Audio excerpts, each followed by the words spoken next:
Oh, fuck. It's being such a looking. Hopefully. It took me a hot minute to fix it. Jesus Christ. I get Streamlabs because I'm also, of course, the first thing I had to see was Yakuya still alive.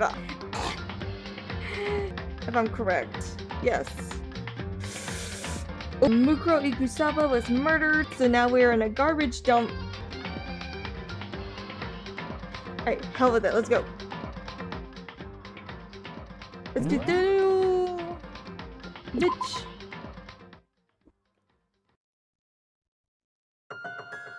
The ultimate despair.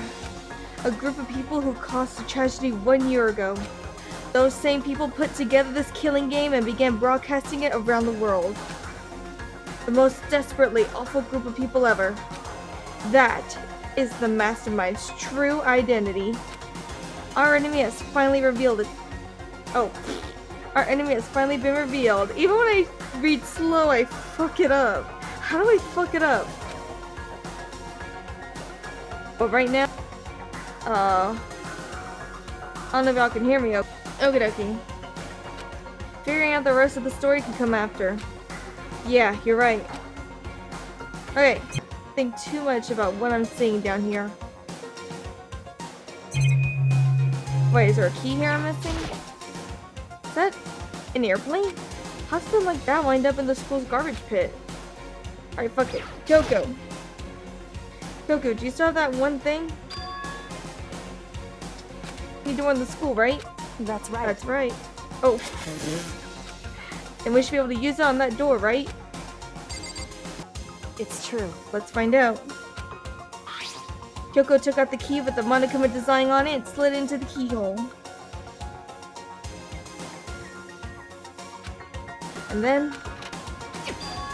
Yes! It opened! Indeed. And now we can get out of here. Let's go.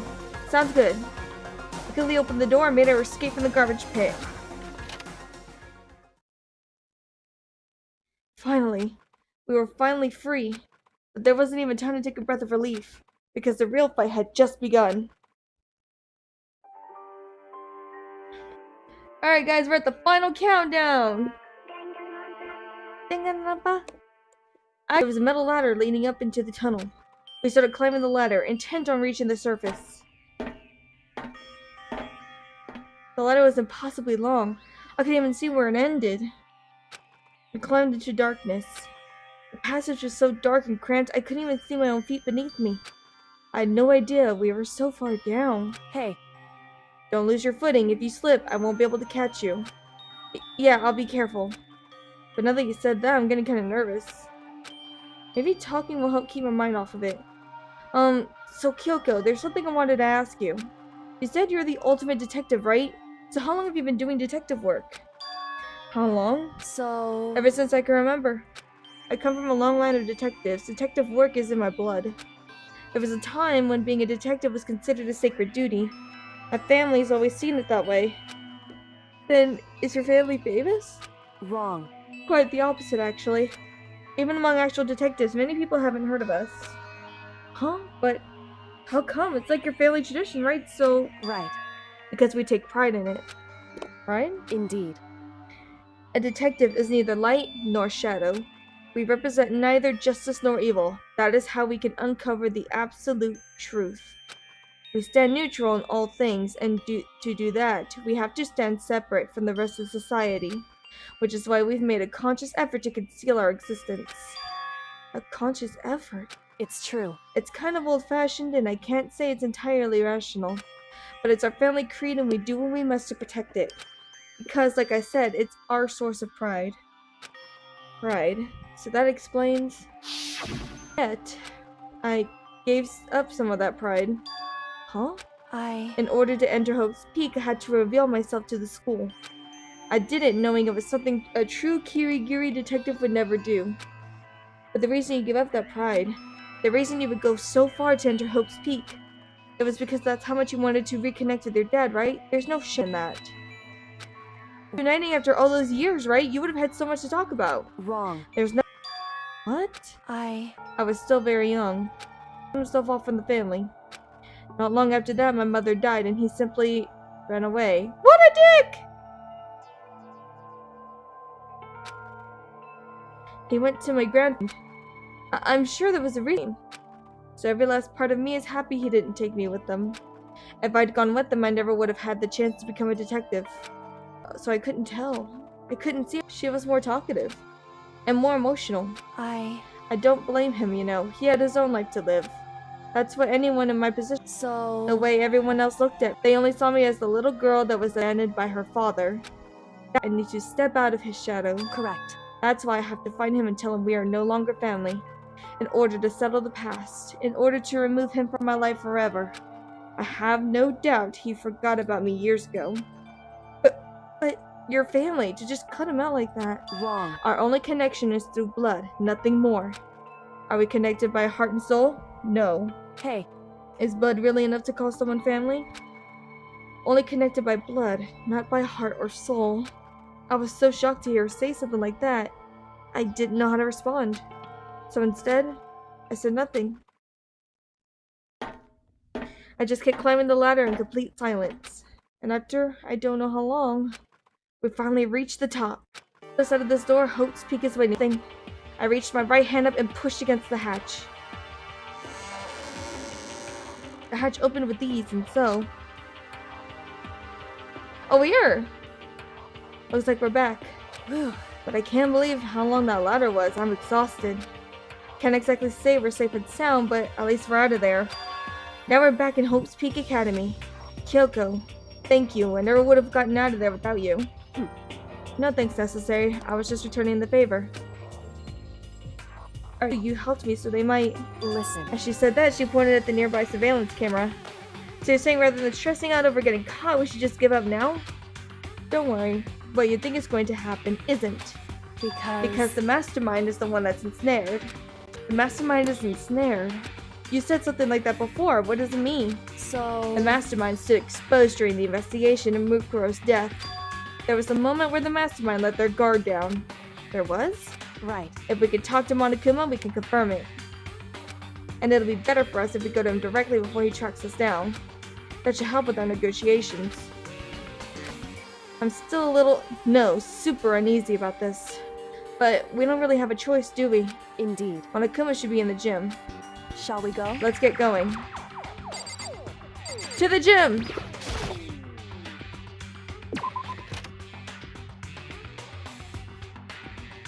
Oh, guys, I'm scared.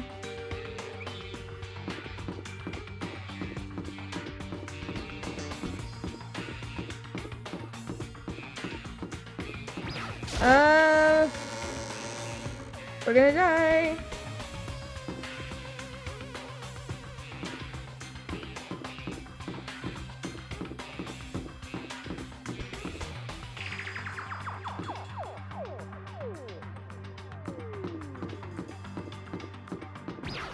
Alright guys, let's do this.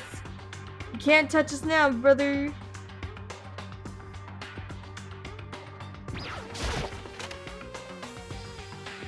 Hey, motherfucker. Well now, well now, well now, well now. Hey, hey, hey, hey, hey, hey, hey. Kyoko, I don't mind so much. I But don't believe it! But Makoto's supposed to be dead. What's he doing here? That's exactly how I thought you'd react. Are you really gonna be okay? You were supposed to be punished. Did Kyoko help you? What? So what if I did? And what will you do? Shing! If the guilty parties exposed during the class trial, they alone will be executed. It's unfortunate, but that is the rule. So now I'm gonna punish you again. And this time, I won't leave anything to chance. Kyoko, Right. do whatever you feel you have to. What? But However... before you do, let me say one thing. No. If you execute Makoto, that means you lose. Not that that matters to you, right? Huh? Huh? I lose? Hey! You! Explain yourself! What do you mean by that? Because... Well, you set up this latest class trial yourself, right? I was getting in your way, so you wanted an excuse to kill me. In other words... I was supposed to be chosen as the Blackened and then executed, right? Hey, what are you talking about? However... But then Makoto chose to overlook my lie. Your plan came crashing down. The result of the trial weren't at all what you were expecting. Because you never imagined that in that position, one person would protect another like that. Right. And in response to that unexpected development, Indeed. you reacted by proclaiming Makoto the Blackened and trying to execute him. You made a choice out of desperation. No, more than that. You must have realized that Makoto, who refused to be manipulated, was a threat to you as well. However, But then there was another unexpected development waiting for you. An entity that would throw a wrench, so to speak, in your precious execution machinery. Alter ego. You never imagined the possibility of a being that could come to our aid even after you'd killed it. am I wrong? Now here's the absolute truth. Makoto didn't kill Muguro. You did. Listen to me. So executing Makoto for it would surely be a violation of your rules, which I know you love so much. If the blackened is exposed, they alone will be executed. That's what you told us, right? And that means I lose? You talk a big game. You're saying the blackened is me and not Makoto? Well, And you can prove this, right? Well, No, I can't. Don't just say it like that. What is this, a comedy routine to make such a bold claim without a shred of evidence? that doesn't I matter. don't have any right now, but a little more time I guarantee I'll find some. That's right. Because no matter how deeply you try to bury it, there is only ever one absolute truth. And now you're trying to talk like some kind of famous detective type? Because If Makoto really was the killer, he never would have come to you willingly like this. He would have feared for his life, feared another execution, he would have tried to run and hide. He would have been gripped by the despair you loved to inspire. however, But here we are, confronting you with nothing but hope in our hearts. what the And that's supposed to be enough to convince me in the absence of evidence? indeed. It's not you I'm trying to convince. Hey, If you were to execute Makoto now, everyone out there watching this would be extremely displeased. Huh? indeed. Imagine what everyone out there would think if you killed Makoto. They would assume that you killed him because what we said is exactly right. Listen to me. Despair can never kill hope. Hey, Of course you could say we're just making this all up. You're welcome to prove us wrong. No, you have no choice but to prove it. Because if you kill Makoto without proving your own innocence, you'll be accepting your own defeat. If you want to earn our despair fair and square, that's what we have to do. then I suggest you take my advice. So, what's this advice of yours? It's true. To do Mukuro's trial over again. Only this time, you followed the school regulations to ensure a fair trial. It's time It's for time- one last showdown. One final battle between hope and despair. Ooh, this is gonna be lit! Hey, Well, that would make for a proper climax, wouldn't you say? A fair trial, one last showdown. In other words, this would be our chance to expose the true identity of Mukuro's killer, of the mastermind themselves. But what reason would the mastermind have to accept the challenge? They'll probably just execute me without another word. Interesting. Barrett? Very interesting indeed. Very. What's wrong? Oh, I was getting bored, so I decided to change things up a little. So time for bear jokes. Now what you suggested might be possible. It would certainly make for one honey of a climax. in other words, Does that mean you accept? You guys! If we do things your way, that'll be enough to convince you and the viewers, right? And it will cause you unbearable despair, right?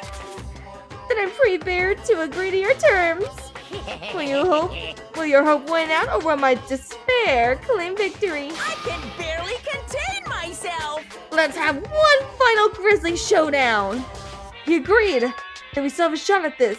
Barrett! But this is a long-awaited climax, right? Just guessing the killer is barely a fitting end. You guys! So for this final face-off, you'll have to unearth all the mysteries that have been buried here. All the mysteries? That's right, every last mystery that's flying around the school, if you can do that. I can barely contain myself! And that'll be enough to qualify as a victory for you. it's true. That's what we've been trying to do all along. Okay, well good, then let's bear it all. If you could claw your way to the truth of Mukuro's death and solve the mysteries of the school, You guys! then you win. But if you can't do all of that, well, I'll face execution, right? I can barely contain my excitement. When you learn the whole truth, what kind of despair will you show me? We're as excited as you are, I'm sure. Listen to me. When we've uncovered every last truth, how will the ultimate despair reveal their own despair? I honestly can't believe how this all turned out. Hey, Before we get started, I want to clarify one more thing. Do you remember the rule? When one student kills another, that's when a class trial is held. What's wrong? I remember that for sure. So what? hey, I just want to confirm that is what you said, right? And that it's a true statement? You don't have to be so suspicious. I've said it before, but it bears repeating.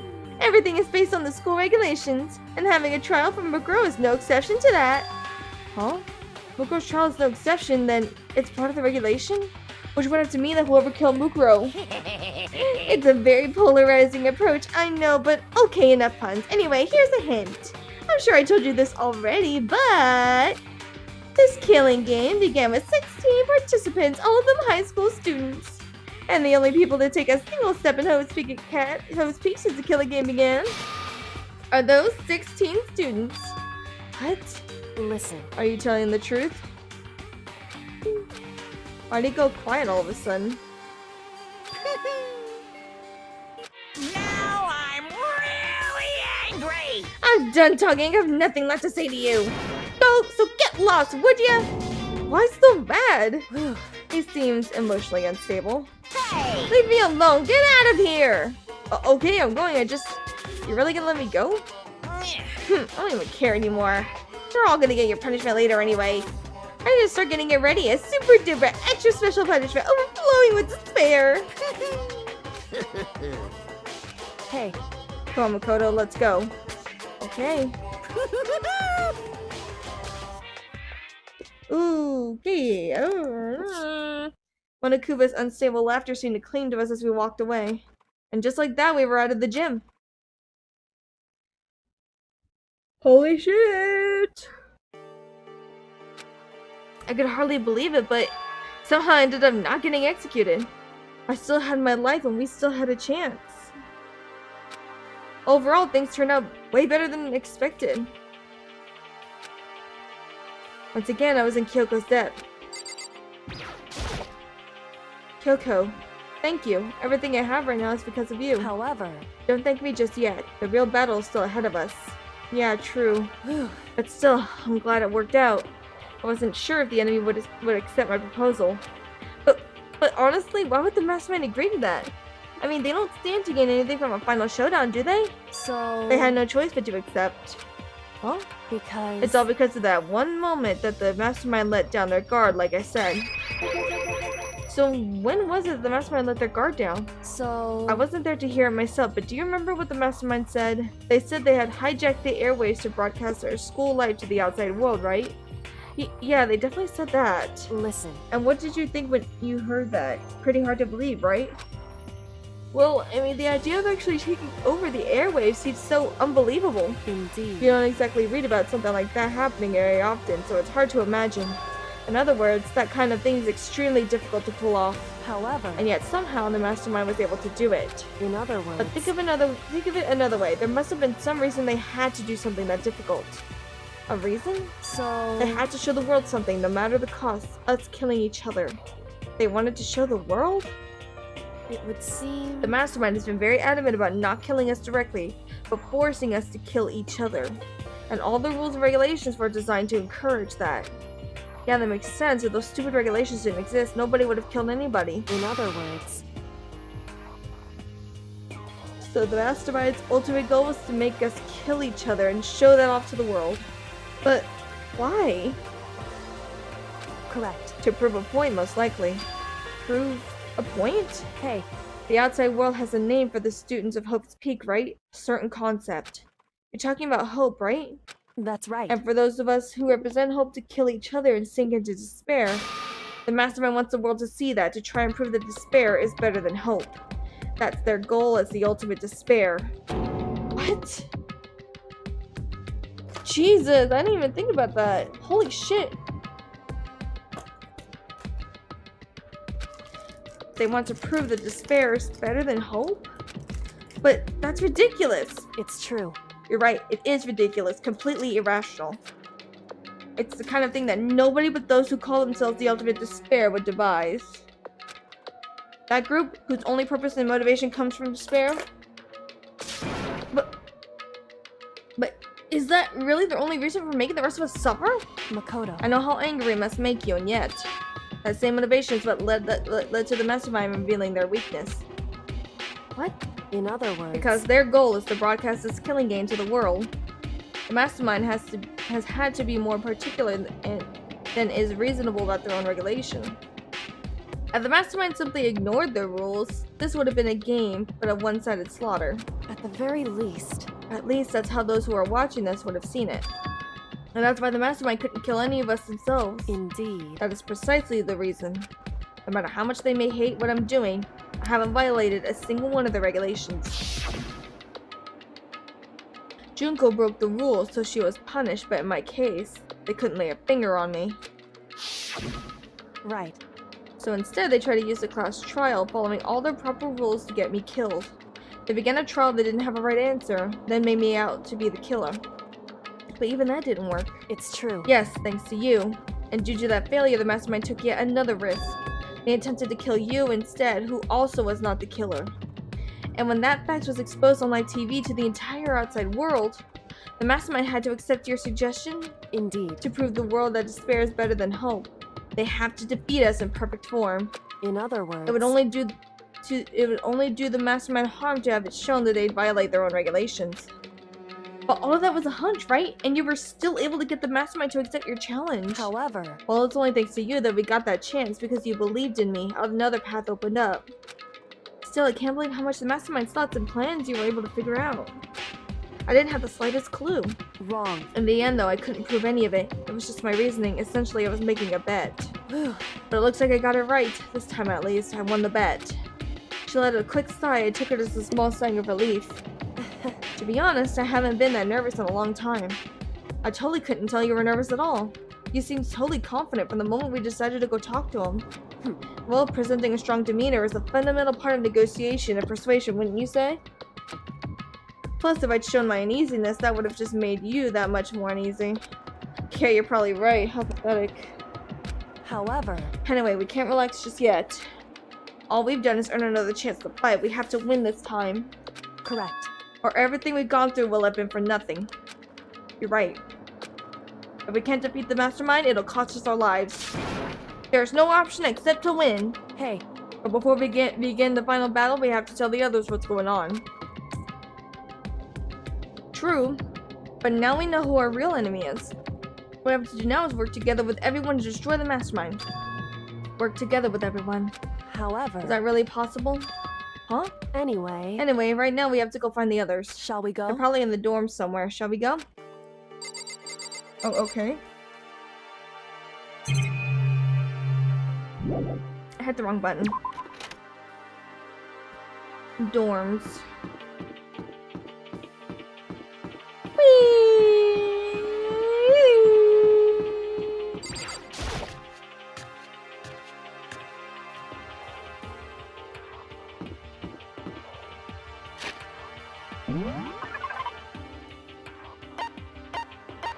I don't see anybody.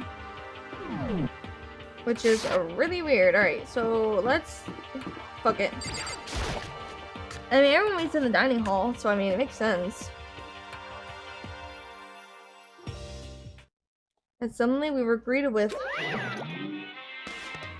What the fuck is this? You again. I can't... Is he broken? Whew. I suppose his emotional instability has reached its limit. Garble. Can anyone read this?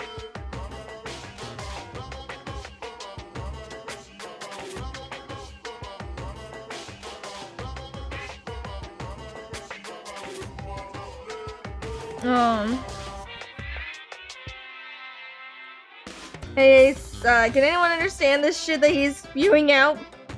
By the way, Big Blue, I think you're talking about the last chapter. We were quote unquote executed, and I didn't blame Kyoko. I just let it go, and I got quote unquote executed, but Alter Ego saved me. Jeez, what the heck? However, I wonder what that was all about. Couldn't help but let out a sigh of relief. Ah! Is that Makoto? You guys! It is! There's no two ways about it. That's Makoto. Huh? You survived? Jeez, you're like a stubborn little cockroach, you know that? I'm just asking to make sure, but you're not a ghost, right? Everyone was there. All my friends who had struggled together and survived. As soon as I saw their faces, I couldn't help myself. I started to tear up. What? Wait, what's that smell? What the heck? Yeah, man, that seriously stinks. It's Makoto. He smells like a wet dog. Get away! Shoot! Shoot! And in a flash, my tears dried up. Guys, I just escaped the garbage pit. What do you expect from me? God damn!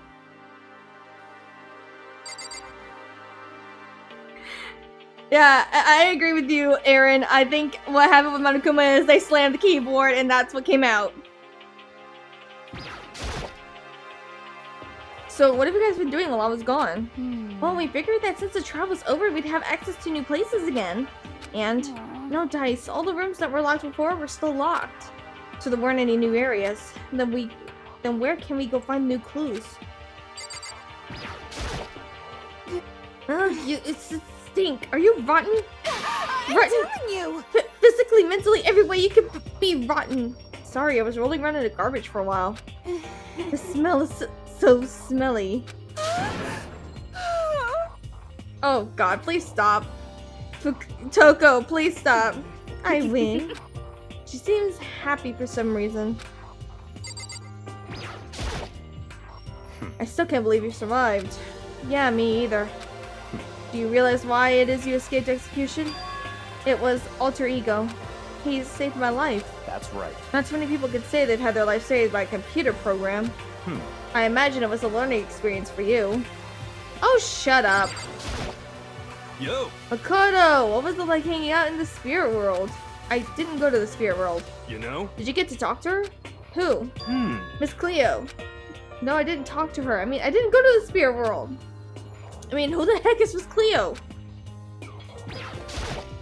Makoto. There's no time to indulge in an extended happy reunion. We need to explain to everyone what happened with Monokuma. Yes. Explain? Explain what? But is it okay that you're here? What if the mastermind catches you? It's true. That's related to what I will tell you all. I need to tell you all about the last class trial. Huh? Last class trial? In other words, We're going to redo Mukuro's trial. Huh? What? Seriously? How about that? What's the point of redoing it? Makoto killed her, right? No, I didn't do it, like I keep telling you. wrong. Makoto isn't the killer, and of course it's not me or any of you. Then who is it? I see. What she's saying is it was all the work of the mastermind. Huh? What? You're saying the mastermind killed Mukuro? That's right. That's right. It was an elaborate trap contrived by the mastermind. Makoto spotted the trap in time and did what he had to stop it. However, His decision meant that he would be the one to die. What He did spotted you the say? trap. Did you, Makoto? You make it sound like it was easy. I just, however, by executing Makoto, who wasn't the Blackened, is a clear violation of the school regulations. The rules state that only the Blackened is to be executed. The mastermind broke their own rules. Which is why I went and negotiated with them to have the trial one more time. Huh? And the mastermind agreed? Does that mean they really did break the rules? They had no choice but to agree. You used the TV broadcast to gain the leverage you needed, didn't you? correct. Very observant of you. Naturally. I recall what you said at the end of the last trial. When you said, now it's the mastermind that's ensnared. That's what you were referring to. Don't be mean. Hey, I'm totally in the dark here. For anyone who doesn't understand, you can ask Kyoko to explain it again later. So knowing all this, what do we do now? About that. It's about who killed Mukuro, right? So our job is to expose the mastermind? There's more to it than that, correct? Yeah. For us to win this time, we have to solve every last mystery surrounding the school. Huh? Every last mystery? But But we've been looking all around all this time, and we still don't know anything, right? Anyway, You probably guessed already, but if we lose this time, everyone dies. Everyone? I hate you. Hey, who said you could agree to those terms without talking to the rest of us? I'm fine with things the way they are. I'm fine living here forever with a master. I meanwhile want to get out of here as soon as humanly possible. anyway, At this point, the only way for us to survive is to unravel the truth. In other words, one Interesting. decisive final battle. A rather interesting development, I'd say. But figuring out who the mastermind is and how they killed Mukuro and all the school's mysteries? It's a pretty tall freaking order. Maybe, but this time the trial is different. We know who our enemy is now. So if we work together and search as hard as we can, I'm sure we'll solve all those mysteries. I'm not so sure about that. Huh? I I can't agree with the idea of working together with everyone. You can't agree? Why not? I mean, working together with everyone seems like the most obvious way to solve all the mysteries. Indeed. That's what I thought too, at first. Until Monokuma gave us that little hint of his. Hint?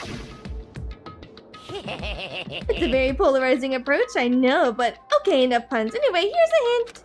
I'm sure I told you this already, but this killing game began with 16 participants, all of them high school students.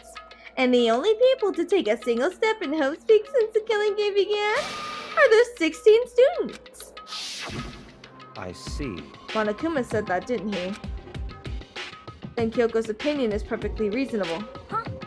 But why? So in other If the words... mastermind really is the one who killed Mukuro, and as Kyoko says, then the mastermind would have had to set foot in the school, right? Monokuma could probably murder Mukuro, but there's no way he could have disguised the scene like that. In other words... But according to Monokuma, the only people who have set foot in Hope's Peak are the 16 students who have been taking part in the killing game. Then the mastermind is... There were 15 of us in the main hall at the very beginning. Add in Mukuro and you get 16. So the mastermind had to be one of them?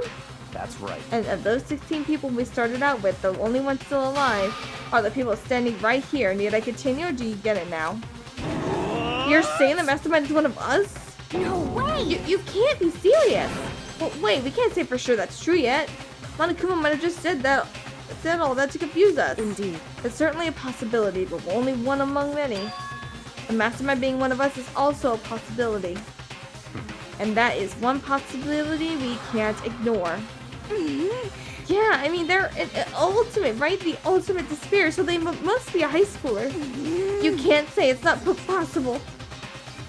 But if one of us was the mastermind, they'd have to be controlling Monokuma somehow, right? But did you ever see anyone acting suspicious anytime Monokuma was active? Wow. Maybe they snuck off and controlled him in secret. But I don't care how sneaky you are. We would have noticed someone sneaking off many times. I'm right. And maybe right? Monokuma was on autopilot. Maybe they loaded up all the dialogue and actions beforehand. In that case, there's no way he could have had all those back and forth conversations with us. Well, it wouldn't be entirely impossible if they directed the flow of the conversation. Well, maybe, but still. Fuck!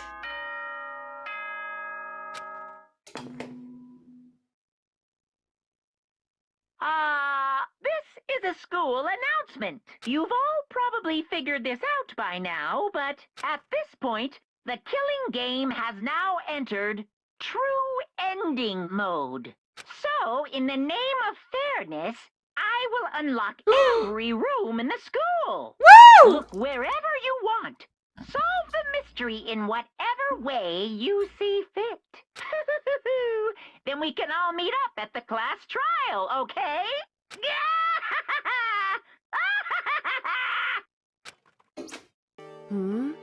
How very what the fuck is that word? Magnanimous of him to unlock all the rooms. That's fine. And time for talk is done. Now we need to begin our investigation. But I was planning on working alone from the beginning anyway. In the name of my family. At this point, I can rely only on myself, on the Togami blood flowing through my veins. I have no time to worry about the rest of you. Each of you must uphold your responsibility. Goodbye. Well then. After making his final statement, Byakuya left the dining hall. But Master, he didn't take me with him. Hey. Do you blame him? Without Master, the rest of you are like coffee with cream without the cream or coffee. You're totally useless. So bye. With that, Toko trudged out of the dining hall. And now she's gone. And you're gonna go all by yourself, right, Kyoko? Indeed. That's right. Which just leaves Makona, Hina, and me. You know? In that case, I'm gonna go by myself too. just a second. Wait, how come? How about that? Just wait and see. I'm gonna use my totally awesome spirit power to figure out the mastermind's identity. And it's not gonna work. Laughing loudly, Hiro left the dining hall. Everyone's really gonna go off by themselves? What about you, Hina?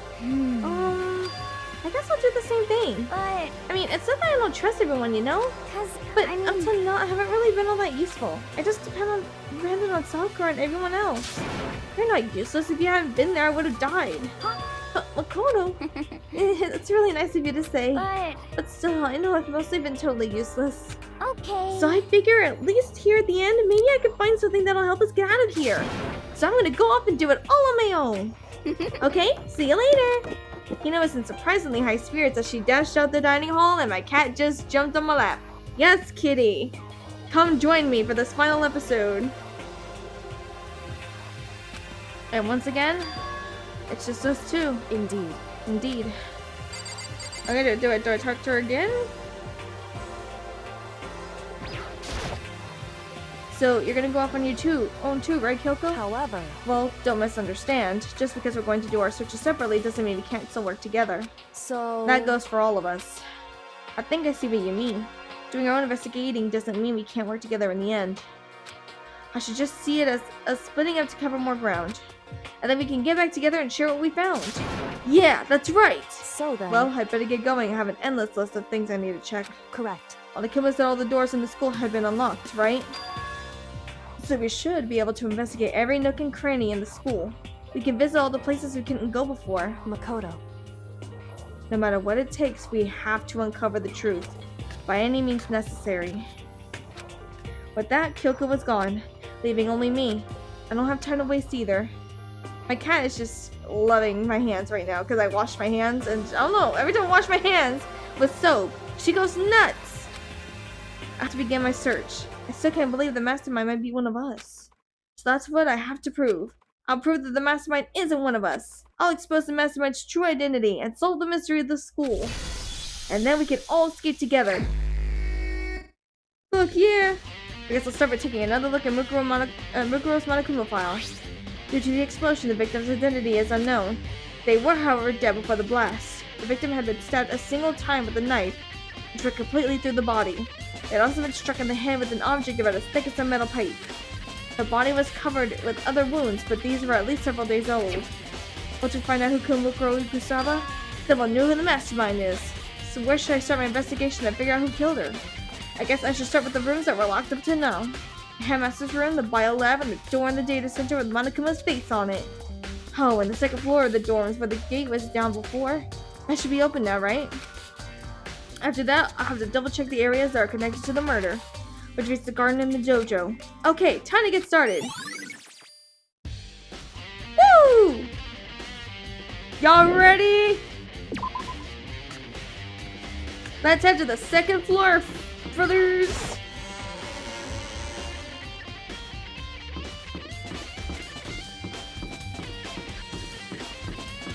Bitch, I was running. Ooh, that light scared the shit out of me. Alright.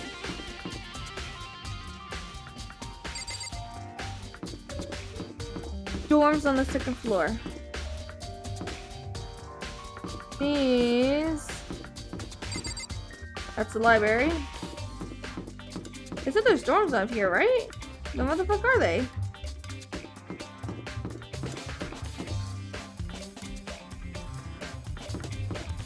Wait.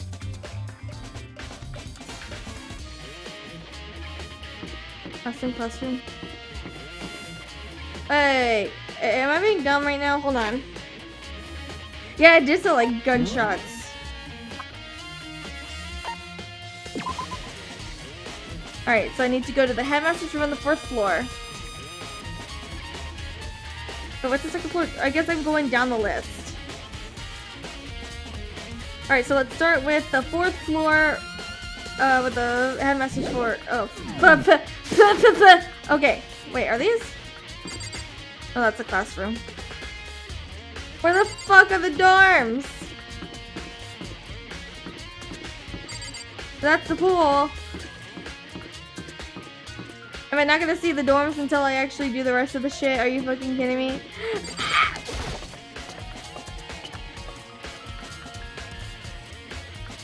Okay. We're going to the 4th floor. I'm keeping the map open because I always get lost in this fucking floor.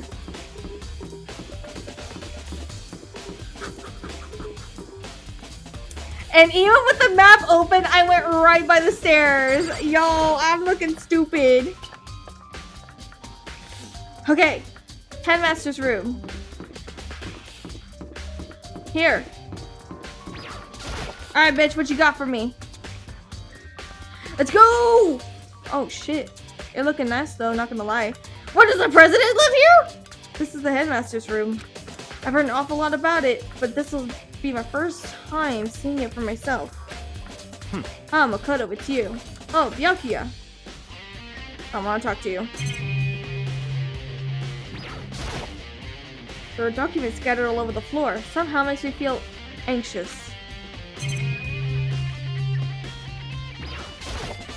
Come on. Hey, Makoto. Not Are you possible. ignoring me? Do you think I'll forgive that just because you are you? Such. When we get out of here, remember this moment. Oh my god, what? Well, you came to the right place this time. Would you like to see something interesting? What do you mean, something interesting? Take a look at this. It was on top of that pathetically ostentatious desk. Class number 78, student registry? It contains profiles for all of us, and Mukuro. So in other Apparently, words, class number 78 refers to us. Wait, when we found Mukuro's profile in Kyoko's room. I see. That's right, it also mentioned class number 78. This must be where Kyoko got that page. And since the rest of our profiles are listed in there along with hers, In other words, there could be no doubt Mukuro was a student here at Hope's Peak Academy just like the rest of us. Mukuro Ikusawa, the 16th student. That must be how Kyoko learned about it. But it seems that Kyoko was in a hurry. Huh? What do you mean? I'm talking about when she stole it. Beyond even tearing the way the paper had been crumpled, she must have been in a hurry. Well, since she snuck in to get it, I'm sure she wanted to get it as fast as possible. But what's your point? She was in so much of a hurry that she only got the first page. The first page? Correct. Mukuro's profile actually contains 2 pages. What? so in other words, When it comes to this profile, there was more information about Mukuro that we still didn't have. What kind of information is it? Why do you ask me to explain every little thing? You can read, can't you? Seems to be some sort of detailed report put together by the headmaster himself. I don't know what kind of man he was, but I'm glad he left such an interesting clue. I was half listening to Byakuya as I skimmed through the report. Mukuro reappeared suddenly, and in the background an entity floats, close but just out of reach. The entity known as the Ultimate Despair. Right now, I can't be sure if this is a single person or some kind of group. Whatever it is, Mukuro definitely has some sort of connection to it. I have a bad feeling about all this. I need to push forward with my research into the Ultimate Despair. All I need to pay attention to Mukuro's behavior, too. This is just my gut feeling, but I think she's dangerous. Despite the countless battles she must have gone through as a member in Fenrir. When she entered Hope's Peak, she didn't display any signs of battle wounds or scars. That fact alone proves her tremendous skill in battle. Naturally, I want to believe in her. She's one of my students after all. But if I decide she's dangerous to other students, I will be forced to take all reasonable measures. Mukuro was a part of the Ultimate Despair. I don't think there could be any doubt about it now. But wouldn't that mean Mukuro and the Mastermind were allies? So why? Why would they kill Mukuro? Plus, even the headmaster seemed to be afraid of what Mukuro was capable of. They would have had to take her completely by surprise to kill her like that. Or maybe it means the Mastermind is even stronger than Mukuro was. what? What's wrong, Makoto? Huh? That's fine. You seem to be lost in thought, but I should probably point out one other thing. There's another important bit of information within the file that you should note. But what is it? Did you notice the picture in there? A picture of a girl perhaps you've never seen before? A girl who seems to be included as part of our class number 78. That should be enough for you to figure out who the girl is. And further information about that girl is included in the file. 5 foot 7 inches, 97 pounds, and it even lists her vitals, 31, 22, 32. Well, what do you think? What do I think? Are you asking me, like, if she has a nice body? Stop talking. You hopeless idiot, what I'm trying to tell you is maybe you'll want to keep that in mind for later. Maybe you'll make your way back to the corpse, and maybe you'll think, oh, could that mean? Wait, is he trying to say? There's a chance the body isn't actually Mukuro. Is that what he's saying? Personally, what I'm thinking seems all but impossible, but it wouldn't hurt to confirm, right? It's all clear now. That's all I was trying to say. What you do with that information is your business. So I'm back to being Byakuya's errand boy. Oh, and one last thing. If It's a bit of advice from me to you, so I suggest you pay attention. Shut up! You seem to be getting along with Kyoko quite well. It's not that we're getting along, she's just doing a lot to help me. Well, don't put too much faith in her. Huh? In other words, The cost of that faith might be more than you can afford. Well, what are you saying? Just what I think. Call it a hunch. Hunch. My hunches tend to be proven right. The advice is free this time. Take it or don't as you will. I'll keep that in mind, thanks. Cool, can I do my own thing now? Could you fuck off? There are trophies and even a shield in the display case. The bookshelf seems really well made and it's filled with files and thick books. I think... Class number 78 student registry. Apparently that's us.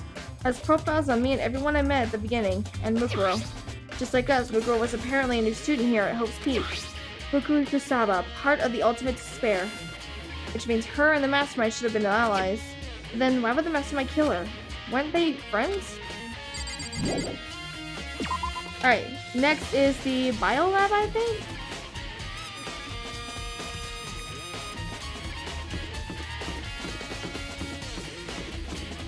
Actually, I kind of want to take a look at this data lab. Now that we're here. Hey! Hey, Makoto. Oh, Makoto, are you here to look around too? Is that what you're doing here? Yeah, I can't help but wonder about that Monokuma door. Yeah, So I figured, if all the doors in the school have been unlocked, that one should be open too, right? but Although, I couldn't bring myself to open it. because Because I would explode, right? And that'd really suck, so you open it! I'm sure she didn't mean it, but she made it sound like she was okay with me getting blown up. Alright guys, let's get in that door! Okay, so I guess I'll open it. Oh, wait, let me take cover first. I don't want to get exploded.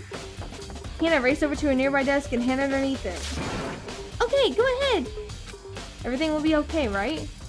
Alright, here goes nothing. I threw all my weight into it, but the door opened much easier than I expected. Whoa! There was no explosion, thankfully. My first impression was, whoa, this place is totally sci-fi! Yeah, I was kind of thinking the same thing. What the fuck? Is this the Monokuma control room? what the heck? I mean, every part of the school leaves a bad taste in my mouth, but Just a second. this place is like number one gross. It's a whole different league of creepy.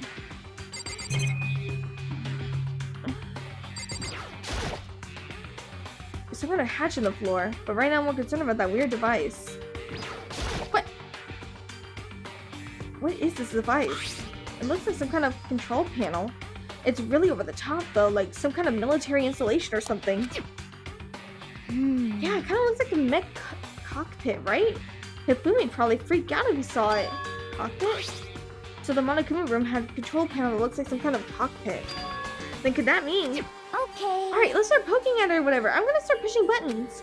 Hold on, I can't just... or whatever, something like this. But it was too late. Hina was already jabbing away at the control panel. Huh? Did you hear that? Yeah, I think it came from the other room. Hina, what did you push? I'm not totally sure, but I think it was that one. The button that says Data Center. Data Center? I took a good look at the control panel. And I saw a bunch of buttons, each with the name of a room next to it. And just like Hina said, there was one labeled Data Center. That must be the one she pushed. But the Data Center, that's right next door. The room we were just in. That's where the strange noise came from. I probably better go check it out. Yeah. Yes, please. I'm kind of scared out of my mind right now, so I'll just cheer you on from over here. Monokuma's there, isn't he? Please don't scare me. Please don't scare me. Did I just hear what I think I heard? It is! Is that Monokuma? Hello? Hey! Give me all your donuts! Is that you, Hina? What? What? Oh man, busted! How did you know? Say what? Anyway, what's this? Some kind of remote control camera kind of setup? I don't even know what you're controlling. Hello. Well, I mean, I can't really see anything from in here. Found it. I guess I found it. Guess what I found? The self-destruct button. Whatever you do, don't push it. Too bad. Oh man. Are you seriously gonna push it? Anyway, I guess that settles it. The room with the Monokuma drawing on it and the control panel inside.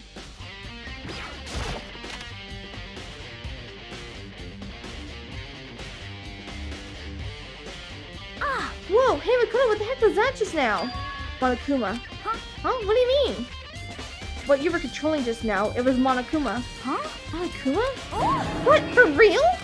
Yep, it looks like that panel definitely controls Monokuma. Which means the mastermind has been controlling Monokuma from this room. Yeah, they were definitely in here. The mastermind has been controlling Monokuma from this room. And this control room is totally separate from the data center area with all the monitors. In other words, Hey, maybe the mastermind can't monitor us and control Monokuma at the same time. Kyoko's theory was right. But if the mastermind's been controlling Monokuma from here, that means they've been inside the school this whole time, right? I guess that would have to be true. But if that is true... It's a very polarizing approach, I know, but okay, enough puns. Anyway, here's a hint. I'm sure I told you this already, but... This killing game began with 16 participants, all of them high school students. And the only people to take a single step in Hope's Peak since the killing game began are those 16 students. And the mastermind Monokuma's puppeteer really is the 16th student? No, it can't be. There's no way, right? Monokuma control room has been added to the truth. Yep. What's wrong, Makoto? I don't like that face you're making. Oh no, it's nothing. Okay. What about you? Is everything okay? Well, it's just... This is where the mastermind's been hiding, right? Who knows if they set up traps or something? I can't say it is impossible, but I really hope it's not true. So you want to leave soon? There's still a lot of other places to check out. Yeah, good point. We can't waste a lot of time sitting around here. Okay, you want to get going? Yeah. But the hatch. That might be where they escaped. What's wrong, Makoto? Let's hurry and get out of here. Are you kidding me?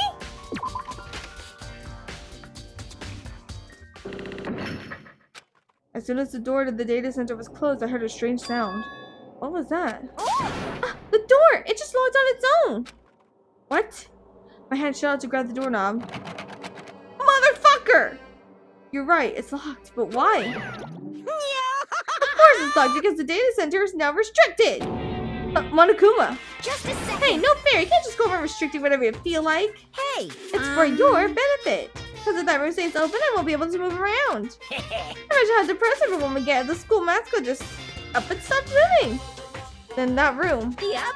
As you may have guessed, that's where my controls are. So right now you're being operated by someone in that room? Yes, indeed. Correctamundo! You're a liar. But that doesn't make any sense. We were just in there and we didn't see anyone. Oh, you didn't, did you? Are you sure? Are you sure you were as thorough as you could have been? The hatch. Did you happen to check a certain suspicious hatch? No way. The hatch on the floor? See? Too bad. That was your one big chance and you blew it. Too bad. Of course, the hatch can't be open from the outside anyway, so whatever. Now then, this room is officially restricted, so no more investigating. I'll be relying on you guys to tell the others. He's gone, but was he telling the truth? The mastermind was hiding in there? In fact, if you think back to when we got locked out of the control room, that proves it for sure. Huh? Then, when I said we should leave, well, that hatch couldn't be open from the outside anyway, right? So it's not your fault. Sorry. Okay. Anyway, we don't have to let it get to us. We have to stay positive and make the most of the time we have left. You're right. If there's one thing I'm good at, it's keeping my body moving. Okay, I'm gonna go run around and tell everyone what we found here. Nice, you've got me all motivated again. You got it. Hey, I'm out. See you later. Hina took off at a full sprint. And I have to do what I can too. That's the only way forward. Okay, next on the list. Wrong one. Alright. Got those. And the biolab on the 5th floor. Alright, peeps. Where's the staircase? This way. I almost went the wrong way. No one saw that.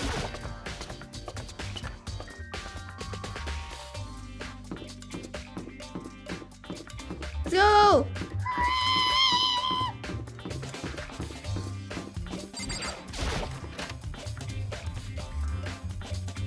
I feel like Kyoko's gonna be in here. Well, here I am in the biolab. It's so cold. It's like abnormally cold. I feel like I'm in a giant refrigerator. Seriously, why is it so cold?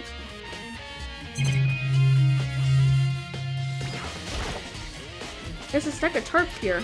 I'm seeing a lot of those things lately. Ugh, so cold. Why is it so cold in here? That's the first thing I need to figure out. Oh no, these? There's some kind of weird machine or something built into the wall. I've seen something like this before. Ah, that's it. I've seen this kind of thing in horror movies and stuff.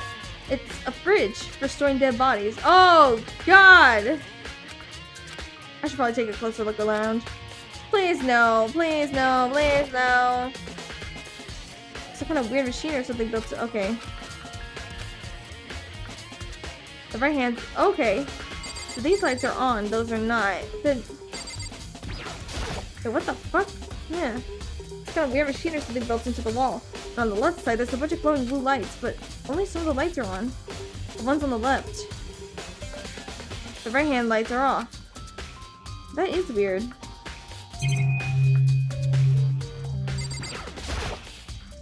There are icicles hanging from the monitor.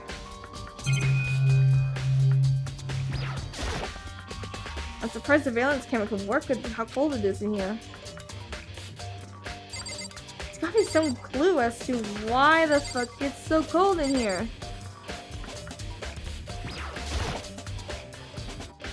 Oh, there's some kind of booklet here. It looks like an instruction manual. We offer an eco-friendly alternative to standard dry ice for all your cadaver needs.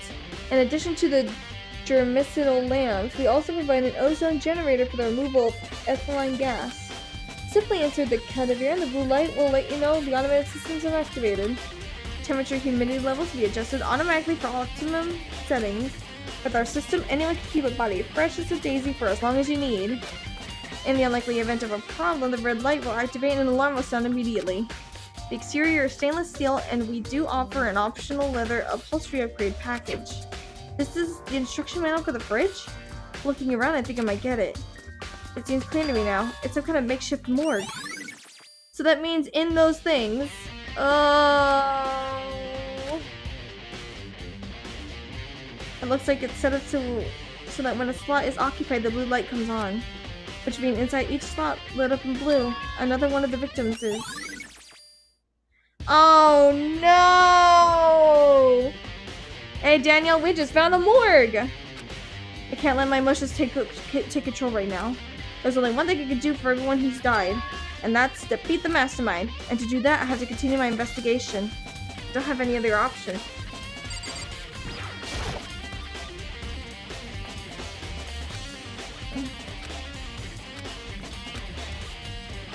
How many of these are there? 1, 2, 3, 4, 5, 6, 7, 8, 9, 10, 11, 12, 13, 14, 15, 16. There's 16 of these. One for each student that was in. Oh god! Yeah, I think I'm good here.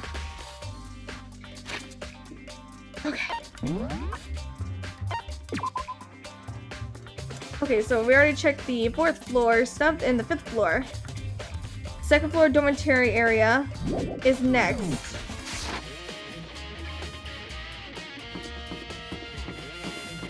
Alright, let's go, bitches! Apparently that fridge I was just in is storing bodies, according to the instruction manual on the desk, which is, you know, lovely. So everyone that's died so far is in there.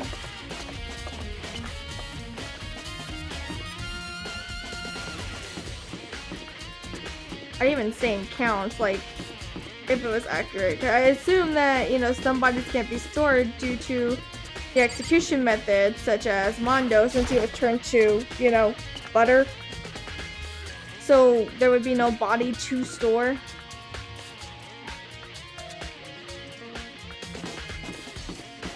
Well, where are the secondary dorms?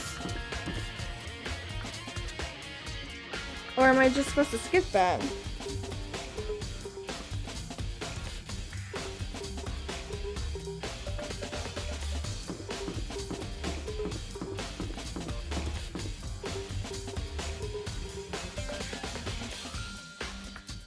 second floor of the dormitories. Wait, does that mean I just go to my doors and there's a second floor available? Or what? Because this is a classroom. We got the library, the pool, we got what?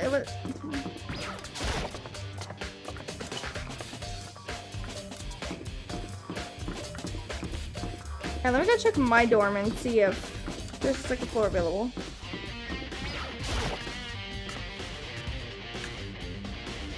Oh no, I'm not very smart. Yeah, make a butter joke, I fucking dare you. This is my room, can't afford to go in and just sit around all day. Oh.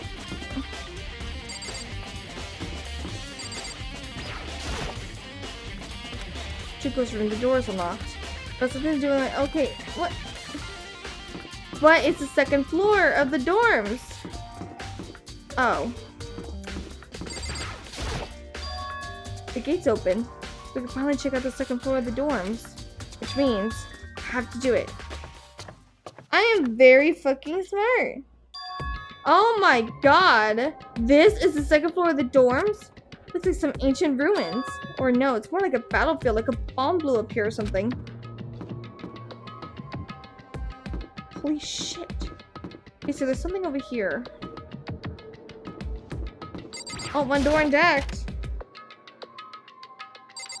Holy shit. The bed is completely torn apart. I mean, it's not even really a bed anymore. It's just garbage.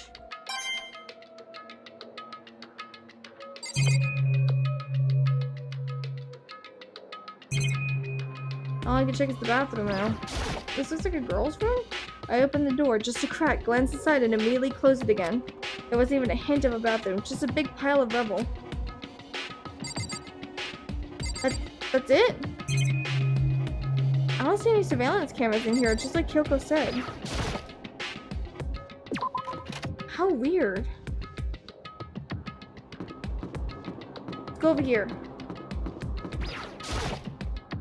This is the girls' bathroom. Even in a place like this, I can't bring myself to go in.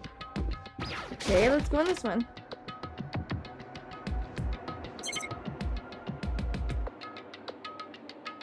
Nothing weird in here, I guess.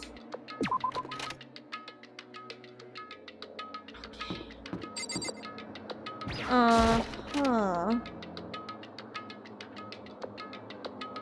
Holy shit. This room is filled with lockers. It must have been for the Hope's Peak students who came before us. Class before ours must have used these lockers. It looks like the locker is already broken. Why is there a big plate on that one? There's a metal plate mounted on the locker. There's no way to get it open.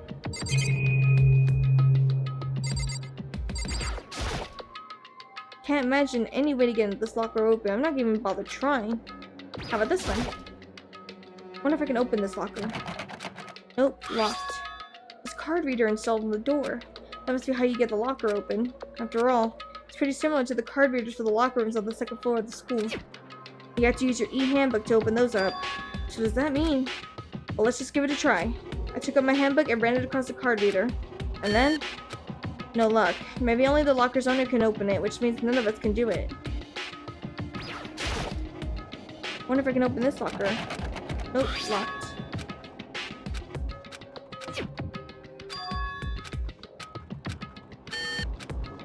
Damn it. Let's try these ones. Okay. Damn it. Or any of these. Can I open any of these? Okay. I'm going to hurt you. I'm going to hurt you. Is there a single locker that I can open, or?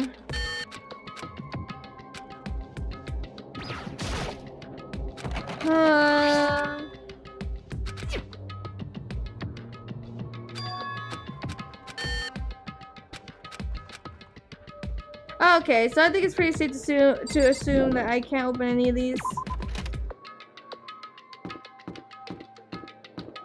The fuck is this?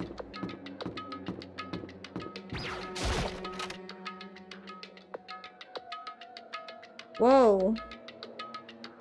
What the fuck? This room doesn't really feel like a student's room. It has a more adult atmosphere. Correct. It's the headmaster's private room. Kyoko! Indeed. I've been through this room several times already, but I still have one little regret. So I decided to check it out one more time. Huh? A regret?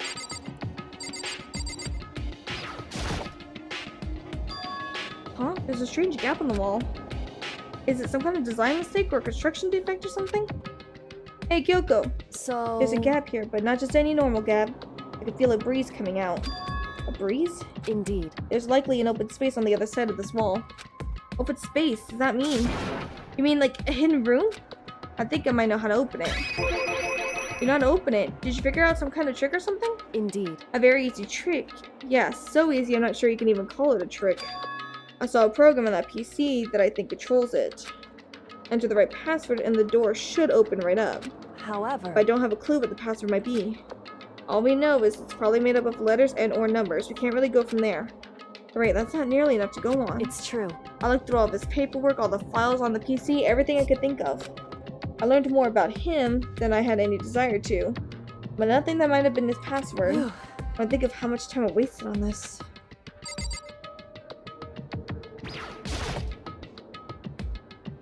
His PC on the desk. It must have belonged to the headmaster. It would seem... Whoever used this last, it looks like they were very interested in the ultimate despair. The PC still has some research results left on it. Then we might be able to get some info on the ultimate despair. However... There's not much though. Nothing we don't already know. In other words... The ultimate despair isn't one individual, but instead points to some kind of group. That group is responsible for the tragedy which happened 1 year ago. They are the worst sorts of people whose driving force comes from despair. However... And that's all there is. Not much to it, is there? Whew. But I guess that's the best he could do as a complete Kirigiri failure. But any information about the mastermind is helpful, right? I appreciate whatever info we can get our hands on. Correct. I see. That's a good outlook to have. Ugh, that looks creepy.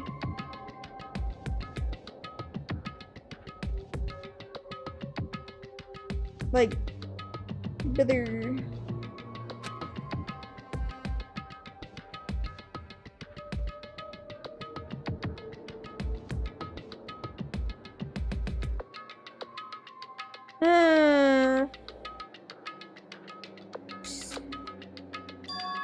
So there's a hidden room she couldn't get into. That's what she meant by regret.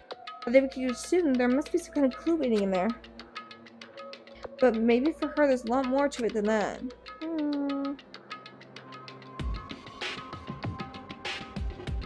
Anyway, if we want to get in there, we need to figure out the password.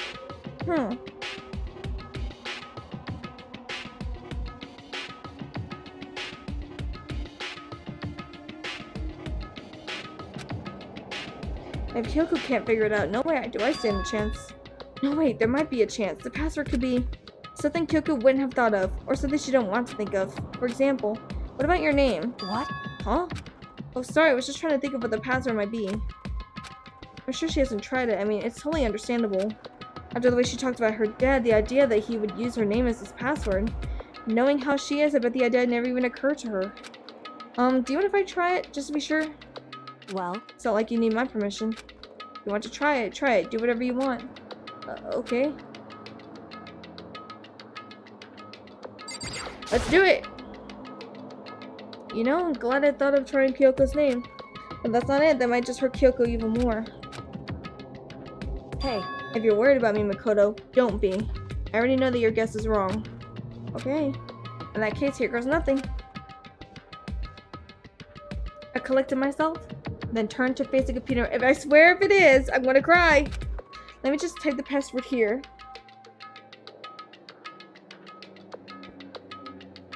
I am done with all your fucking puns. I typed in her full name, Kyoko Kirigiri. My hands were tense, slightly trembling, and as I finished typing it in... No way! It worked! What? That did it? Kyoko, it worked! Why? Kyoko? Without looking at me, she disappeared into the hidden room. She looked grim. Kyoko. Let's get in! Hey, Kyoko? I may as well not even have been in the room. Her gaze was fixed on only one thing. A present? Wrapped and covered in such joy. That's what made it so unusual. There's a brightly colored box here. It seems totally out of place in here. The more I look at it, the more suspicious I get. Should we open it? I'm getting kind of a bad vibe from it. But I mean, we can't not open it. Okay. Makoto. Be careful, Makoto. Why? You think it's dangerous? No, not dangerous, but surprising, probably.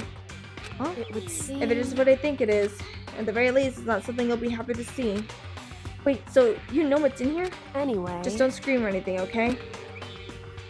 Are you saying it's something that'll make me want to scream? Okay, I'm just gonna open it. Step by heavy step, I approached the box. A deep breath, then took a hold of the lid.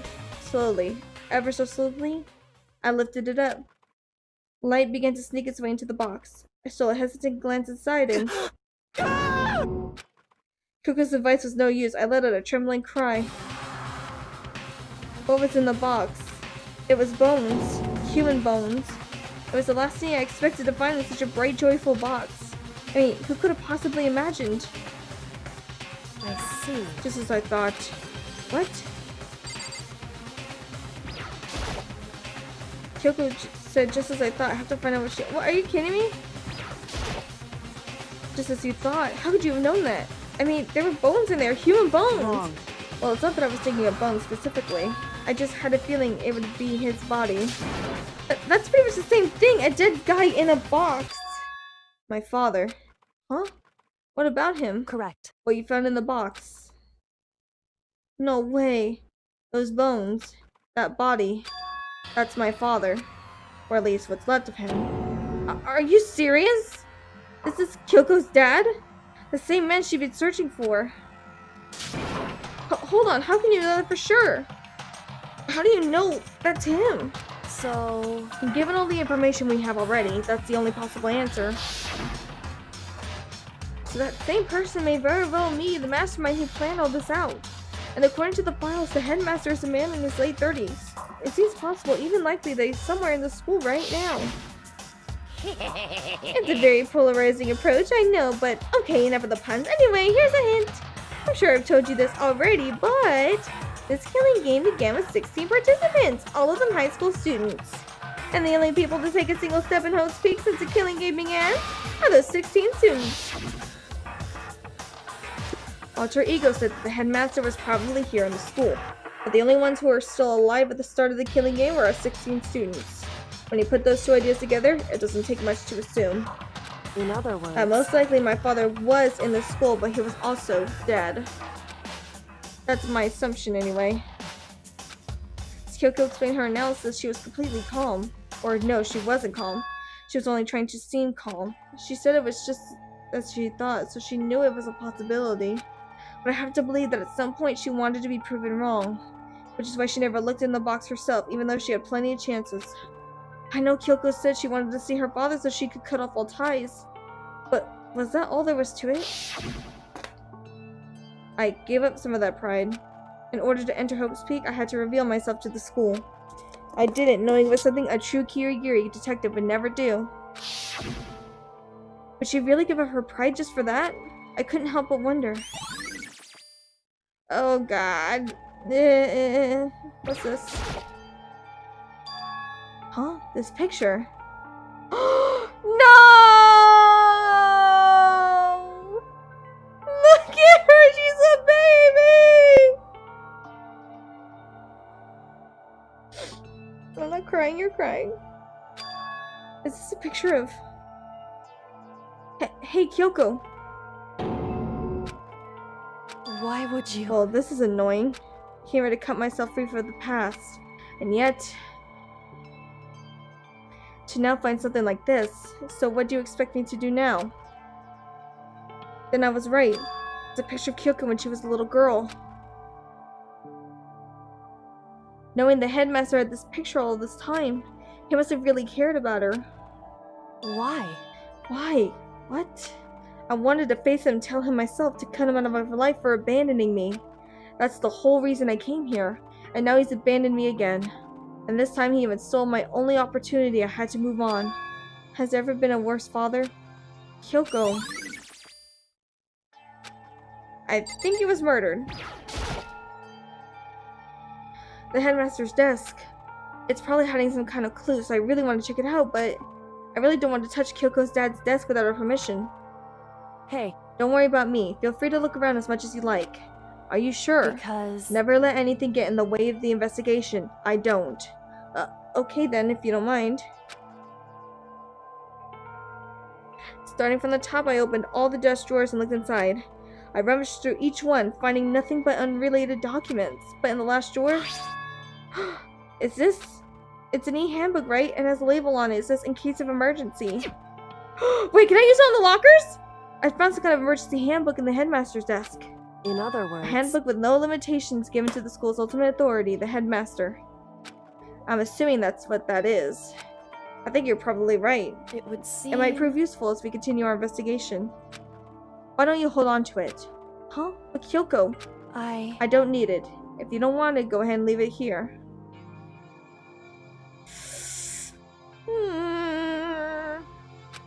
But then, I guess I'll take it. Is it really okay? Woo! Hey, Listen, Makoto. Huh? Can I ask you a favor? A favor? What is it? so... I know it's completely unreasonable to ask you this, and I know it'll only inconvenience you that much more, but Hey, could you leave?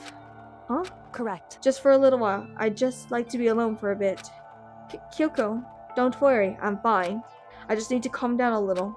I need Just to a second. get my emotions in order. You know, Kyoko? You told me before about the relationship you had with your dad. How you were only connected by blood, not by heart or soul.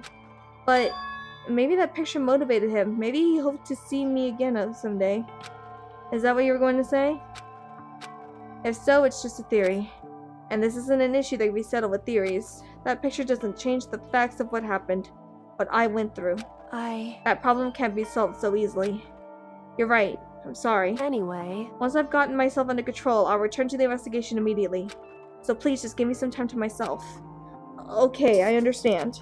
Then I'll see you later. Alright, so what I'm gonna do is... Is she really okay? Kyoko. It must have been a complete shock to her. I mean, it was a shock to me. To find out what happened to the headmaster. There's no doubt the mastermind performed that evil deed. They killed the headmaster, killed Kyoko's father. They killed him. The headmaster is dead. The one leading Hope's Peak staff, the one who finalized the plan to isolate you, was the Hope's Peak headmaster. So that same person may very well be the mastermind who planned all this out. And according to the files, the headmaster is a man in his late 30s. It seems possible, even likely, that he's somewhere in the school right now. But we were wrong about that. The headmaster wasn't the mastermind, which means the mastermind's true identity is... Alright, I'm not gonna read this all over again, okay? I'm doing this shit over and over and over again. Ah! 15 of us met in the main hall. Add Mukuro to the mix and you get 16. And including me, only 6 of us are still alive. Everyone else is dead.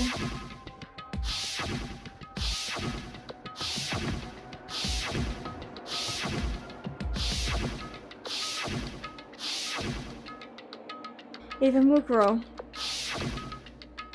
Even she's undeniably dead. So the ones still left alive are... me. Yakuya. Hiro. Toko. Hina. And Kyoko. Only those 6 people are still alive. And there's no question. Wait, no, that can't be. I refuse to believe it. There has to be some other way. There just has to be.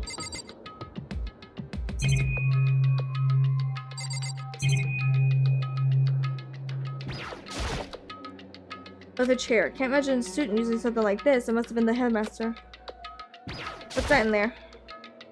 The desk is home to a computer. It must have belonged to the headmaster. Okay, I guess there's not much for me to find in here. But yeah, I'm gonna head to the locker room and try to see if I can use that, that book. Give me.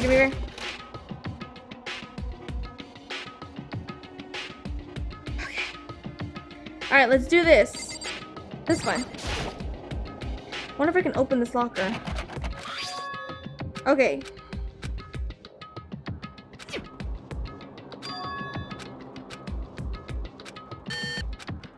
Maybe only the locker's owner. Okay. Wait, but what about the emergency handbook I found in the headmaster's hidden room? Okay, let's give it one more try. Alright, just what I was hoping for. Now let's see what we've got inside. Whoa, this locker is totally disorganized. Whoever it belonged to probably has organization problems in every part of their life. This is a crystal ball. Huh? A crystal ball? No, it can't be. There's no way he ever used this locker. It's just not possible. What the fuck? What? There's all kinds of textbooks and notebooks stacked up in no particular order. And dust everywhere. I have to assume whoever stuff this is didn't do a lot of studying. Not that I can really talk. Trying to act as casual and natural as possible, I picked up one of the notebooks I saw, but the moment I looked inside the notebook, any sense of easiness I may have had evaporated. What? There was no denying what I saw. Inside the notebook was written Yasuhiro Hagaku. Wait, what the fuck? This is our Yasuhiro? Wait, so all our stuff has been confiscated up in here?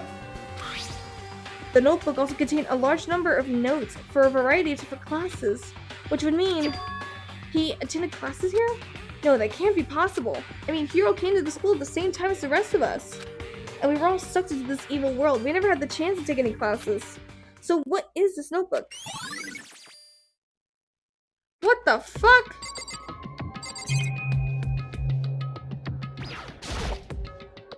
Is this a deck of playing cards? No, they're tarot cards. But wait, aren't those used for telling fortunes? It's just a coincidence, right? What the fuck? So this is all Yasuhiro's stuff. But what's that doing here? Alright, let's get in this one. I don't see anything that might be a clue. What? What? I can look inside. What? Okay. This thing is practically empty.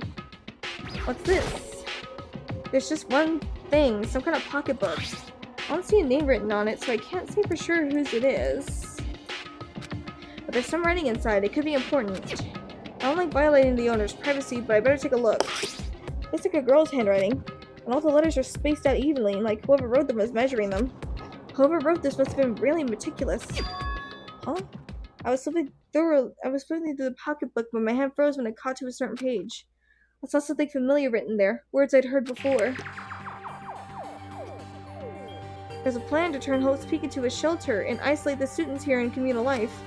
I decided to talk to the one who came up with the plan directly. It just so happens to be the headmaster and my father. He was willing to give me some more details regarding the plan. Here's what he said.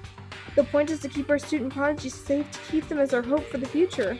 Only their genius can overcome disaster, and only their hope can overcome despair. For the future of our country, of our world, it's not an exaggeration to call this our final hope. We must isolate our superior youth from the corrupted world to serve as a foundation for a new era. This is the only hope we have. I hope that you'll be willing to go along with this plan. So that's what my father had to say to me. As usual, he made a selfish decision without consulting anyone else. Can't imagine a worse father. Kyoko? This can't be true, can it? But I knew it was, and I knew exactly who the pocketbook belonged to. Kyoko couldn't be anyone else. But this belonged to Kyoko. What was it doing in this locker? And what she wrote here completely contradicts what she already told me. She says she hasn't seen her dad since he left when she was little. I decided to talk to the one who came up with the plan directly. It just so happens to be the headmaster and my father. What does this all mean? I quickly scanned the remaining pages of the notebook. It must have been looking for something that would prove me wrong with this whole thing. When I reached the last page, the question marks spinning through my mind just started spinning that much faster. What the fuck? When I looked at it, unlike the rest of the pocketbook, the writing here was a messy, disorganized scrawl.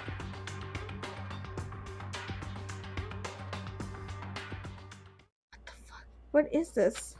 What does it mean? I have no idea. How could this possibly make any sense? Despair walks among us. And so, we survived. There's a second to spare. What the fuck? But the more I see, the less sense it makes. Because these lockers, I mean, they had to belong to the previous students, right? So why am I saying this? Why are there things in the lockers that look like they belong to the people here? A notebook that seemed like it belonged to Hiro. And a pocketbook that seemed like it belonged to Kyoko. There has to be some kind of explanation.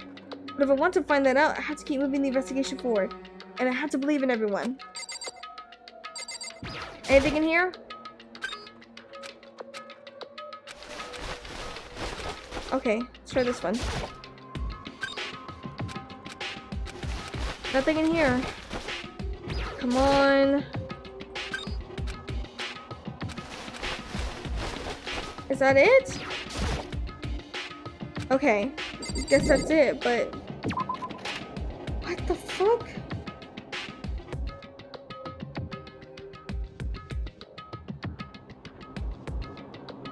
Okay, so maybe I should...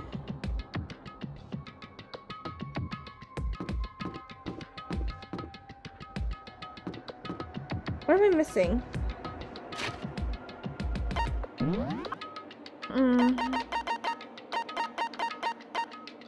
Oh, the dojo! Oh, fuck me. Alright, so I gotta start looking for the shit directly connected to the murder.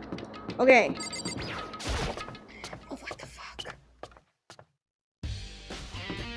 Alright, bitch. This is super confusing now. How did that shit get there?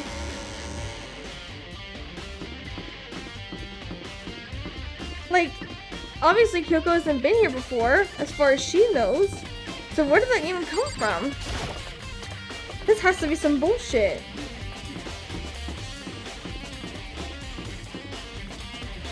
Yep, that's kind of what I figured. I just went right about the stairs because I'm big brain.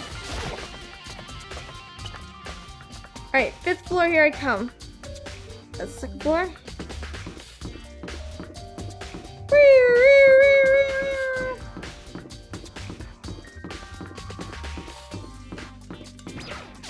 Can you imagine Makoto just hauling ass across the school like I make him do?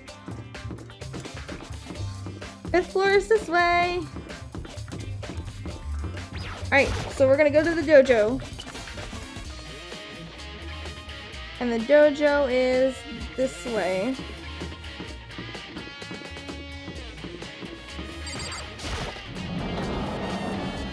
Alright. Oh, hey, Toko. Oh, Toko. So this is where you were. What do you want? What do you want? Am I so disgusting you wanted me out of your sight? No, that's not it at all. I just thought maybe you'd found a clue. Well, I haven't. I didn't find anything, not one single clue. I figured since this place was related to the case, it would have something, right? But there wasn't anything out of the ordinary here. Give me back my precious time. Calm down, Toko. What's your Don't problem? tell me to calm down. Do you have any idea what I'm going through right now? When everyone finds out, they're gonna call me useless, good for nothing. Nobody's gonna say that. Master will. I'm not sure I can disagree with that. You don't want that. I don't want that. I'm sick of always being looked down on. Why won't anyone accept me? Well, I don't think there are any clues here, so maybe I'm gonna get going. Well, I'm ready. So maybe we should go back to the garden then. Which is over here? No, that's a classroom. I almost went the wrong fucking way. Alright, it's the open door.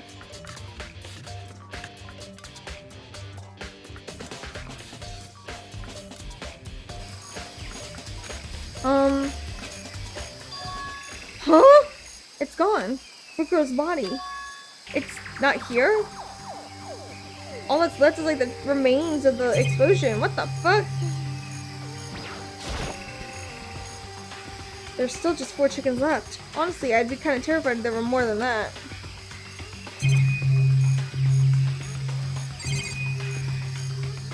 So what the fuck? Are those the sprinklers? Those nozzles poking out. Are those the sprinklers? So that's where the water comes out. Alright, let's go to the tool shed. That's so weird. How come the body's gone already? I better check just to be sure. I didn't find anything even close to a dead body. But if it's not in here either, then it must be... Could it be in the biolab? But corpses aren't the only thing I need to be checking in here. There's one other thing. That tarp. A tarp played a key role in another case, so I better look into it. The killer used the tarp to keep the sprinklers from getting the body wet. Which means the killer might have left some clue behind here. Huh? I didn't notice this before, but there's a small sample in the corner. It's from the biolab! Oh my god! Oh honey, oh honey.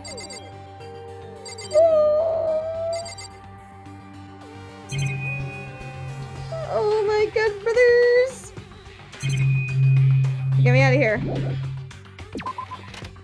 So it did come from the fucking biolab, you little shit! So I really needed to check here. Wait, what the fuck?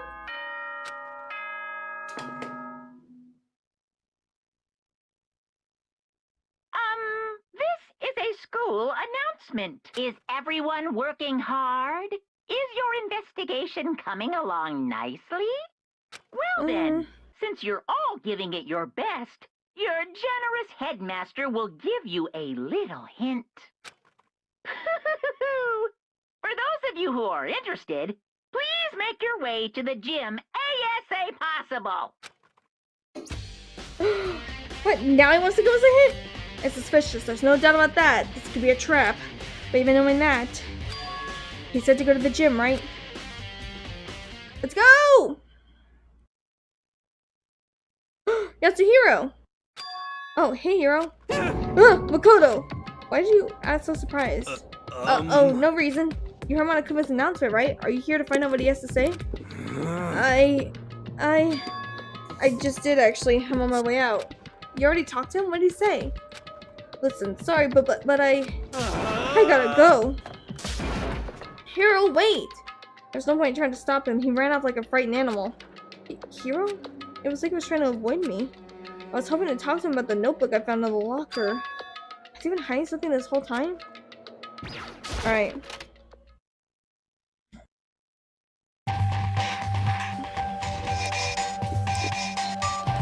Alright, Monokuma, you old bitch.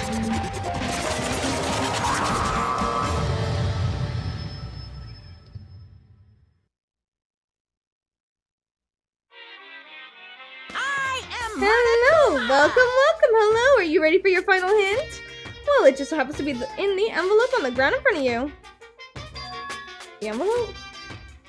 This thing? This must be the envelope.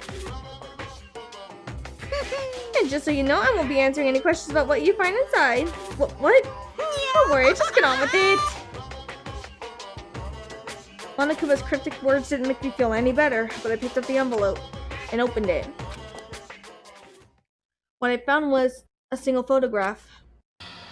What the fuck? It featured a bunch of faces I recognized extremely well. It was everyone who'd come to Hope's Peak at the same time as me. Wait, but there's someone behind Sayaka. She's the only one I don't recognize. Wait, that's not true. I do recognize her. That's right, when Byakuya and I were in the headmaster's room, we looked at that file. Mukuri Kusaba? And this girl is... Wait, what? Why? Why is Mukuro here with everyone else? Even more than that, just having everyone here pose like this is weird enough by itself. And we're all wearing matching uniforms. I don't remember anything like this. Wait, where am I in the photo? Junko's... Why is Junko hidden behind there? Shouldn't she? She's not even wearing the matching one. What the fuck? Neither is Celeste. Celeste's just wearing her thing. Oh. And now that I'm looking at it, it's not even everyone. I'm not in the picture. I'm the only one not there. The picture has all 15 other students, but not me. But I guess that makes sense. After all, I don't remember ever taking a picture like this. I went to junior high with Sayaka, but the first time I met everyone else was when I arrived here at Hope's Peak Academy. So it's natural for me not to be in this picture, but what's definitely unnatural is that everyone else is in the picture. I thought everyone was like me and didn't know each other till they got here. But this picture is real. Then could that mean? Could it be everyone else and just me? Everyone here except me is... How long are you gonna keep up this rambling? What the fuck is that word? Soliloquy? What the fuck? What are you gonna do? Kind of getting in the way of standing there, you know? So, I mean, get out! But I told you I'm not fielding any questions! What kind of mystery would this be if I gave you all the answers? That'd be totally out of the field! I guess that means he's done talking. Damn it. What the fuck is this? So in the end, all I found in the gym was even more confusion. And with that confusion in hand, I left the gym dejected. What the fuck? How does that count as a hint? It just made me even more confused. Is that what Monokuma was going for? Did he put together a fake photo just to confuse me? But it looks so real, so full of life. How could anyone fake that? Which would mean everyone but me. Maybe I should just ask everyone directly. I should clear all of this up. No, I have to clear all this up. Boop, bitch. Alright.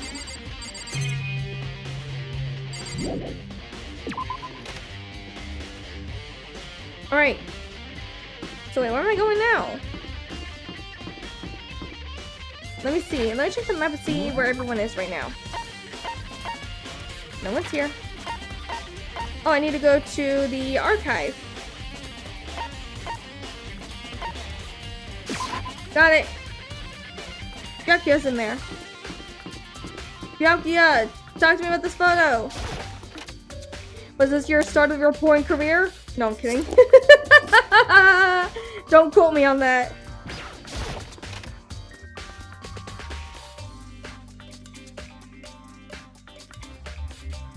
Byakuya! Oh, Byakuya. Listen, do you think we could talk? Byakuya? That's enough. I have nothing to talk to you about. Don't talk to me as if we're friends. Hey, Byakuya, wait! But of course he didn't. He just walked away. What the? Why is he acting like that? Like he was purposely trying to avoid me. What the fuck? What are you finding here? Okay, I guess I'm not investigating.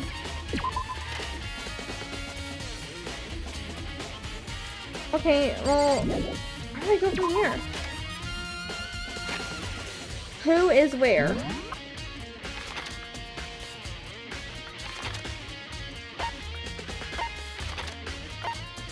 Wait. Okay, she's in here. I'm going to the bath. Wrong way.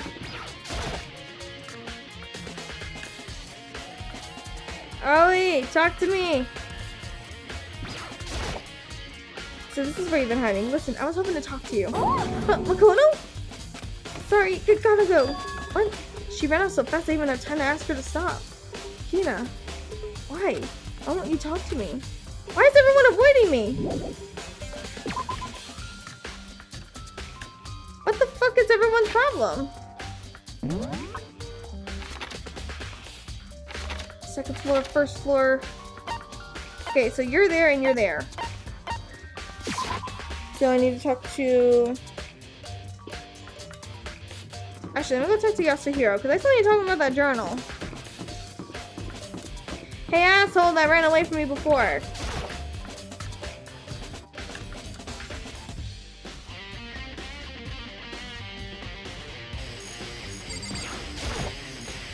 Hey, Hero. Makoto. What's going on with you? Every time I see you, you freak out like that. No, Oh, sorry, but I'm in a big hurry. Once again, he ran off like a terrified rabbit. Hero, what's wrong? I still wasn't able to talk to him about the notebook I found. It was like he was avoiding me. Like he was afraid of me. Why?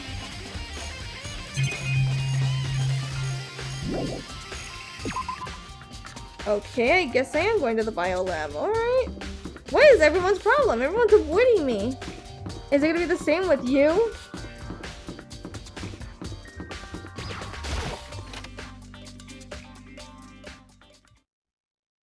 decided to visit the bio lab one more time. And the first thing I saw when I got there was her passed out again. Huh? Toko! Toko, you okay? No, she's not dead, is she? Oh, God! Ugh! It's cold, it's super cold, it's so cold, I think I'm gonna catch a cold! If you keep taking naps in places like this, I'm sure you will. I What? see. I was asleep? I must have fainted again. I bet you were sitting there staring at me getting all excited, weren't you? No, I wasn't. Oh, then what? Hot and bothered, straight up horny. Okay, so why did you pass out? I don't know, last thing I remember was me waking up just now. What'd you do to Miss Morose? Oh, that's right, your memory stops and starts each time you switch. Bingo bazinga! We share some basic knowledge, but our memories are very much separate. SOB! And don't say it like it's a bad thing. It's a blessing as far as I'm concerned. Because even if she forgets something, I totally remember. That's like a double the memory. No, it's more like half. All I want to know right now is, where's my little darling? Tell me now, or I slit your throat! I don't know, I'm sure Byakuyo's around somewhere doing his own investigating. Yes. By himself? I assume so. I knew it, I totally knew it! I'm a total pro when it comes to all things master. Wait, I gotta hurry, I can't even imagine how lonely he must be right now. Okay. Toko shut off, her eerie laughter echoing behind her. I totally forgot to ask her about the picture. Well, there's no point asking Genocide Jack anyway. Besides, I have more important things to do right now. Why did Toko faint? There's gotta be some reason for it.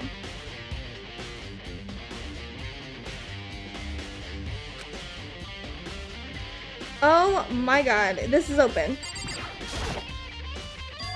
The fridge, it's open! But I'm sure they were all shut tight last time I was in here. That must be why she passed out. Right. She faints so easily. Kyoko, Makoto. it's getting late, isn't it? Are you okay? Indeed. I'm sorry if I made you worry. No, you don't have to apologize. Listen. But listen, about this room. Oh yeah, It would seem... the morgue. Yeah, I knew it. I suspected as much. And Toko must have looked inside the fridge, seen what was in there, and well, there you have it. You knew she fainted? Indeed. I was on my way here when Genocide Jack came running past me. I assumed she must have sneezed, but once I got inside, the real reason became clear. It would seem... I imagine she came here to investigate, and when she opened the slot there, that's when she saw the body inside and dropped like a bag of rocks. That's why everything's gotta be so... Why is everything gotta be so difficult with her? Anyway... We should close it up. Don't want to leave it hanging open like that. Yeah, good idea. Makoto. Give me a hand in this. Kyoko approached the fridge, hands outstretched, but suddenly she stopped. What's wrong? Listen. Maybe we should wait a second before closing it. Huh? How come? Because Mukuro's body is in here. Mukuro's corpse? Mukuro's body is inside the fridge? I see. Just like every other time the mastermind probably brought it up here while we were in the class trial. The mastermind did it? Because they assumed we wouldn't be doing the class trial over again, I guess. So... You may be right. Either way, now I can finally get a good look at the body. Oh, that's right. Kyoko didn't get a chance to check the body during their last investigation. Makoto. I need to do my own examination of the corpse as soon as possible. I'm going to find a clue this time, and I'm going to grab the mastermind by the tail. Okay, so what should I do? So then... Why don't you just wait over there? I'll let you know as soon as I'm finished. Just wait over there? That's it? Okay, well, I need to check out these tarps anyway. You know, I think I've seen a tarp like this somewhere before. Ah, it's the same one as I found in the garden tool shed. And if I remember, that tarp had a stamp on it that said Biolab. And that's the tarp that was used to help camouflage the murder in the garden.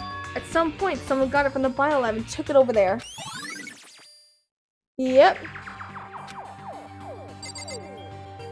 Okay, are you done there, Kyoko? I should ask Kyoko about that group photo. After all, she's in it too. Don't let me interrupt your investigation, but I wanted to talk to you about something. What is it? It's about that announcement Monokuma made earlier. You mean the one about a hint or something? I didn't take him up on the offer. Huh? Why not? Because... The only reason he'd give us a hint at this point would be to confuse us, to cloud our judgment. I could solve this mystery on my own, without whatever hints he may have to offer. That's a good point. I wish I could go back and do the same thing, but what's done is done, I guess. Standing here looking at her, I don't think she's hiding anything from me. Is she right? Did the mastermind forge that picture as a try to confuse us? That's gotta be it. There's no other explanation. Yeah, fair enough. Alright, I'm gonna trust Kyoko on this. Okay. Well, I should ask Kyoko. What? But... Yeah... Are we done here? It's fridge meant for storage of bodies. Can't do it. Can't look inside. What do I do now?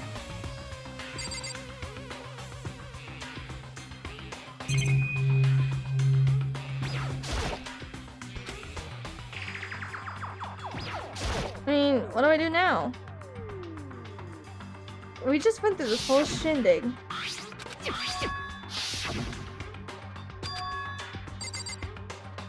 What do I do now? Oh my god!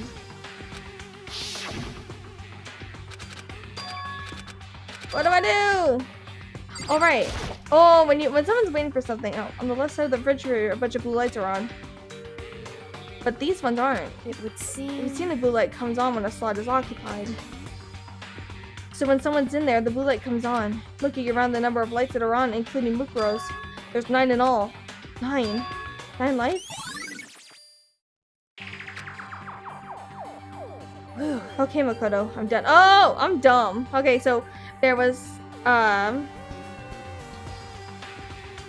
see, first murder, first execution, so that's 2 right off the bat. You have Chihiro, Mondo, that's 4. Hifumi and Tako, which is 6, and then Celeste's murder, and then Celeste's execution at 7. Does Alter Ego count? 8? No, Sakura's number 8. And then Mukuro's number 9. Already? Geez, that was fast. Indeed. Anyone can do good work if they go slow. In that spirit, I'll make my report brief. So, did you find anything? Indeed. I paid careful attention to the wounds and the traces of blood, and it seems highly likely that the stomach wound and the blow to the back of the head were inflicted after death. Really? The burnt tissue made things a little difficult, but I'm completely confident in my findings. So that means neither of those were fatal injury, right? Then what was the fatal injury? Due to the explosion, the victim's identity is unknown. They were, however, dead before the blast. The victim has been stabbed a single time with a knife, which went completely through the body. They had also been struck in the head with an object about as thick as a metal pipe. The body was covered with other wounds, but these were at least several days old. The only other option is the other wounds, but the process they were old. Is that right? Where does it say they're old? Huh? Because... All the Monokuma file says they were inflicted at least several days ago. I guess I don't see the difference. Wrong. Well, the difference is immense, considering the impression they give. Listen. You seem to be equating several days old with simply old. However... But that doesn't quite follow logically. Old wounds, it makes it sound like they've been there forever, like they're not related to the murder. Are you saying they are? But we got all the Monokuma file right after she was killed, right? So if the wounds were at least a few days old, there's no way they could have had anything to do with it. So then... But what if Mukuro herself wasn't killed within the last few days? What? At the very least... Certainly you can allow it as one of the many possibilities, can't you? One of many? Right. A detective doesn't have supernatural powers. There's no way to predict the answer from the beginning. Instead, the ideal detective begins by imagining as many possible scenarios as they can. In other words... They envision these possibilities without prejudice, without bias, using only their logic and common sense. Then as they investigate, they test what they find against each of these possibilities. Of course, me telling you this doesn't mean you'll be any good detective work. But beyond using that to solve this particular mystery, you should keep it in mind for the future. Okay, cool. Okay. So the blow to the head and the stab wound were inflicted after death, so she must have been killed some other way. Hey. So if there's anything else you'd like to know about the condition of the body, now's the time. Alright, fuck it. Come to think of it, there was one thing. Earlier when I was looking at Mukuro's profile, it listed her height and weight. So... 5 foot 7 inches, 97 pounds. Vitals for 31, 22, 32. Did I get all that right? You remembered all that? They are indeed consistent with the corpse. So then... Indeed. And don't forget about the Fenrir tattoo. There's absolutely no mistake. Indeed. Our victim in this case is, without a doubt, Mukuro Ikusaba. Alright, cool. So we got that. And? Is all you wanted to ask? Yeah, I think so. So then... But it looks like we have no further business with Mukuro's body. Let's get going. It's kind of chilly in here. Oh wait, we're not gonna put the body back? Don't you think it's kind of sad leaving it out like this? Why? Sad? Did you forget she was our enemy once? A part of the ultimate despair. Jesus Christ. But she still got killed. She's still a victim. Hey, Have you ever heard of the phrase, you reap what you sow? Well, yeah, but still. You really are naive, you know that? It's really quite appalling. But she could have abandoned me. But she said it'd help me instead. So for someone like that what does it mean to be naive? so I then... think we've done all we can do here. Back to our separate investigations, yes? Ah, hold on. I still have one more thing to do. Something I need to talk to Kyoko about. Oh yeah, the pocketbook! If I don't do it now... Hold on, no. Hey, Kyoko. I did have one last thing. I know I shouldn't, but I feel like I have to ask. What? Go ahead then, out with it. Have you really not seen your dad even once since you got here? What? What? So... What do you mean? Well, you know those lockers on the second floor of the dorms? Indeed. I do, yes. But to get in any of the lockers, you need the handbook of whoever the locker belongs to. Actually, I managed to get them open using that emergency handbook. I see. The one you found in the headmaster's hidden room. And? So, did you find anything worthwhile in the lockers? I found a pocketbook, and after looking through it, I think it must be your pocketbook. Why is that? What makes you say that? Because... Like I said, only the locker's owner should be able to get into it, right? I can't imagine those lockers belong to any of us. After all, we only got access to that area just recently. What I'm saying is, there's no way I could have had access to any of those lockers. And if I did have a pocketbook, why would I bother putting it in a locker? Everything you just said makes perfect sense, but there was something written inside. It was about the headmaster, about your father. What?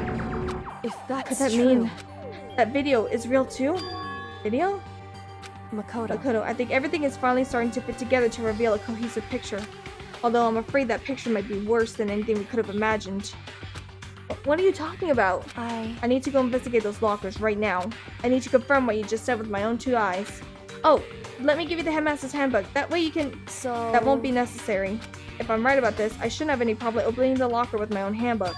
After all, it would seem that it's my locker. Your locker? Makoto. If you watch this, it'll all make sense. DVD? And it says class number 78, urgent interviews? So... I found it in that hidden room after you left. Anyway... I don't have time to explain exactly what I think it means, so just watch it and see for yourself. I think you'll realize exactly what it means. You'll understand why you found my pocketbook in a place none of us have ever been seen before. None of this makes sense right now. But I guess that means there's something okay, so I need to go to the, Makoto. Fuck, I forget the name of the room. The radio room? No. Oh, and now it's my turn. Do you have a second to listen to me ramble? Ramble? In other words... So as it turns out, the arrangements I'd made didn't stick. What I mean is, I'm less and less sure of everything, even my own feelings. You're talking about your dad, right? I can never find the answers to the questions I wanted to ask for the rest of my life. And all because of the mastermind. However... But there's one thing I am sure of. When it comes to the mastermind, there's no room in my heart for forgiveness. I swore to destroy the mastermind. This is just one more reason to follow through on that. Kyoko's eyes burned with the fire of determination.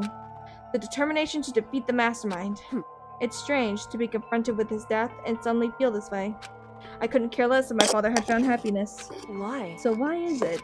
Why does it bother me so much to know how he suffered? It's ridiculous. There's just no understanding it, I guess. You can't help it. She let out a small laugh as she said it, but her smile was filled with sorrow. Whew. So that's it for my rambling. There's still much to do before I can consider my task complete. Yeah, you're right. Hey. But keep this in mind. There is only ever one absolute truth. Whether that truth serves justice or suffering, whether it's the greatest truth or the worst. What do you mean? Makoto. Even if the truth you uncover is filled with hopelessness, you still can't give up hope. Absolutely not, because all I can do is keep moving forward. That's pretty much all I'm good at, you know? Indeed. Sorry if that was strange. So then... Anyway, I need to get going. I might cosplay as Kyoko. I'll see you at the class trial. Leaving behind that final farewell, Kyoko was gone. I better get going myself. I got that DVD from Kyoko. I should head to the AV. Oh, the AV. I'm fucking stupid. Ah. No matter what happens, I won't lose hope. Even if it's the worst truth in the world. I can't afford to lose. Alright, ladies and gentlemen, we are. Oh, fuck, I hit the wrong thing. We are gonna head to the AV room and we're gonna see what the fuck is on this tape. Second floor, first floor. Go! Alright, let's go! What are we gonna find on this fucking DVD? And I just went right by the room. Alright, let's go! I think this is the final showdown, y'all. I think this is it. I think we're gonna have to cluster out this. They should be able to play the DVDs just fine. Well then, I better take a look. I took the DVD Kyoko gave me and put it in the player. It said it was playing, but nothing appeared on screen. I stared into the black of the monitor. It must have only been a few seconds, but to me it felt like an eternity. And then, all of a sudden, an image appeared.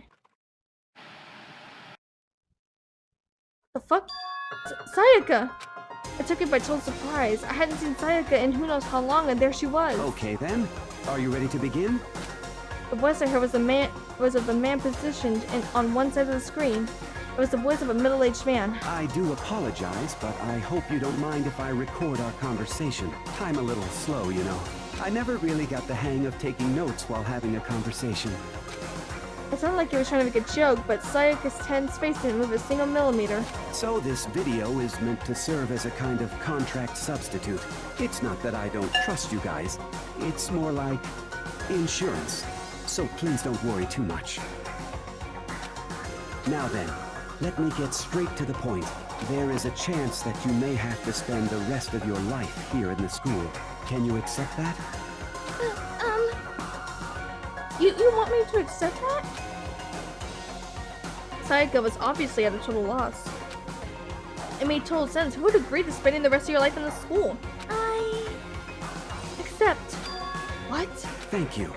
And I'm sorry about all this. Well, I can promise you that I will do everything in my power to keep you safe. As the headmaster of Hope's Peak Academy, I give you my word. No way. So she knew. What the fuck? As if on cue, that's where the video cut out.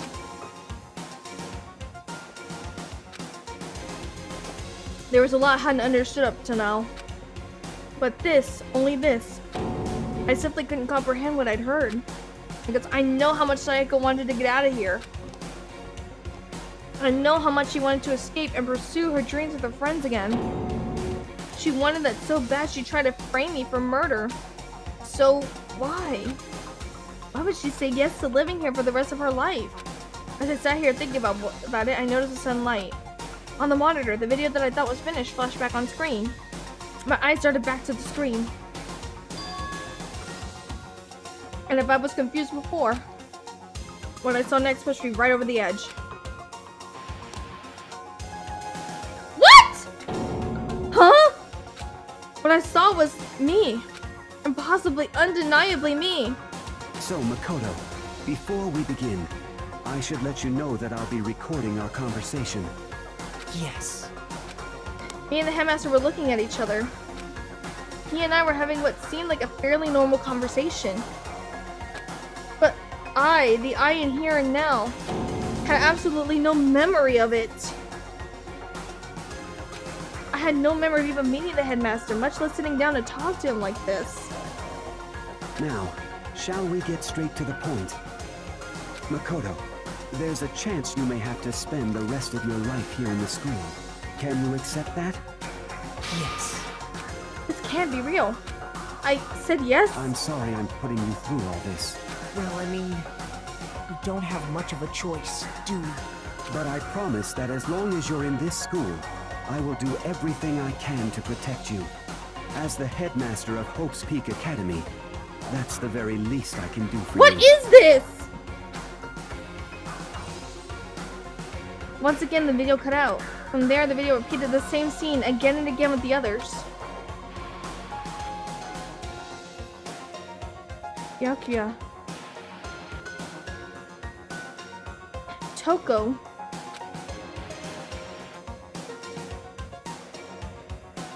Hina. Everyone. They all said they agreed to live in the school forever. And then... Kyoko. Her interview with him had recorded just as clearly. Without a doubt, she had met him.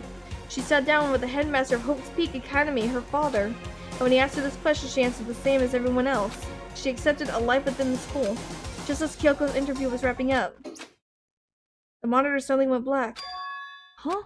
It wasn't just the monitor, the DVD player itself had apparently turned off.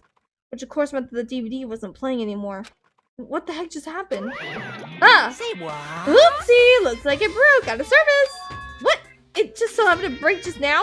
Too bad. Now then, when does it matter? Failure can strike anywhere, anytime. That's what failure is, right?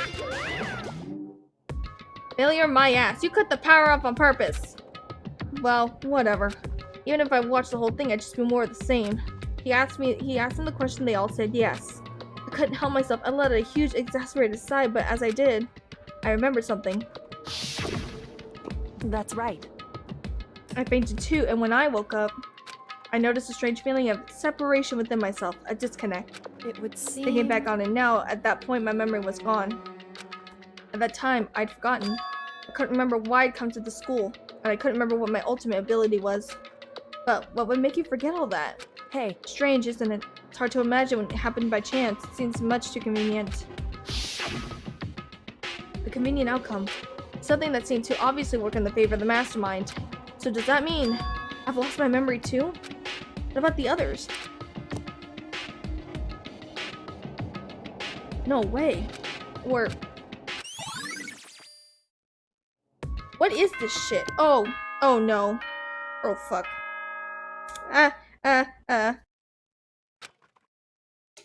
Oh fuck. For anything that has a start, there has to be an end. Go fuck yourself. And if the end comes, then that means it's time for a fresh start. There is no night that doesn't have a dawn.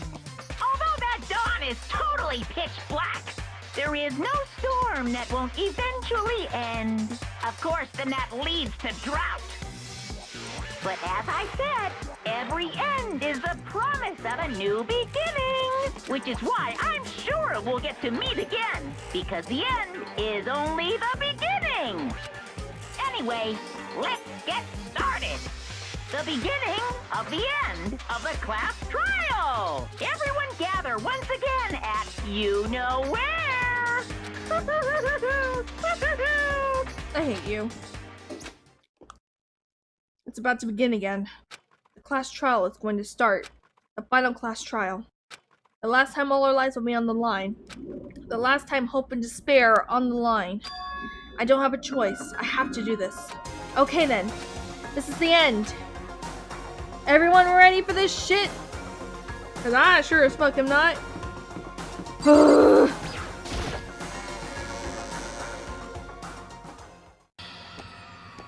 I got on the first one this time. Makoto, You're early, Makoto. listen. Does that mean you feel prepared? Yeah, for now at least. But where's everyone else? Why aren't they here yet? However... Don't worry, I'm sure they'll be here soon. And just like she said... Yakuya. Yakuya? They arrived one after another. But they were all in the same state of shock. Hina? Hiro? Silence. And it wasn't any normal silence.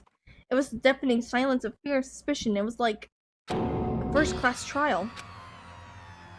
You called me, so I Oh, strong silent master, you're so wonderful, so cool, so loud, my voice replaced! Yes! Now listen, everything will be just fine if you leave it to me! My beautiful scissors! With my scissor-sharp scissors in hand, I'll stab and go to shoot the master of evil! But I thought you couldn't kill anyone but adorable little boys. If it's what master wants, it could be a boy, girl, or anything in between, I can handle it. Where am I? No human language to describe the disappointment I'm feeling right now. Is everyone here? Oh, and wearing your gloomy gust faces, I see. Well now. Okay, well then, let's begin! Thrills, chills, kills! This final class trial is gonna be slathered in pitch-black despair, climaxium sorrow. That's fine. You're right, this is the final class trial, and this time it'll be fair. What do you mean this time? Stop with all the slander. I'm a fair and good standing, you know. Unbelievable. If there was a Mr. Fair Guy Universe contest, I'd take home the tiara every year. I'm gonna win this game super fair and square. Today, And I'll make I'm sure everyone feeling watching at home knows that despair is mightier than the hope. Stop talking. Enough of your tedious drivel. Begin the trial already. Sure, let's begin the trial already. I'll be waiting for you down below. So don't try and run away. Laughing as loud as ever, Monokuma disappeared. Whatever. In the name This will of be over my in no family. time. When the exclusive confidence, Byakuya was the first into the elevator. One by one, the others followed. Why are they so silent? Nobody made eye contact, nobody said a word, they just disappeared into the elevator. Hey, They're all acting odd. Like they're paranoid, suspicious of each other. however, But you know why that is, don't you? Yeah, I think so. however, Well, you can tell us all about it soon. At the class trial. You're right, I'm ready. so Ready to win, right? Of course. I'm glad to hear you say that.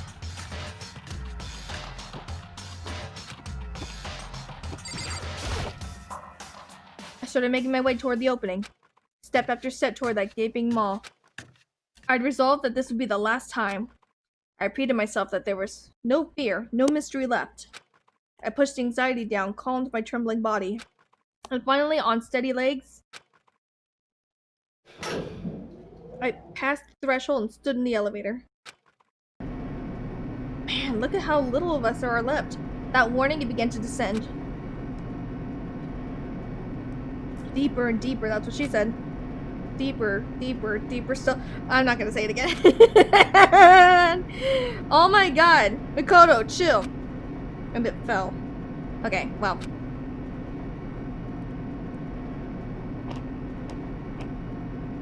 I closed my eyes and sight fell away. All sound too disappeared. Alone in the universe, I waited for the elevator doors to open for the last time. What could have been seconds or centuries later? I felt the gentle vibration of the elevator come to an end. I slowly opened my eyes. This is the final trial site? What do you think? Isn't it just a perfect background for deciding a person's fate? It's the long-awaited last stage, the always exciting final boss battle. And I'm gonna sit in this one. I'm gonna sit in on this one. I'll just sit right here in the vacant 16 seat. Thrills, chills, Then let's kills. begin! Okie dokie. This is it, guys. This is the final one. It's the final countdown. Alright.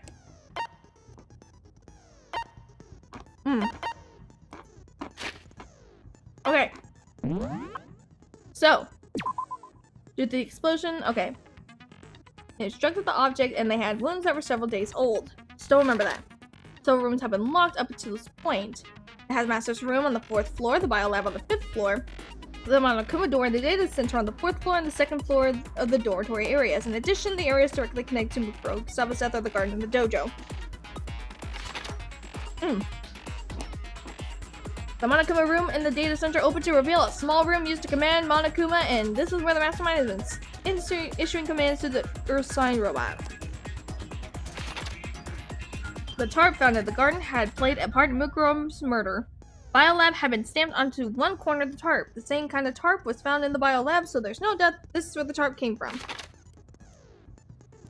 According to the headmaster's report, Mukuro did not have a single scar or wound when she came to Hope's Peak Academy.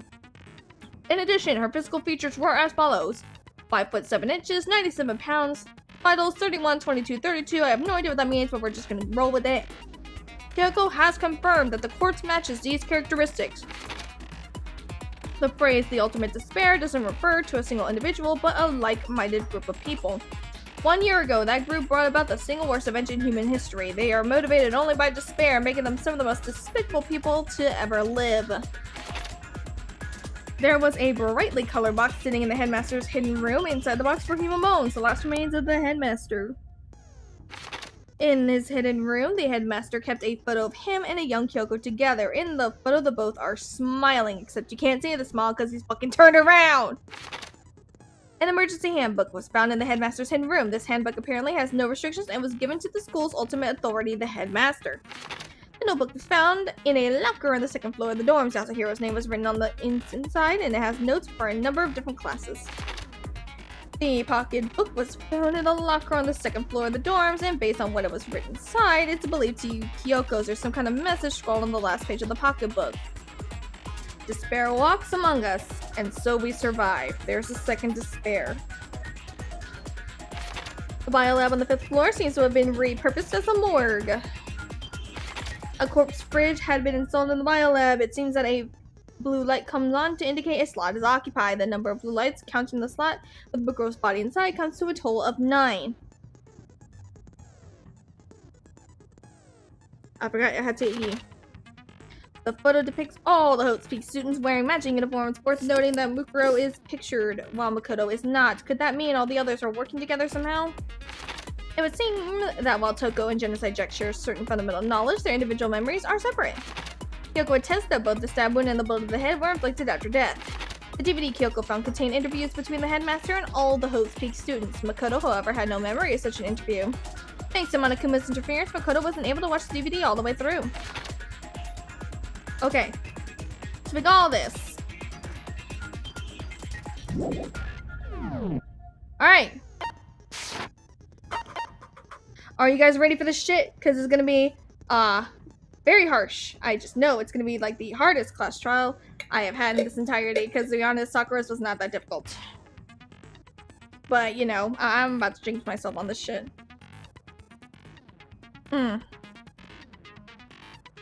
I'm about to fuck all this up. I just know I'm about to fuck all this up. I almost want to take a bathroom break, but... God, I'm scared as fuck right now. Okay. Fuck it. YOLO! I'm gonna eat this pickle. Oh. Since this will be the final class trial, I've come up with a special rule. So listen up! If you can figure out Mukuro's killer and go on to solve the mystery of this school, you guys win! But if you can't, then I win! And of course, waiting for the loser is the super exciting, super heart-pounding punishment! Are you saying that if you lose, you'll execute yourself? Yep, sure will. Okay. And that's final? No loopholes? No wiggling out of it later? Of course not! Bears never go back on their word! Never mind all that. I just have one question for you. Oh, you're taking this serious, huh? Are you feeling okay? Is the mastermind only one person? Don't bother. I already know the answer. You're all the mastermind, aren't you? You're all out to get me! What are you talking about? I'm right, aren't I? I knew it!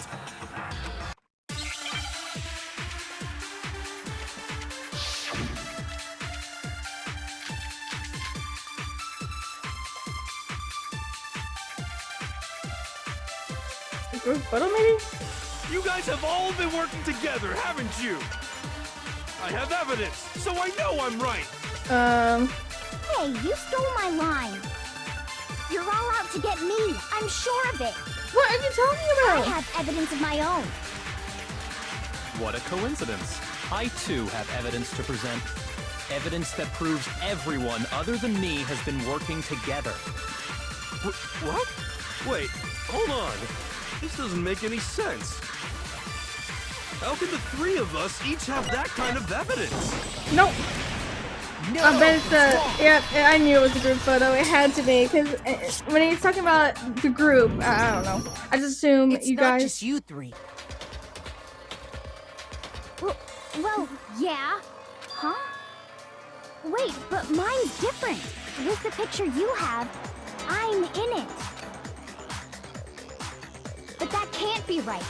Because in my picture... See? I'm the only one not in it. What the fuck? I figured as much, in which case. Hero, you have a picture too, right? Let's see it. Okay, but be careful with it. It's pretty important evidence. This one too, it's just like I thought. Hey, he's not in this one. So the secret in these pictures has been revealed. Secret or whatever, I don't care. You guys are all in on this together. That's why I'm the only one missing. But you're in my picture. You're the ones trying to trick me. So the whole purpose behind these photos was to get us questioning and fighting with each other. The mastermind laid a trap to make us each think everyone else was working against us. Huh? I laid a trap? A trap? How rude! What grounds do you have for such audacious accusations? The proof I need to reveal Monokuma's trap. Each photo has a certain something in common. There's a connection according to what person isn't shown in the group. Yeah! And that person is the ones who got the photos. My God! I already know. In each case, the only one not in the picture is the person who received it. So, in the picture I got, I'm the only one missing. In the picture Hina got, she's the only one missing. And in the picture Hiro got, he's the only one missing. As long as we're talking about it, I suppose I should show you my photo as well. Yes. Yep. What? Look at the big fish. In other words, Monokuma gave each of us a group photo in which that person wasn't included. And when we each saw our picture, we just assumed everyone else was the enemy? Figured it out, huh? Yeah, I thought that must be it. But how was that a hint? But you know, there might be more to this than just Monokuma trying to confuse us. There's something else that bothers me about everyone's picture. What is it? What's sticking at me? Listen, can I see everyone's group photo one more time? It's not directly connected to what we're talking about, but I'd like to double check something. Sure, no problem. Yeah, I don't mind. I'm sure there's something unusual about these group photos. What is it? I need to compare each of them one more time. The obvious picture. Celeste's just in the background. She's like, I'm not dealing with this water bullshit.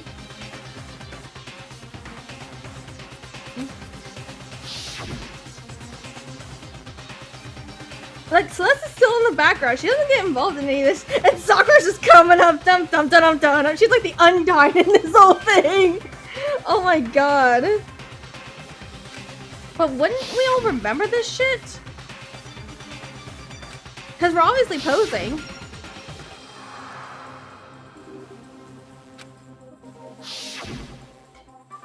There's something strange about all of them. Something I can't quite pin down. Something... Can you just forget about the photo already? Ugh. Trying to trick me with such an obviously fake photo? I'm still pissed about that. And on top of that, they went to all that trouble to make it look like we were wearing matching uniforms. So you think they're fake? No, no, no. I assure you, they're quite real. What are you talking about? There's no way. Yeah! I don't remember ever taking a picture like that, so it's gotta be a fake. I'm sure of it. But you know, can we really be so sure? Maybe we did know each other before, but the amnesia just fucked everything up. Don't get me wrong. I don't remember taking this picture either. But is that really enough to be absolutely positive they're fake? What do you mean?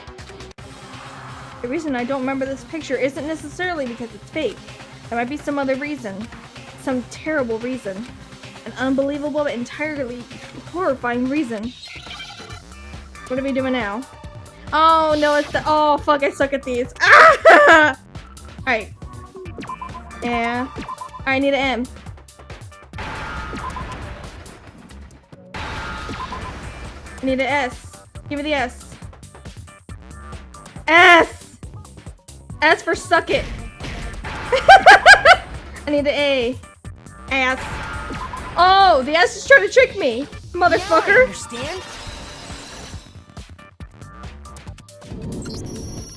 let's say that somehow we'd all lost our memories. That could explain it, couldn't it? Oh, I get it. So we all just lost our memories at the same time and forgot about the photo. Makes sense. As if. You expect me to believe such an unbelievable occult-type story? Yeah, we all lost our memories? That's just crazy. No, I have proof. It's only natural they wouldn't believe it. But no matter how much they refuse, if that's the absolute truth, they have no choice. We can't move forward until they accept it. And there's another way to prove it besides those pictures. The interview DVD, right? I bet bet you don't remember that shit. Yes. Oh, fuck, that's a lot of bullets. Ah! Oh, give me the interview DVD one. You're saying we all got spontaneous amnesia? Since when did this turn into some kind of sci-fi fantasy? I promise you, I haven't lost my memory. Ever since I got to this school, I remember everything that's happened. No, you don't. No, that's wrong. Oh, I'm so glad I caught that. I was about to miss that too. That's why I had to hit space. Those photos aren't the only things that point to the possibility of memory loss. This DVD does the same thing. You're not gonna show us something indecent, are you? No, it's nothing like that. It's a video of all of us being interviewed by the Hope's Peak Academy headmaster. When you say all of us, you mean... I mean all of us, including you. You lie! I never did any kind of interview. No, it's not a lie. Just watch the DVD and you'll see for yourself. The headmaster did, in fact, interview you. What are you saying? I didn't imagine you would remember. It's not about whether or not I remember. You expect me to believe all this? That I lost my memory somehow?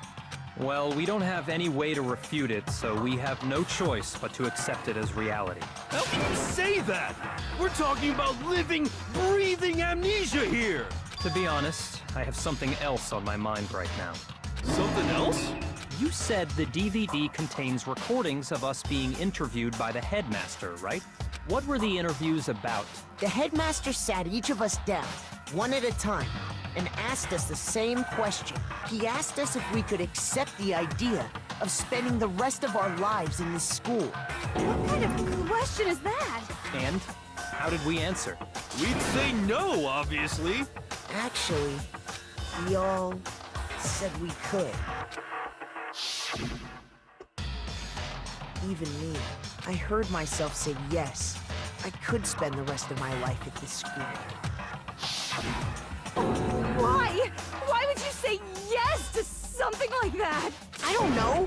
I don't remember a thing. The same goes for everyone else.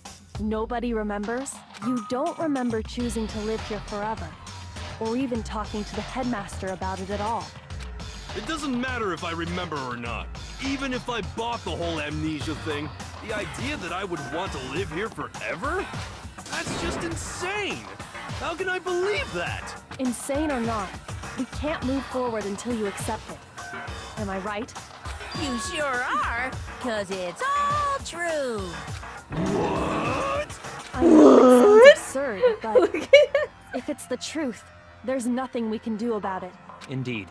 We only have one path in front of us. Then, I really... Yep, you all totally lost your memory at the same time. This is all making my head hurt. And this isn't like some normal kind of memory loss. You stole those specific memories from us, didn't you? Oopsie, you figured that part out too, huh? Of course. There's no way we would all just happen to get amnesia at the same time. How could someone just steal our memories? How? Come, that hardly matters right now. Well, I want to know. If I said it was hypnotism, will you believe me? Or we opened up your skulls and messed with your brains? Would you really believe anything I said? How it happened doesn't matter right now. What matters is figuring out what memories you took from us. That's what you're trying to say, right? I knew I could count on you. The interview with the headmaster, taking that group photo, those can't be the only memories we lost. There must have been a purpose to it all. A reason for taking away our memories. Of course there was a purpose. It all has to do with the original motive.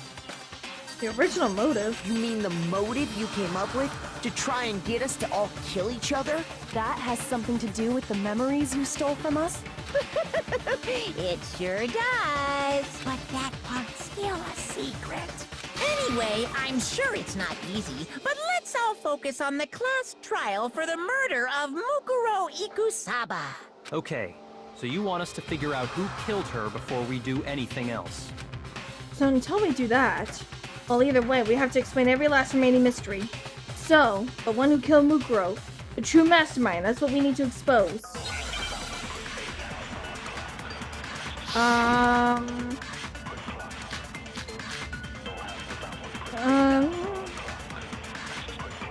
I don't know. So who did it? Who killed her?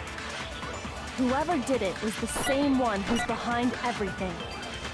That much I'm sure of. But when you think about it, is the mastermind really here in the school? Yes? Of course! They have to be here somewhere.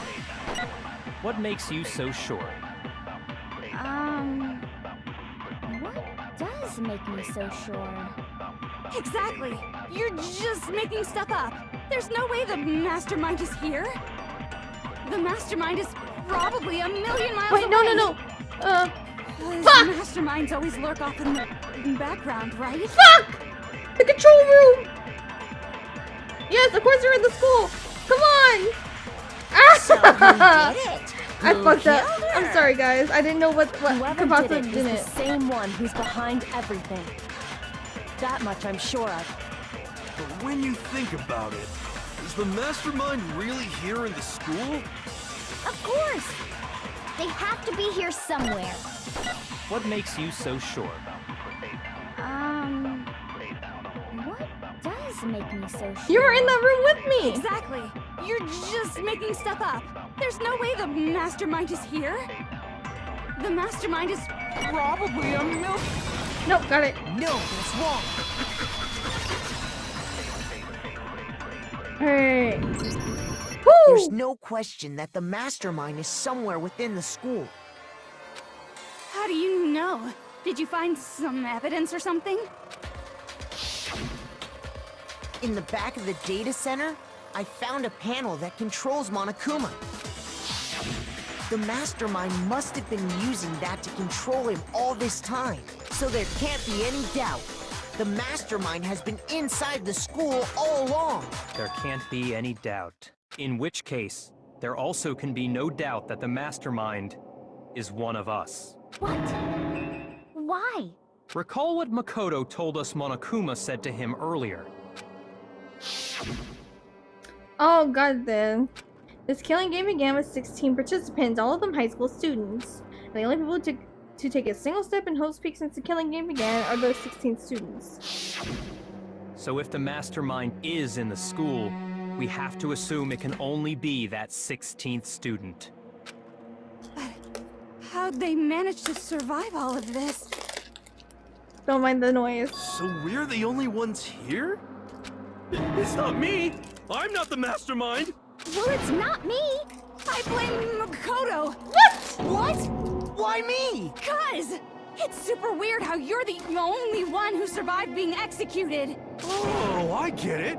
The only way he could have survived is if he was actually the mastermind himself, But right? you saw alter ego yourselves, you idiots! Nuts! You got me! Wait! What are you trying to say? Everyone, calm down. There's no reason to panic. The mastermind's true identity will become clear soon enough. Just as soon as we find out who killed Mukuro. That's a good point. Rather than wasting time bickering, we should put our minds to work solving Thank this you. mystery. Fuck's sake. Yeah, well, how much time have we already spent talking about the murder? He's right. What more is there to talk about? If you want something to talk about, I think there might be one thing. We haven't fully established what Mukuro's fatal injury was. Huh? I thought we figured that out. She died when she got hit in the back of the head. No, that isn't actually what killed her.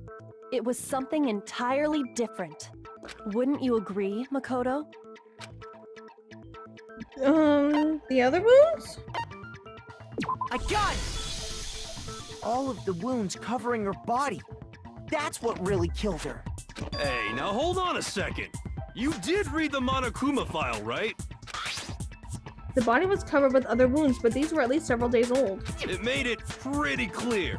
Those wounds were made at least a few days ago, so they can't possibly be what killed her. Consider this. What if the murder itself took place at least a few days ago?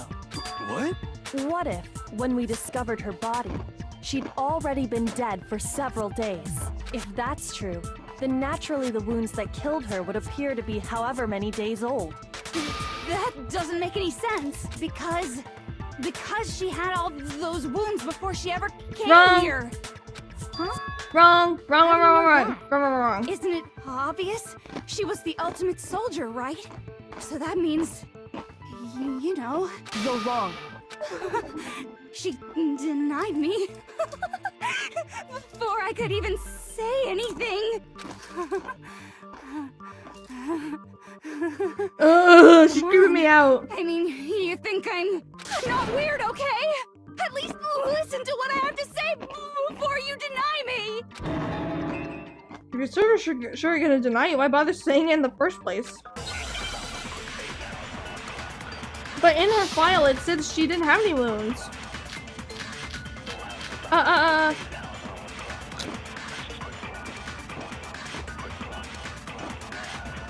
Mukuro was the ultimate soldier. She must have been in 100 different battles. So, when you think about She's it, about to say it. obviously, she got all those wounds. Oh god, the voices when they slow down is so creepy.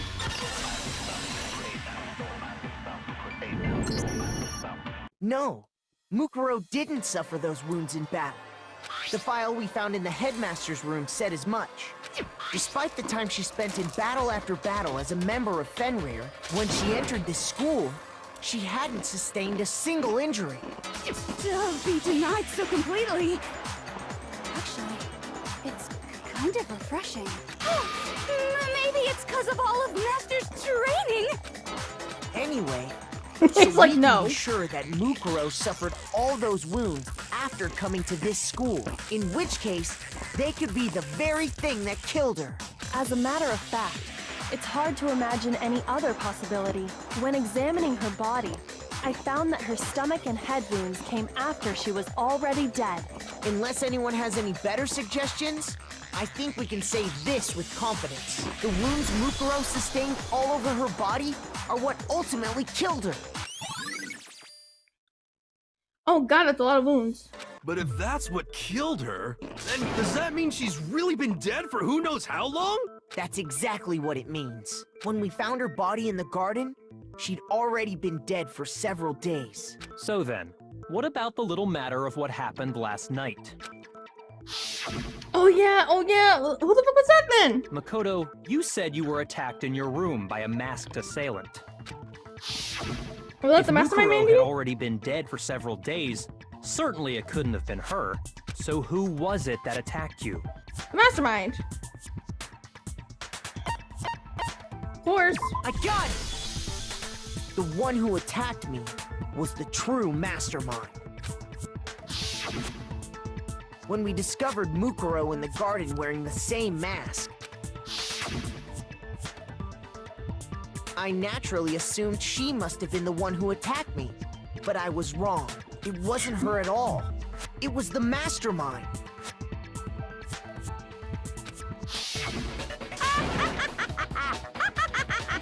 What are you laughing at? Oh, don't mind me. I'm just getting a little impatient sitting here listening. I think I'm gonna jump in. Let's start off with a nice, easy question. Your assumption that I attacked Makoto is just that, right? An assumption. You can't really know who was under that mask, can you? I mean, that's the whole point of a mask. The true identity of the masked attacker is Mukuro Ikusaba, At least, that's what I think. Do you have any evidence that might convince me otherwise? There's no way Mukuro is the one that attacked me, even if I didn't see their face. Mukuro had a very obvious fan word. Wait, no, I don't see the tattoo on the right hand. Look, the right hand's up.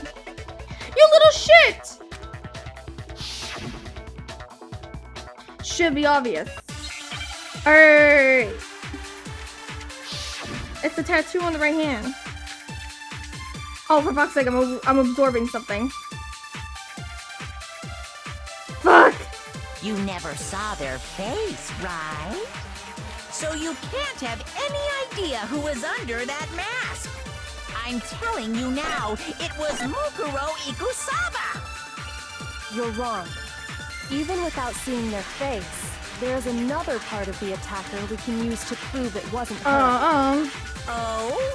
And what is this other part? Is it the right hand? Yes! Or the left hand? Maybe the right foot? Or perhaps the left foot? Or could it be the hips? Shut up! Yeah, the tattoo on the right hand. You never saw their face, right? So you can't have any idea who was under that mask. I'm telling you now, it was... No! No, it's wrong. You're gonna fuck yourself, brother! Mukuro had a tattoo on her right hand, if I remember correctly. A representation of Fenrir. In other words, a wolf tattoo. But I saw the right hand of the person who attacked me. Guys, I am super stoked right now. Ah! And there was no such tattoo. Hey, Zenith. So there's no way the person behind the mask was Mukuro. Yeah, well, okay. You got me. I guess it wasn't her. But that still doesn't prove that it was me. It could have been, you know, someone else, right? Hiro, Toko, Hina, and I all have solid alibis for that entire night. Yeah! We were in the gym tearing you apart, so it could have been any of us. Oh, okay, sure. It couldn't have been any of you. They're freaking out. But what about Kyoko? It totally could have been her. Kyoko trying to kill me? Uh-oh. No snappy comeback? Did I score a bullseye? If you insist, I don't mind showing you. Huh? Show me what? What do you think? I'll show you the one thing that proves beyond a shadow of a doubt it wasn't me. Before anyone could say anything. Her hand! Kyoko was removing her gloves. Your hands! Without thinking, I let out a gasp. It was more than just a little burned skin. Awful, isn't it? It happened when I was first learning to be a detective. I was inexperienced. I thought you didn't want anyone to see those scars. If it means we get another step closer to unmasking the mastermind, it doesn't really bother me. Kyoko seemed to savor the words as she said them, as she put her gloves back on. They're completely burned. My scars should suffice as proof. Makoto, did the person who attacked you have scars like mine? No, not at all. I'm positive. Then this much has been made clear. There can be no doubt that the one who attacked Makoto is the true mastermind. This is just awful! On top of my secret being revealed, I had to look at those positively grotesque scars of yours. Sorry. Did I say that out loud? You're a cunt. I do hope I didn't hurt your feelings. Not at all. You can say whatever you want. Sure, as long as it means pushing me farther into the corner, right? But I'm not cornered just yet. Because if you haven't noticed, the circumstances surrounding Mukuro's death are totally unknown. That's true. All we know right now is she was killed a good while before this morning. On the contrary, we don't know anything other than that. You're not going to tell us she was already dead before we arrived here or something, are you? In that regard, you have nothing to worry about. I promise you, without a doubt, she died after our little killing game began here. Then somehow, she was killed in secret without any of us knowing. And after she died, who knows how much time went by before we found her, right? Did the culprit stash her somewhere? She couldn't have been in the garden the whole time, could she? If she was, she would have been totally decomposed. Just like your brain. Then, she was being stored somewhere? The biolab. To hide a body here. To just store it somewhere? It's only one place. I can't think of anywhere else the body. Yep, the biolab, the biolab, the biolab. Ah! I got it! Mukuro's body was probably kept hidden in the biolab. Biolab? You mean on the 5th floor? That's right. It's actually set up for use as a morgue. So it's the perfect place to hide a body. And it'd keep the body preserved at the same time. Then you're also saying the body was moved from the biolab to the garden. And I have no doubt that that's exactly what The happened. tarp. In fact, I have proof. Yeah, it's the fucking tarp. It's this. I got it!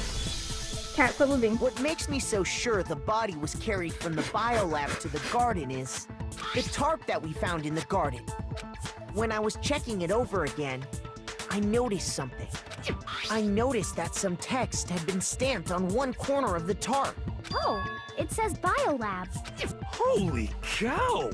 How'd you notice that tiny little thing? Makoto's nitpicky nature seems to have surfaced with perfect timing. This proves that the tarp originally came from the biolab. Quit trying to be an ass, dude.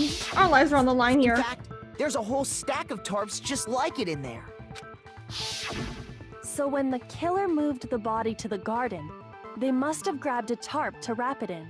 Then they simply left it as it was to protect against the sprinklers, and put the coat on it afterwards. Wow. You made everything sound so amazingly consistent. That's just a wild guess. Where's your evidence? Prove that the body was wrapped in a tarp and moved. There is no evidence. I was simply explaining what I think happened. But you seem to be getting pretty worked up about it, wouldn't you say? Ooh. Now that the conversation has turned to the topic of the biolab, you must be getting pretty nervous. Because the key to uncovering your secret identity is hidden within that room, isn't it? Are you talking about unmasking the mastermind? You see, the biolab contained an inconsistency. One so major it can't be overlooked. Inconsistency in the biolab. The light? La la la, I can't hear you. La la la la la. Such a child. Oh well, just ignore him. I need to put myself together and think. The inconsistency in the biolab. Could you be talking about? Hey, by the way, Makoto, what about that one thing? What one thing? What do you think I'm talking about? Your family. What? Don't tell me you forgot about that video message. Are you trying to make me So turn? what do you think? Are you sure your family's still okay? He's trying to distract me. Why are you bringing that up now? Your mom, your dad, your little sister. What do you think has happened to your family? Are they really as safe as you might have assumed? Stop talking about that! Calm down, Makoto. He wants you to get upset. Yeah, I need to calm down. I can't let him get to me. He's just saying that because he knows we're getting close to the truth of the biolab. So if I want to shut him up, I need to expose the inconsistency and slam him with it. See? The one area where the numbers just don't match up. Hold on. Sayaka. Leo. Chihiro. Mondo. Fumi Tako. And then we have a Celeste. Sakura. Junko. Wait a minute. Wait, what the fuck? Hold on! There was 9 lights. There's supposed to be 10.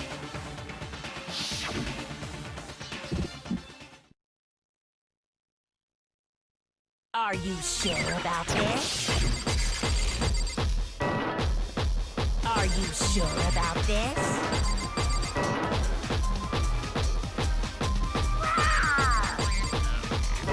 What do you want? Are you sure about this? That's impossible! Are you sure about this? That's impossible! Are you sure? Wait, how do I reload? That's impossible! How do I reload? I forgot how to reload.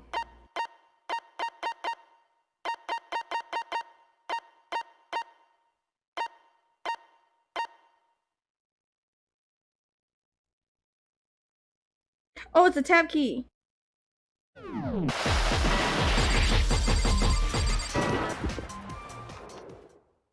I'm not listening! What the fuck? Why can't I? I'm not listening! That's impossible!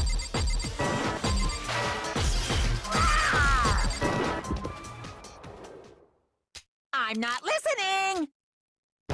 This should prove it. Oh, the lights. I'm so. I'm stupid. The inconsistency Kyoko's talking about is the lights. What are you talking about? What about the lights?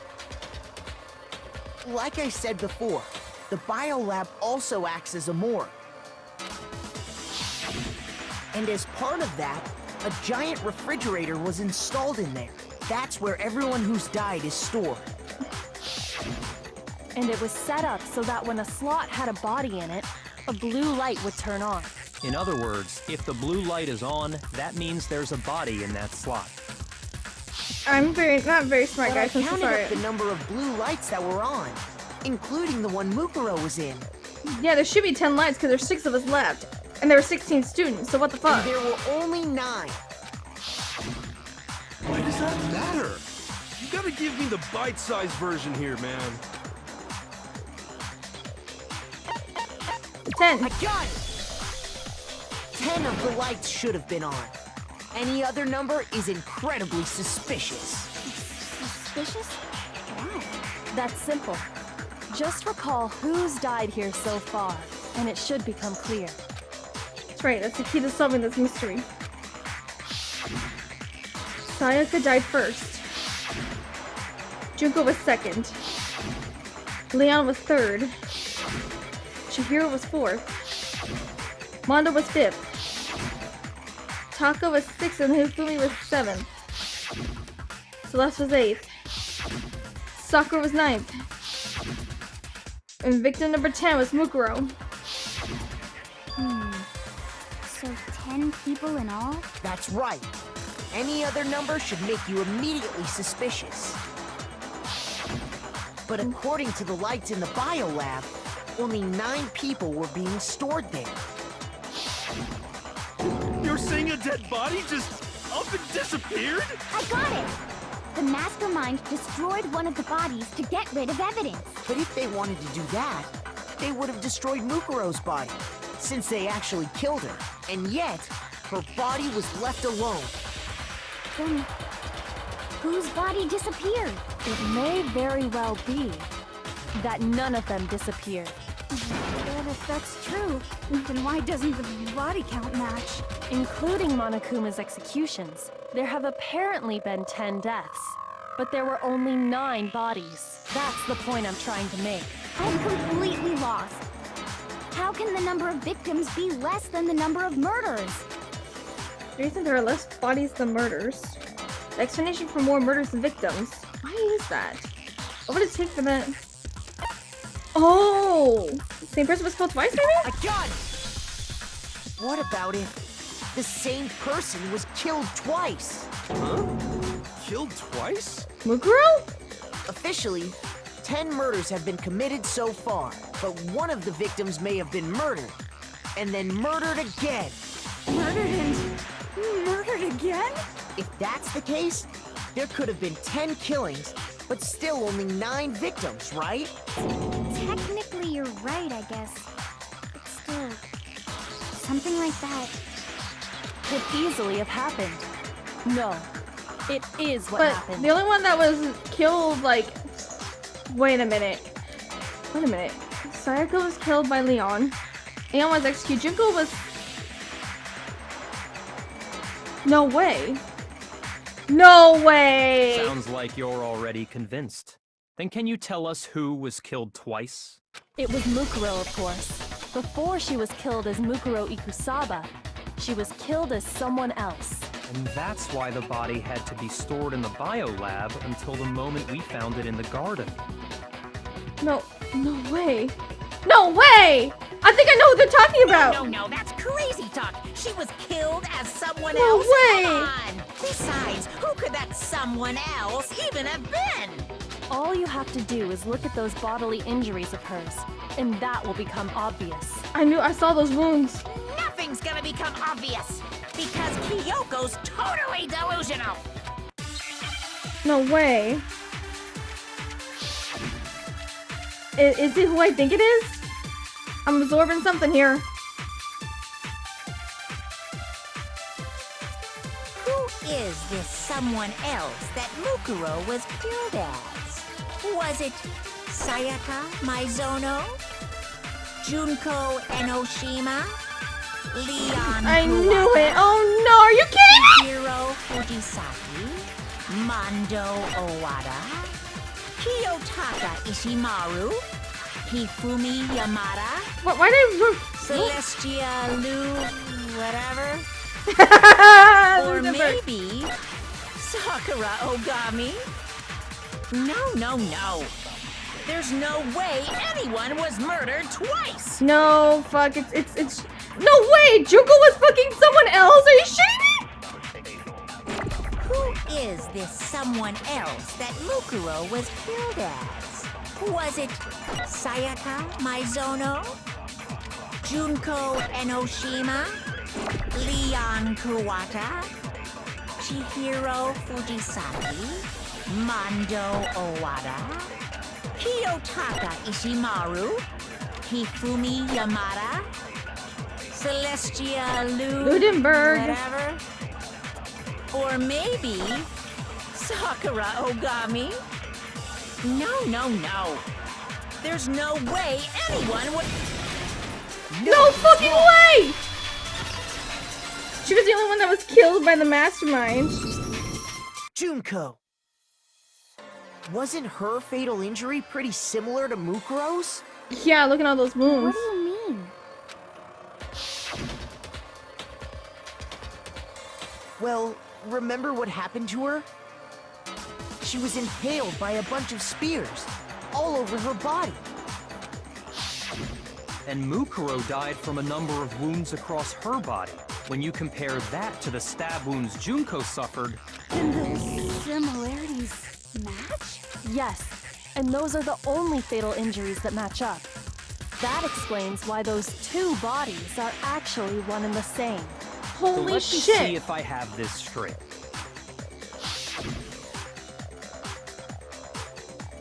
Junko, or someone going by that name, was stabbed to death with multiple spears.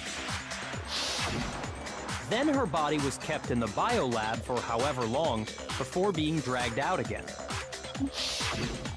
Only this time, it was presented as the corpse of one Mukuro Ikusaba. It all matches up, right? Those wounds Junko suffered could easily be these same injuries. It's really true? Mukuro and Junko are the same person? Wait, so then... what does it all mean? It means that there haven't been 10 victims, but 9, which also means that among the people we thought were dead, one is still alive. And that's the true identity of the mastermind? Who is it? Who's behind all this? We already know the answer to that. It's Mukuro. No, it's not. She's still alive. It's Junko. She took Junko's body and made it look like she was the one who died. So Mukuro is still alive. She's gotta be. Total silence? Then I must be right. I'm right, aren't I? Mukuro alive? The one that's still alive is Mukuro? But can we really believe that? No, there's no way. There's no way Mukuro Ikusaba is still alive. It's gotta be Junko.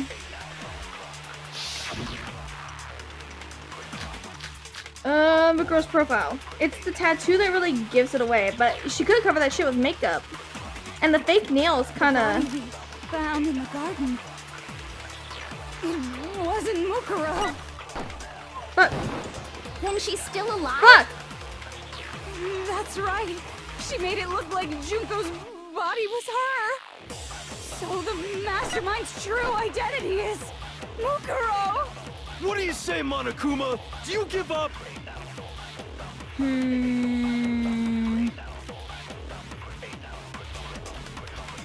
For that to be true, then that couldn't have been her body we found in the garden. Is that really possible? The body we found in the garden. It wasn't Mukuro. No, that's wrong. Oh, we have significantly less time in that one. No, the body we found in the garden The was tattoo Mukuro. gives it away. That's one thing we can be sure of. The body's appearance and measurements are consistent with her records. Right, Kyoko? She was 5 foot 6 inches tall and weighed 97 pounds. Her vitals were 31, 21, 32. Everything in her profile is consistent with that corpse. And then there's the matter of the Fenrir tattoo. So there's no question it's her.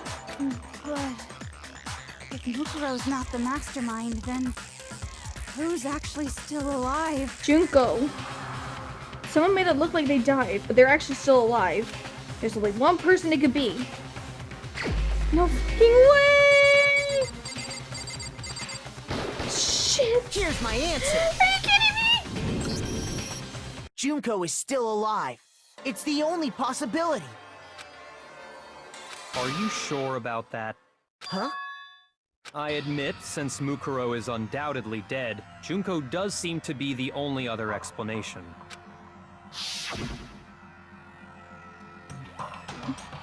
But we saw her get impaled. She died right before our Mukuro very was eyes. disguised. If Junko were still alive, the death we saw would had to have been some kind of charade. But you yourself confirmed she was dead, did you not? I think you mentioned it. I gently placed my hand on Junko's lifeless body. I touched her wrist to check for a pulse like they do in movies and stuff, but she really is dead. There wasn't anything else to say. She was gone. I did check, absolutely, and I could say for sure. She was dead. There's no question. Junko was dead. So, the idea that she's still alive. It must be wrong. Then you're withdrawing your previous statement? I know you gave it your best shot, but too bad. I guess your conclusion was a dud. Too bad, too bad. This case hasn't been decided just yet. Oh? You haven't given up already, have you, Makoto? Huh? No, of course not. There's no way I'd give up that easy. That's all well and good, but how do you intend to solve the problem standing in your way? Junko absolutely died. Mukuro absolutely died. Then both of them are dead, right? There can't be any kind of survivor story. I think we need to look at this from the opposite direction. Huh? The opposite direction? Let's assume Junko is still alive. If so, how could she have survived? How could Junko survive? I checked her. She was dead, I'm sure of it. But still, she were alive somehow. Could it be that Junko's not the one that died? Did we not establish that that was Mukuro? It wasn't Junko, but someone else entirely? Maybe she used some sort of trick. What am I doing? Oh, god damn it, Hangman's Gambit. Ah! I hate this. 3. Okay.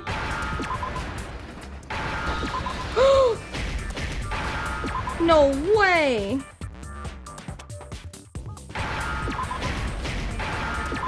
No fucking way! She was erased! Now I understand.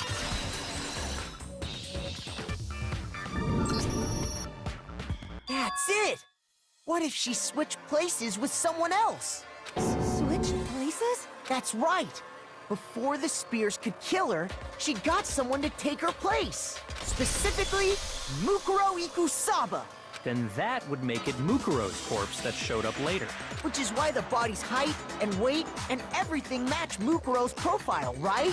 I don't know anything about this switching places thing, but... that had to be Junko who got stabbed to death, right? Yeah, you're saying they switched? When could they even have done that? Right when she was about to die? Like she used some kind of ninja replacement technique? Good point. There's just no way they could have switched like that. So maybe the whole idea is wrong. There has to be some way. I need to figure out how to switch out to that at the beginning, because there's no way they could have done it otherwise. I got it! Two of them may have switched places from the very beginning. What? From the beginning? Yes, from the moment we first met. If that's when they switched, then they wouldn't have had to switch at the moment of death, right? After all, the one we saw at that point would have already been Mukuro. Hold on. So, you're saying the Junko we first met is actually Mukuro all along? Then we'd already met her? I had, like, a normal conversation with her. When we first met, none of us knew who anyone else was. So Mukuro could have simply told us her name was Junko, and we never would have known the difference. That would easily allow the two of them to switch places from the very beginning. Wait, but Mukuro had a tattoo on the back of her hand, right? Junko never had any tattoo like that, did she? Makeup does She wonders. could have hidden it with foundation or something like that. If she did, it likely melted away in the explosion, exposing the tattoo after the body was extinguished. Plus, there were the fake nails found on the hands of Mukuro's body. They were the same fake red nails she was wearing when we all met for the first time. Yeah, that is true. But if she really did use foundation... Correct. Even if there was no tattoo on her hand, I couldn't say for certain it wasn't Mukuro. So I'm glad nobody noticed that glaring hole when we were trying to figure out who attacked Makoto. But too bad for you, Monokuma. You can't deny it anymore. Wait, so this whole thing was a setup in the very beginning? If that's true, it was quite an elaborate plan to be sure. The reason such an elaborate plan was possible is because the two of them were working together. So Mukuro, the ultimate despair, teamed up with someone like her. In other words, it would be fair to say that Junko herself was also the ultimate despair. What's wrong? Lost the will to fight back? I think he's just afraid. Afraid? What's that mean, afraid? Fear is only possible where hope is possible. I only have despair, so fear is an alien concept to me. Then why haven't you been saying anything? Because it's a bunch of nonsense. Junko's my secret identity? As if. Then why did you try and protect Junko's real identity? I tried to protect her identity?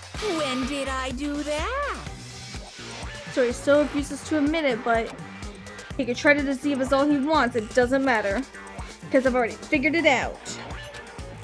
Try to hide Junko's identity. And not just once, but twice. First time was during our latest investigation.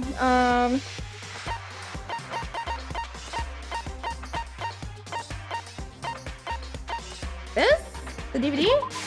I got it! While I was in the AV room. Oh watching yeah, the that's when he DVD cut it of our out! interviews with the headmaster.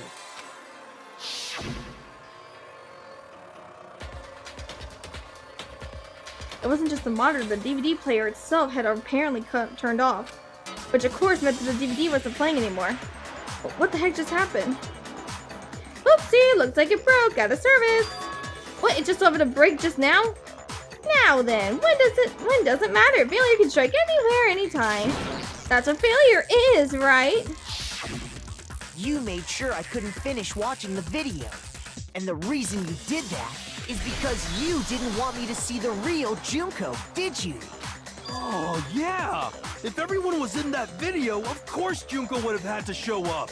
And if Makoto saw the real Junko, it would have been totally obvious that the Junko we met was an imposter. That whole power outage thing was just a fluke! No, it wasn't a fluke.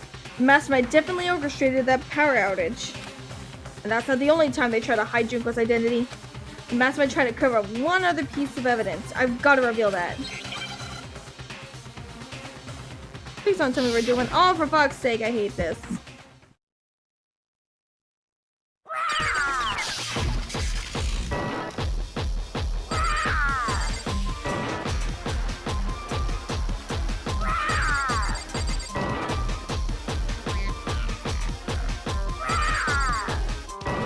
What do you want? What do you want? Are you sure about this? What are you even talking about?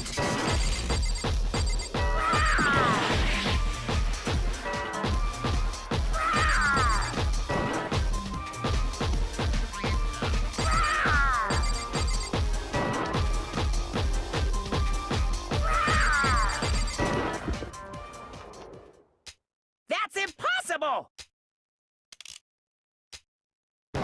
This should prove it. I remember those group photos. You can't get me. Oh, I was so scared. My heart was racing, y'all. The video wasn't the only thing you tried to cover up. You did the same thing with this group photo. Uh-oh. I noticed it just Yes, a little my mind's while ago, blown. when we were all comparing the photos we'd gotten. In all the photos, there's a certain similarity, an unusual circumstance. What's so unusual about them? The unusual circumstance common to all these pictures. You can't see Junko's face in any of them.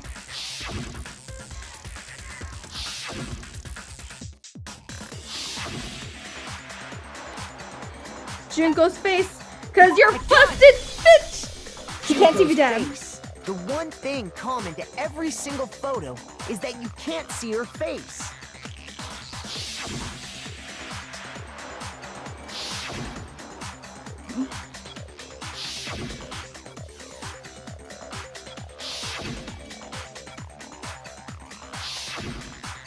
It's hard to believe her face would just happen to be hidden in every single picture, don't you think?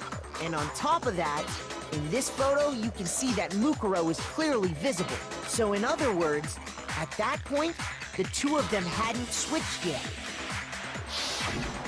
With all that in mind, there's no Look at doubt those that the eyes. girl whose face is hidden here is the real Junko, which is why you had to have pictures that didn't show her face. Because if we could have seen her face, then it would have clearly revealed that the Junko in the pictures wasn't the Junko that we knew. Xanadu! I believe everything Makoto said is true. Junko and Mukuro switched places before we met either of them. So she killed Mukuro, who had taken her place, making it look like she'd died. And the real Junko is still alive. And she's the one behind this whole murderous situation. This killing game. She's the true mastermind and the ultimate despair. Xanadu times 2! With this, the identity and the crimes of the mastermind have been exposed. No, wait! Hold on! Don't bother trying to deny it. There's no more room for debate. You don't have anywhere left to run. I'll prove everything. Right now! Wait, what? Oh, fuck, I'm doing this again. Oh, fuck. Holy shit, look at all this.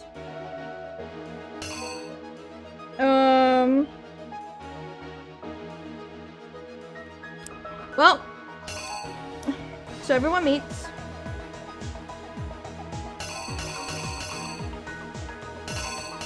The mouse thingy on this. Is it this one maybe? I'm guessing, okay. So she was already her from the beginning. Okay, I'm just guessing here. Okay,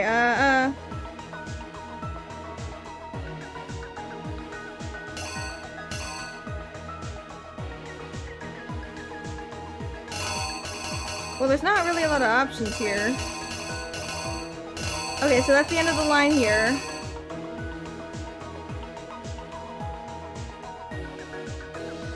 Okay, and then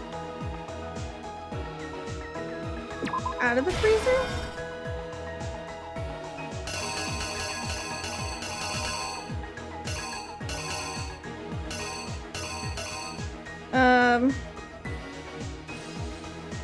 So I assume the knife goes here.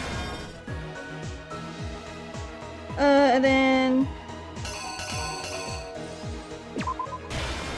Coco.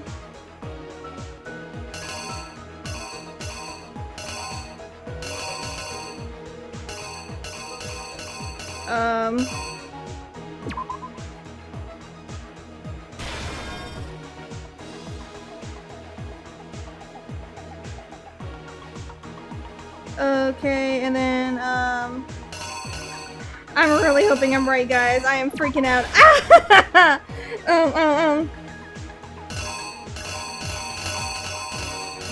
And then this is where we discover the body.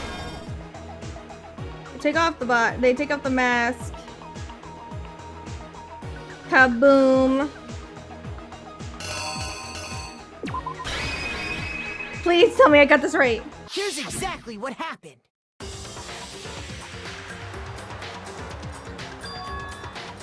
We met the ultimate fashionista, Junko and Oshima, right after we all arrived here. But that wasn't the real Junko. The girl we saw before us was actually the 16th student who had taken Junko's place. And that girl's name was Mukuro Ikusawa.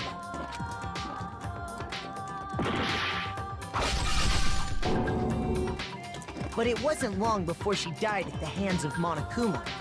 In other words, the mastermind, Junko and Oshima.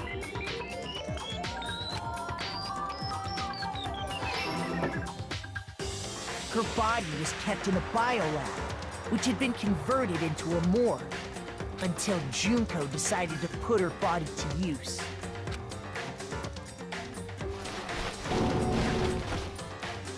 Junko dragged the body out of the biolab, using the tarp to carry her to the garden. She fabricated the murder to try and frame Kyoko, who'd proven to be one big thorn in her side.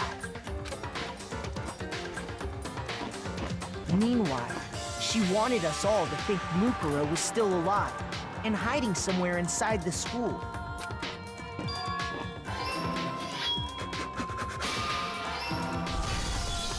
So she put on a mask and then attacked me. Run, bitch, run! After making sure I'd gotten a good look at the mask, she left the room.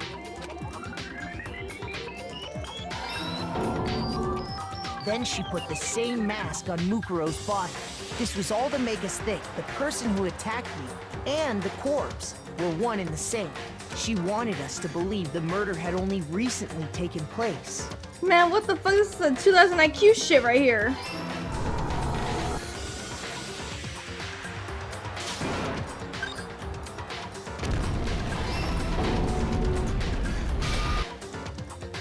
Finally, by strapping a bomb to the body, she was able to destroy any remaining evidence. You little shit. She needed to hide the body's true identity. She had to make sure we didn't find out it was actually the same person we'd met in the beginning. This is the truth behind Mukuro's murder. And the one who carried it all out is the true mastermind. The one controlling Monokuma.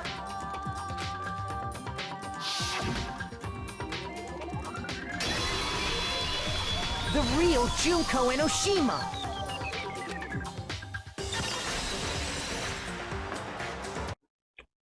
that's the whole story behind this incident. Well, what do you have to say to that? Okay.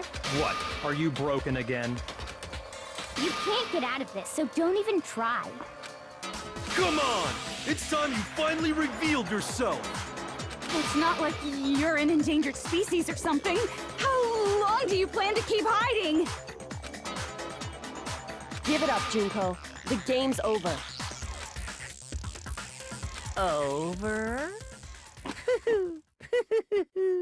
I'm scared. Did you really think the story would end once we reached the climax of the case?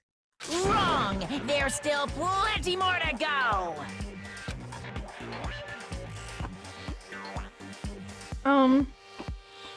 Hi, hello? What the fuck? Oh my god. Here she is, guys. What in the We have fuck? been waiting so very long for peasants like you to appear.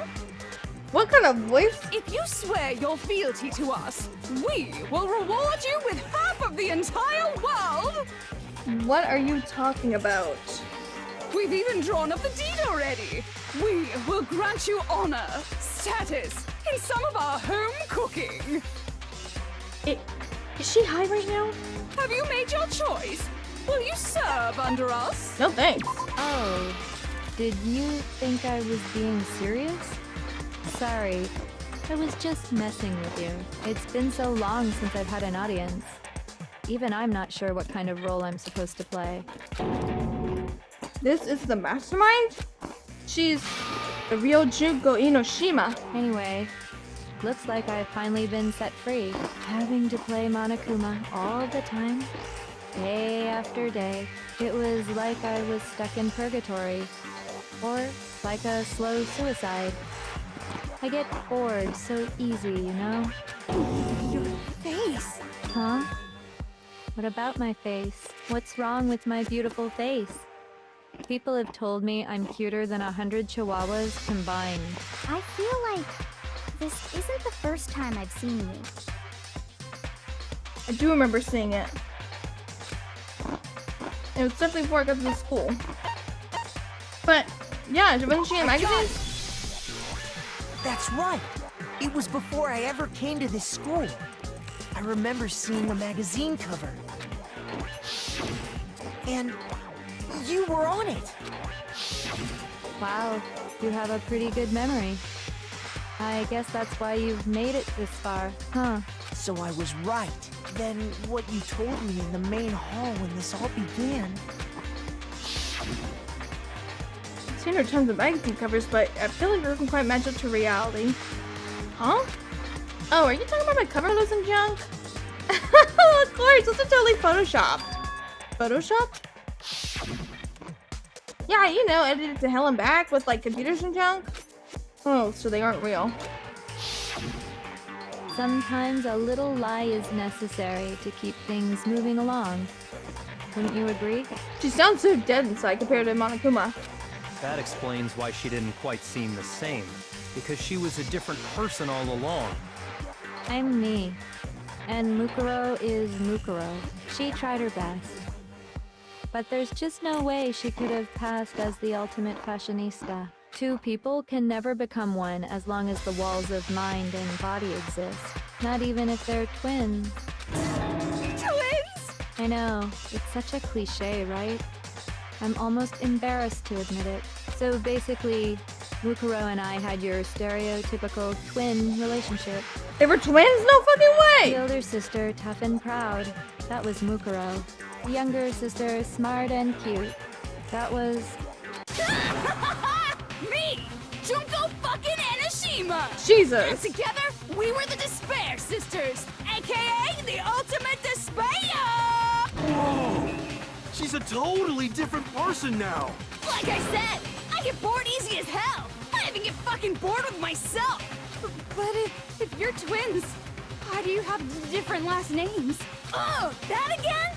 You have any idea how many times people ask me that shit? Maybe it's new to your dumb ass, but it bores me to tears. And answering the same questions over and over? Just make up whatever answer you want. I don't give a shit. The truth's fucking lame anyway. But if she was your twin, that means you killed your own sister? And for reasons deeper and darker than the ocean. Ha! As if! Well, I suppose I'd better explain. Jesus! For my plan to work, someone had to be able to control the killing game from behind the scenes. The so-called mastermind had to operate Monokuma, keep an eye on everyone, things like that. She just switched personalities at the flip of a dime! But after looking at the situation, I determined it would be impossible for Mukuro to perform such duties.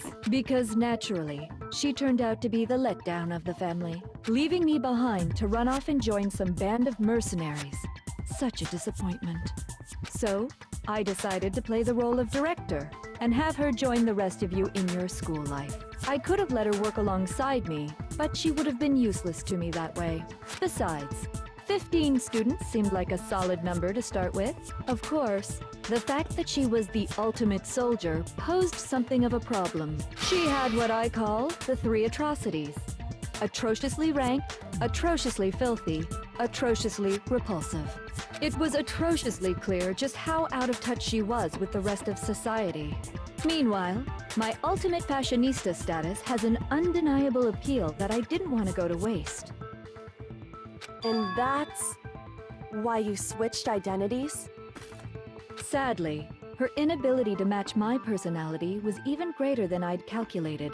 It was a lost cause. She was nothing more than a bit player, an extra unworthy of lines. Being the utter disappointment that she was, anyone would have expected her to get killed off right away. Which is precisely why I killed her, to meet everyone's expectations. That can't be your only reason, can it? Well, no, of course not. I also did it to avoid becoming bored. I've never been a stickler for following a plan to the letter, you know? If I planned everything out and knew just what was gonna happen, that'd be so boring. What is with you? So, I changed things just a bit and decided to use Mukuro to make a little point. Bruh. What the fuck? In other words, Mukuro's death was a one-sided, premeditated act of betrayal. Just as I suspected. When Mukuro was killed, she must have been as surprised as anybody else. What? Huh? This wasn't supposed to... Why me? So, you figured it out? Bruh, quit with that shit. That's Well, you're creepy. right. There's no way Mukuro could have pulled off such a convincing performance. But she did teach you all a very valuable lesson, don't you think? How can you talk like that? You sacrificed your own sister. How does that not even bother you? What? I sacrificed her? That's what's got you so hot under the collar? Jeez, misunderstandings sure are scary. We were the ultimate despair, you know? So we never had any kind of hope or expectations. Nope, I felt despair as long as I can remember. Like I never should have been born at all.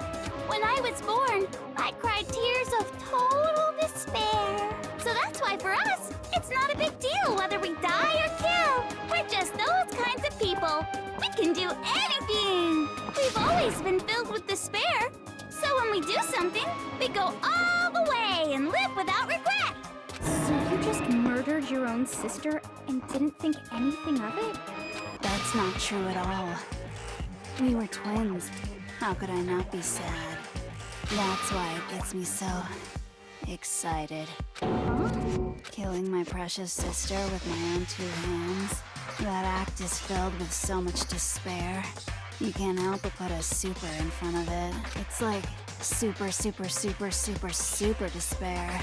No, more than that. What is this game? Super, super, super, super, super, super, super, super, super, super, super, super, super, super, super despair. It just feels so good. What the hell is wrong with you? That's what I was just And thinking. my sister too. In that moment of death, I think she must have felt that despair. After all, to be murdered by your own sister, and only as an example to someone else, she must have died feeling such excruciating hopelessness. I'm so jealous of her. Super jealous. I knew you couldn't be just some ordinary person. You're some kind of abnormality. Turning your own despair into some kind of fetish. Abnormality doesn't even begin to describe it. Like, Genocide Jill is crazy for sure, but this is a whole nother level of nuts! You're saying I don't compare to some lowly beast that can only kill the weak, right? So I'm hopelessly attractive, hopelessly brilliant, hopelessly athletic. I'm the hopelessly perfect ultimate human. No. I don't think there's anything perfect about anything you just said. Yeah, Master's way more perfect. Cause on top of everything else, he's got that noble blood. Don't you mean had that noble blood? What did you just say? What do you mean by that? You still haven't figured that part out yet? Man, you guys are so slow! You haven't even solved all the mysteries, and yet here you are, yapping away! Are you talking about our memories? You've already solved this mystery, right? I'm the killer! So how about the next one? Maybe you should solve the riddle of your missing memories. Then you can start gloating! Damn straight! That's exactly what we're going to do. We're going to solve all these mysteries. And then, we'll have our victory! I can't wait! Alright, then let's just get straight to the point. What memories did you steal from us? When the group pictures were taken, and those interviews, it must mean... I got it! It must have something to do with our entrancing exams. No fair! At least give us a hint! Your brains are like sponges, all drippy and leaky. I already gave you a hint before. All the memories you lost share something in common with a few other things. Do you recall? Think back to what Ma Konoba told us. The memories that were stolen from us. The motives? Maybe? Question mark? Fuck it. I got it! You're talking about the motives you provided to try and get us to kill each other, right? So you do remember after all. Well, I would hope you wouldn't forget something so important. It was stupid of me to even ask. I apologize from the bottom of my heart for my bad manners. So then, let me ask you another question. Did you notice that each motive I presented you had a specific theme to it? A theme? Yep, you got it. So that's my question to you all. When Sayaka was murdered, what was the theme of the motive I presented? Theme? Why couldn't give us those DVDs? On the DVD was the footage of my family. Sayaka's was her and her friends. The first murder. Human connections. I got it! The driving force behind the motive you presented us with at that point was human connections. Because connection to her friends, which are humans, and then my family, which are humans. Ding, ding, ding. You got it. Remember those DVDs I gave you guys? Each video showed the total destruction of your most important relationships. For example, your family. For example, your friends.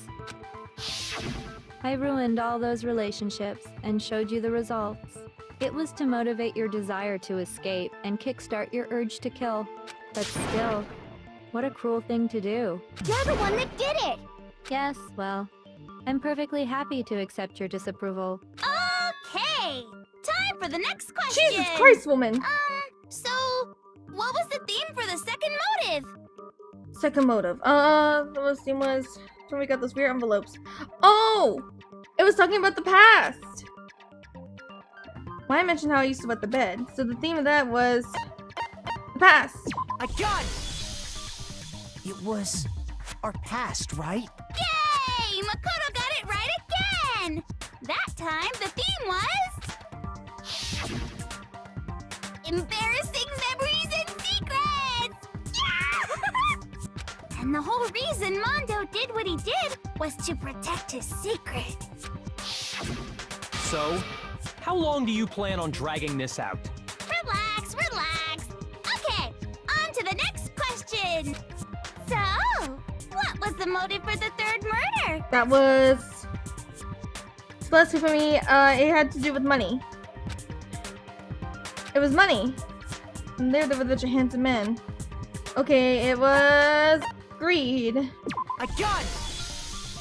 It was money, wasn't it? Greed.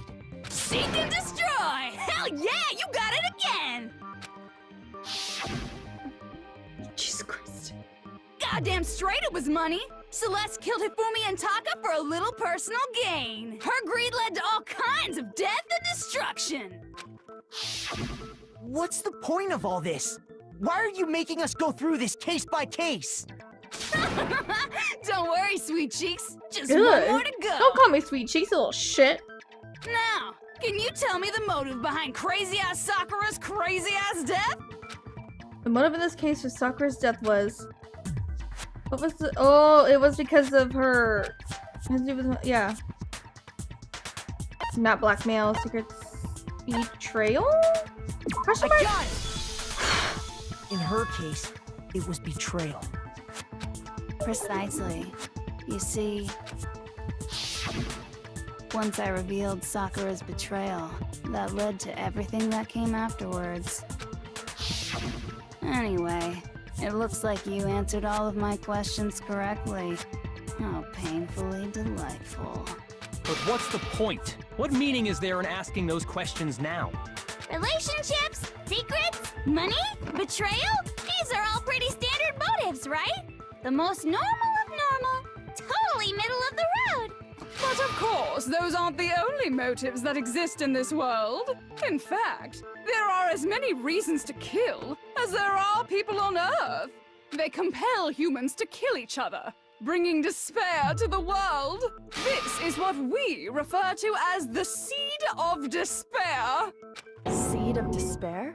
Just as water, air, and food promote growth in living things, the seed of despair also needs nourishment. And that nourishment is hope. Despair can grow only in the presence of hope. Two sides of the same coin, divided by a razor-thin line. Such is hope and despair. How much longer is this stupid speech of yours? Weren't we discussing our missing memories? Why are you trying to change the subject? If you would listen, you would see I'm not changing the subject. We are discussing your memories. What I'm trying to say is, the seed of despair is closely tied to your own memories. How so? You see, by taking away your memories, I gave you hope. Of course, that hope merely existed to be consumed by despair. How could taking away someone's memories give them hope? And plus, you haven't given us any hope anyway! Is that so? All you've been able to think about during your time here is how to escape, right? The mere fact that that's what you want proves I gave you hope. What are you talking about? If none of you wanted to escape this school, the killings never would have taken place. That is why we took your memories, so that you would have the desire to leave. The only reason we want to leave is because you took our memories. Is that what you're saying? Correctamundo! I want a Monokuma plushie now. Which means if we did have our memories, then we wouldn't want to leave. Do I understand that right? What? Why the hell would having our memories make us not want to leave? A most troubling thought, isn't it? But it's not enough. I want more distress, more despair. I put so much effort into creating hope in order to feed your despair and make it grow. So, just like Crazy Eddie slashing his prices and passing the savings on to you, let me give you a hint. Huh? Really? Then hurry up and tell us. Okie dokie. Like they say, seeing is believing. I'd like for you to see the outside world. The outside world? You mean the world beyond the school walls? I'm nervous. So something really did happen out there. Now are you interested in what I have to say? You wanna see what's out there? I wanna see too. see your faces sink into despair. Now then, open sesame! Behold, the world beyond the school walls! This is the outside world you've all been so anxious to claw your way back into. What's happening? What in the fuck is happening? Everything's Monokuma. What the fuck? Oh my god. It's rioting out there.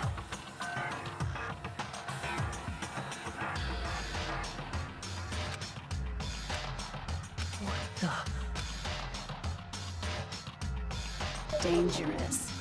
The world has grown so very dangerous. That's what this means. What are you talking about? None of this makes any sense! What am I looking at? This is a scene from a movie or something, right? What you just saw, all of you should recognize it. We should recognize it? What about it should we recognize? This whole thing is insane. That world is locked away within the memories that were taken from you. If you can't remember, please just try. Do your best to try and recall. Better kick your brain in the ass, cause it's up to that gray lump whether you live or die. I don't remember ain't a fucking excuse no more, cause now it's time for the final class trial! Oh fuck.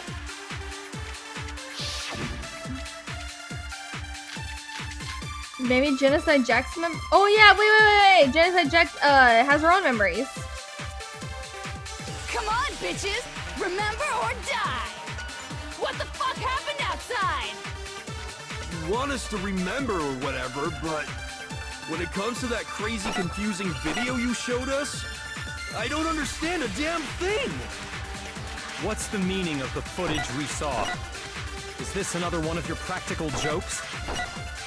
I mean, you're telling us to remember, but what am I supposed to be remembering? Nobody's remembering. Hold on. Yeah, Genocide Jill? She calls herself? Yeah. Dude, I'm on edge right now. She might remember. Who might remember? The other Toko. Genocide Jack. The two of them share certain kinds of knowledge, but their memories aren't linked, right? I see. If their memories are separate, Hi, then Kitty. even if one personality's forgotten, there's a chance the other may still have those memories. Sneeze and let her come out. Say, Toko! Are you telling me to swap places with her? No! Absolutely not! That'd be like forfeiting my entire identity! Toko, you're the only one we can rely on now. How quick! It's me, your friendly neighborhood serial killer! How quick she fucking sneezed when he spoke! I can't with this bitch! Boy, she just gave in like it was nothing. I'm going to ask you a question, and I want to have it answered immediately. Do you know anything about this video? Huh? What video? The video that's playing right now. Who the hell are you? Oh, I'm the mastermind. Oh, nice to meet you. Nice to meet you too. That's enough! Just look at the stupid screen! Aye, Roger, you got it, Captain.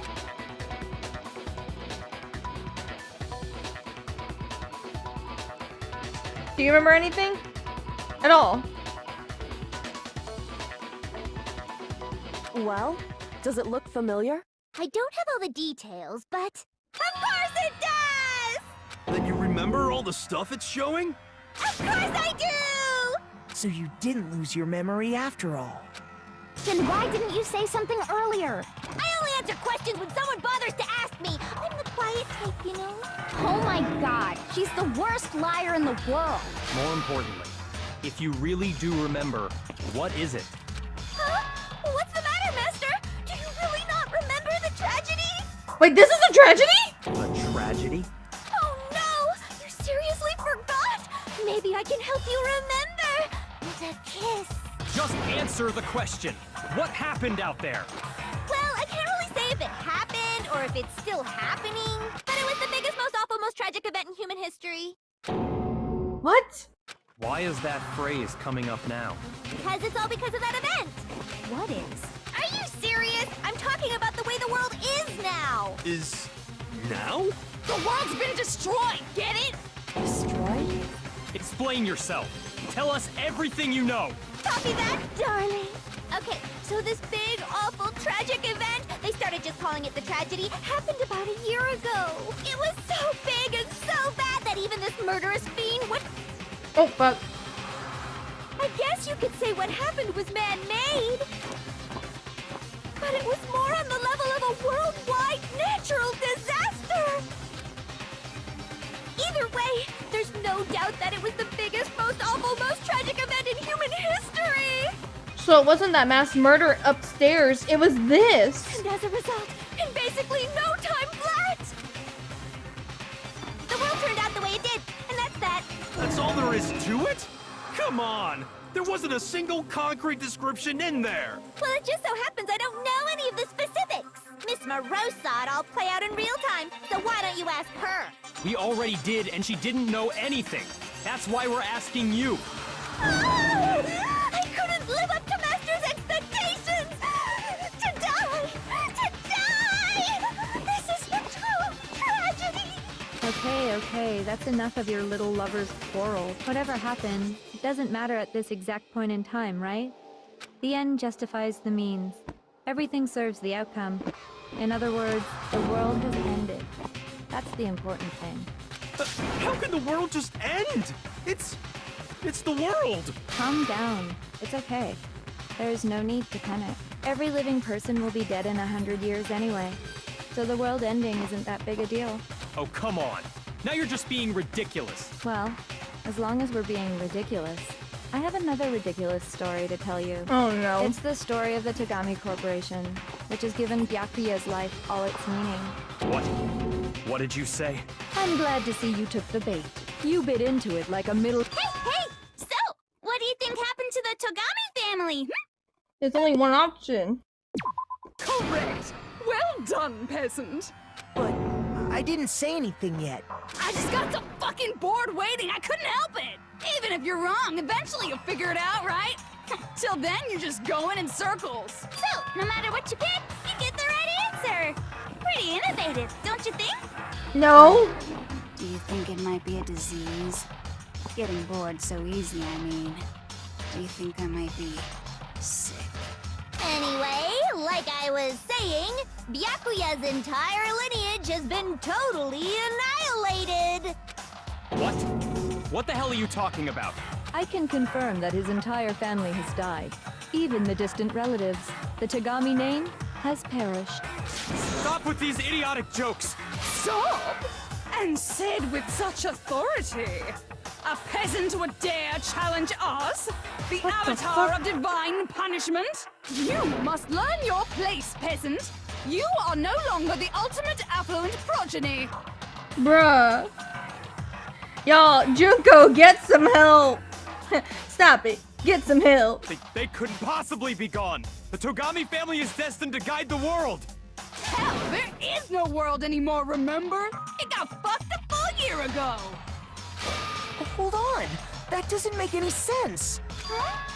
I don't make sense. There's no way that happened a year ago! I mean, we only came to this school a few weeks ago! If some kind of world-ending event happened a year ago, then how do you explain the totally normal world we were living in up till then? Have you considered the possibility that you're mistaken about that? What if they did come in the normal world, but then when the memory loss happened, they just assumed when they woke up, it was still that day? Mistaken? Well, if I'm understanding you right, it sounds like you think the tragedy happened a year before you arrived here. Well, yeah. I mean, like he said, we just got here a few weeks ago. A few weeks ago? Ooh, I get it. You're saying that what happened 2 years ago actually happened more recently, right? Huh? No, wait, we've been here for a year? Well, I mean, you guys all started attending Hope's Peak Academy 2 years ago. Wait, what? 2 years ago? What is that? What the hell is this chick trying to say? I understand why you'd have trouble accepting it, but in the end, you can't deny the truth. No way! And the truth is, everything is cause and effect. Deny that, and you may as well give yourself up to God. So, you must surely understand all the hints I've given you so far, right? What are the memories I took from you? Come now, answer us. Answer with all your heart and soul. How are we supposed to answer? I just don't know what's going on If we don't anymore. remember all the pictures and this, we've been here for 2 years, so what she took from us was, we have to answer somehow. If we don't, everything ends right here. The memories that were stolen from us. If what Junko says is true, if we first came here 2 years ago, but the rest of us only remember getting here within the last few weeks or so. So the memory she took from us is our life at Hope's Peak. I got it! No way! If we accept that what you say is true, then we've all lost our memories of the last 2 years after coming to this school. Nope. Nope. No. Nope. No. I mean, no matter what anyone says,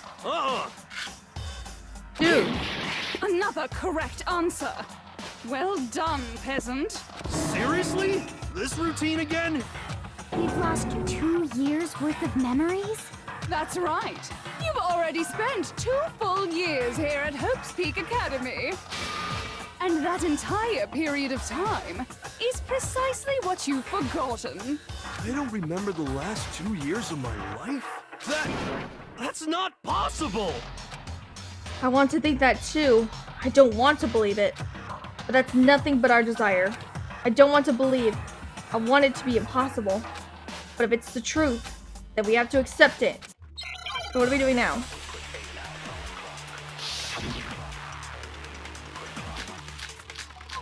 Oh, fuck.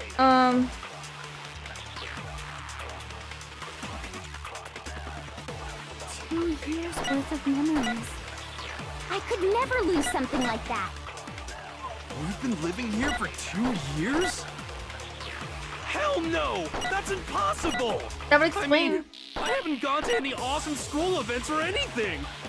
Heck, I've never even gone to a single class! This is all just surreal. Plus, if 2 years have passed, how freaking old am I? Everyone's so conflicted. I don't want to believe it, but I know there's evidence that reveals time as students we lost.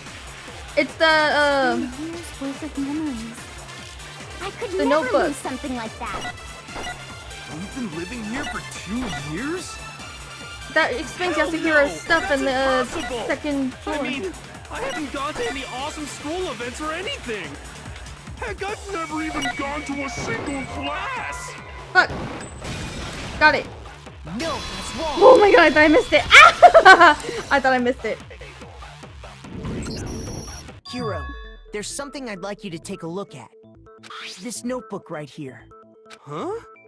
Hey, why's my name written on it? I found it in the locker room on the 2nd floor. If you don't mind, could you take a look inside? Sure, whatever you want. But I've never seen this notebook before in my life.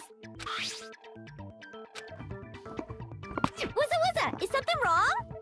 It's kinda similar. No, even more than that. This is absolutely my handwriting, without a doubt! But how is this? I don't remember ever writing in this thing! No way! It looks like you actually did attend class here at Hope's Peak. But somehow, you forgot all about it. Lies! It's all one big lie! I don't want to believe it either. But there's also no explanation for this pocketbook. That explains everything. And whose pocketbook is that? It's mine. And the handwriting inside is also mine. There's no doubt about it. But just like Hiro, I have no memory of ever writing in it. And the reason for that is the 2 years of missing memories? After seeing all the evidence, do you have any choice but to acknowledge the truth? Isn't it just so desperately dark? The mystery's solved, but it's like a goddamn funeral in here! Shit, man! I've never been to a funeral! Hell yes! 2 years of school life. How many moments of blossoming youth have you missed out on? How many fun classes? How many school events? This was your chance to build lasting friendships, right? And on top of that, something tragically sad happened 1 year ago. The biggest, most awful, most tragic event in human history. Right before everyone's eyes, the world came crashing down. You absorbed all that despair, but then you forgot it all. And once you'd forgotten, you made the choice to subject yourselves to this killing game. Oh, and there's one other thing. To be even more precise, the memories you all lost were... Actually, never mind. I'm bored. Explaining stuff is boring. What? We shitting are me. bored of this world. Everyone always talks big, declaring all the great things they'll do.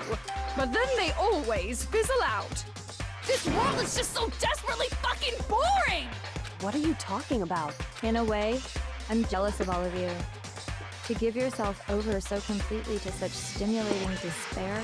Yeah, so figure out the rest for yourselves! I'm sick of expositioning all this shit! Figure out what? Figure out where your memories come apart. That's at the heart of all of this. Where our memories come apart.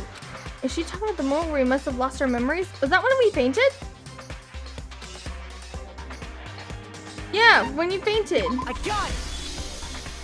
The moment I lost my memories. I can't think of any time other than that day.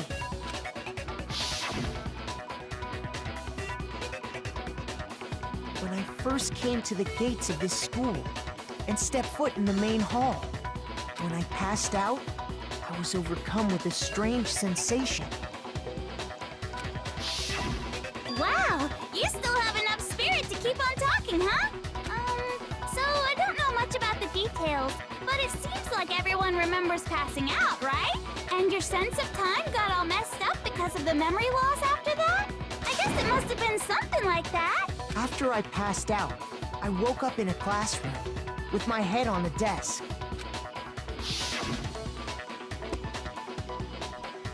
I assumed not much time had passed since I'd collapsed in the main hall. But instead, 2 whole years had gone by.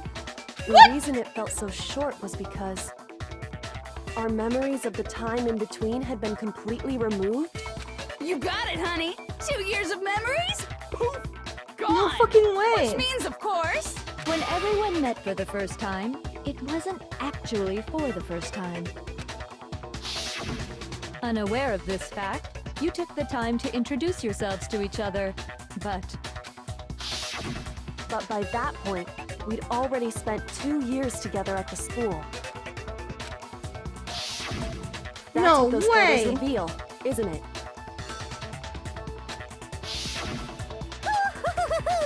Yep, that's what they reveal. You were all such close friends. You spent 2 years together, and then you started killing each other. And it was all so you could escape into a world that's already been annihilated. What a terribly tragic tale. Even if you left now, there's nothing you could do to fix it. You're the one who set things up to be like this! I love you all so much. What? Once your school life here began, I thought about you constantly. It's only natural that I would fall in love. So, since I love you guys so much, I'll tell you all about it. All about the idea we came up with as the ultimate despair. Our plan to bring despair to all mankind. The ultimate despair? All mankind? Let's go back in time 2 years, okay? Back to when everyone first came to this school. school life during that first year overflowed with hope and happiness. Oh boy, it was just the worst! Everyone was enjoying themselves so much! You were all having the time of your lives! But that couldn't last forever, of course. The peacefulness only made it through that first year. Because after that, an event unfolded that hammered a soul-crushing despair into all of humanity. The biggest, most awful, most tragic event in human history. The tragedy. All too soon, the world's days of peace came to a bloody end. But how? And as you can imagine, the school was no exception. The tragedy even made its way here, leading to the extermination of most of the students. What are you? What do you mean? The most tragic event in human history, and the ultimate despair that caused it. I can't believe it's all because of just you and Mukuro. Yeah, I'm having a hard time with that Was too. it some kind of organization? An angry mob? An incredibly motivated family? You have a point. If I had to describe it, I'd say it was none of those. How can I put it? It was more of an ideological thing. Despair is contagious, you know. It's almost like a natural phenomenon. What do you mean? Everyone is capable of it. And now the entire world has fallen into despair. In other words, if you see despair as the enemy, then your enemy is the world itself. I just don't understand why. We didn't ask you to try to understand. This was a tangent anyway, unrelated to the matter at hand. Okay, so let's get back to the story. Jesus, she flips on the fucking... Hope's Peak had taken so much damage. You guys were the only survivors. The members of the 78th class of Hope's Peak Academy were the only ones left. And then, something super neat happened! Now pay attention, because this is important, and I'm only gonna say it once! So guess what? To protect everyone who had survived, Hope's Peak was transformed into a shelter! That's right! It was transformed into a shelter! Ah, I said it twice! Now, someone was responsible for that transformation, for creating what would eventually become your prison. Oh, so that's what the headmaster meant. Do any of you know who that might have been? I got it! Could only have been the headmaster of Hope's Peak Academy. He wanted to turn the school into a shelter to try and protect us. To protect us from the despair and tragedy taking place outside.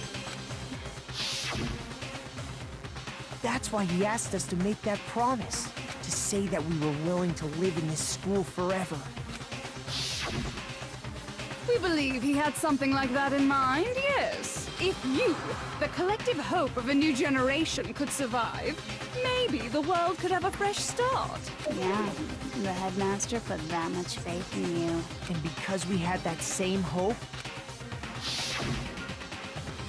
that's why we all agreed to live here forever. My god, and you just fucked it all up. But creating the shelter was also his single biggest mistake.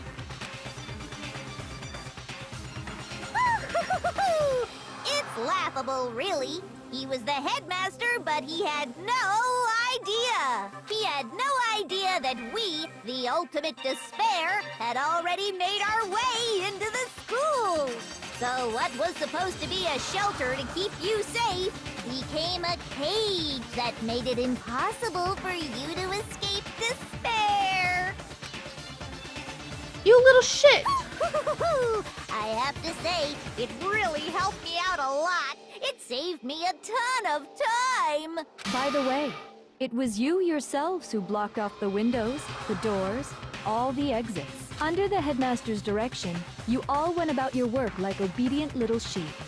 You mean we trapped ourselves in here? And then you forgot all about it and started bitching about how you were trapped in here.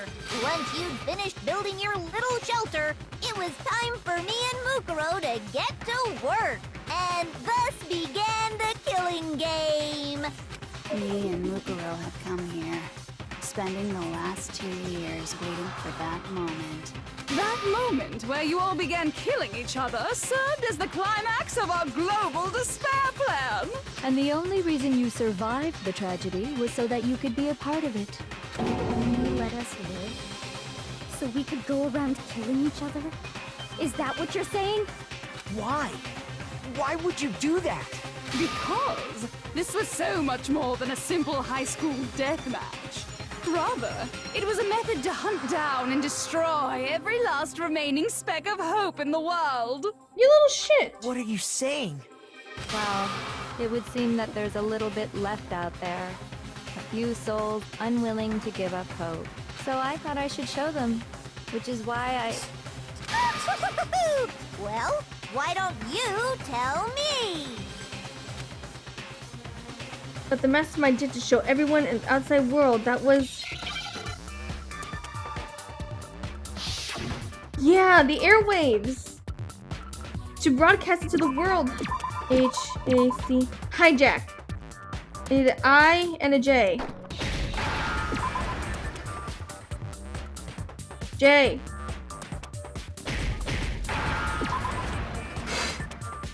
Now I understand. You're talking about you hijacking the airwaves, aren't you? Uh-huh. That's exactly what I'm talking about. Oh my god. To show the world the murders taking place at this school, which was meant to be a symbol of hope. That was the whole point of the ultimate despair. When I said climax, that was what I was talking about. The world watched as you fell into despair and began to kill each other one after another. Despair is as contagious as any disease. Any hope left turns to despair. Isn't the power of television just amazing? By the way, since we started broadcasting, a whole bunch of people have tried to come and rescue you. Are you serious? But utilizing the heavy weaponry I installed around the school grounds, I had no problem expelling them. Are you shitting me?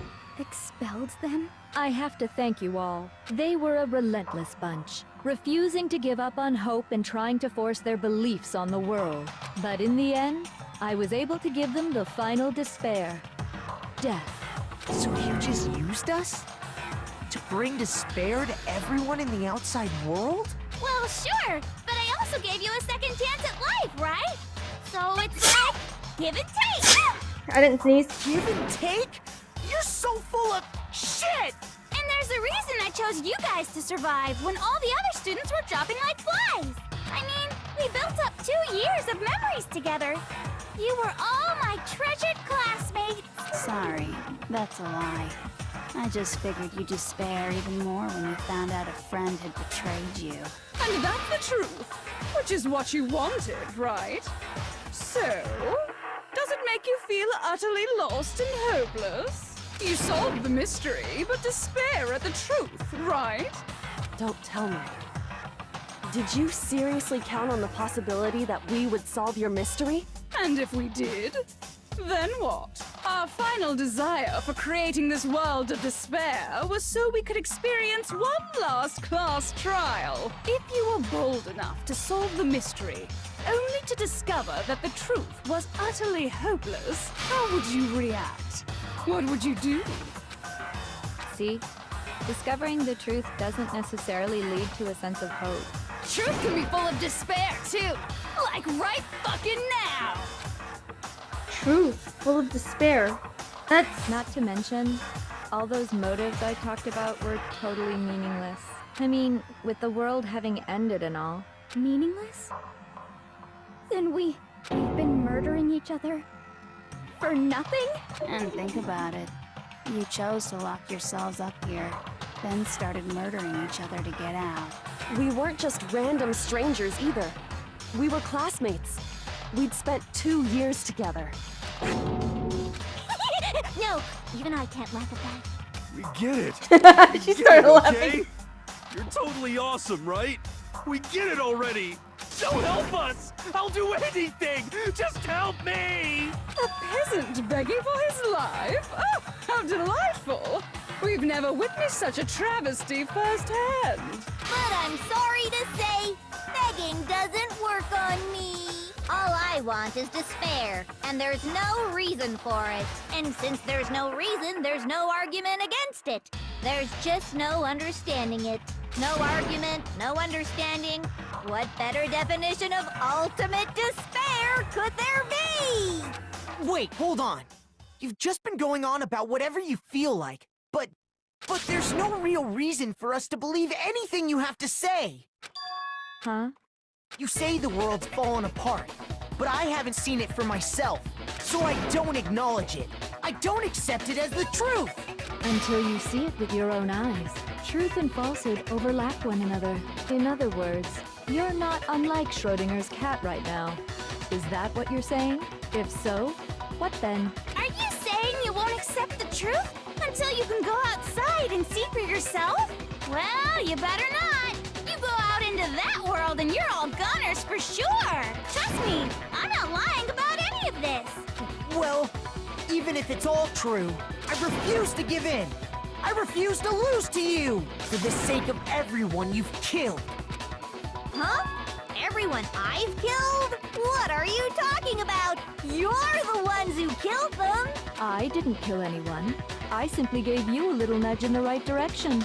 And that's all it took for you to start killing each other. You're nothing but bloodthirsty animals.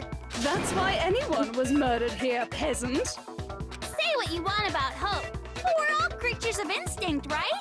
Despair comes naturally. Hell yes! That's funny as shit! No! This isn't just some game to us. It's murder! Plain and simple. You stole our memories. Invented reasons for us to do it. You pushed us all into a corner. It's all your fault! You certainly have a talent for passing the buck, don't you? That must be your hope, huh? But we don't have much time left to keep up this banter. We have to draw things to a close soon. What do you mean? I'm talking about the vote, of course. You didn't forget about that little rule, did you? Oh, and also, since this will be the last vote, I decided to change the rules.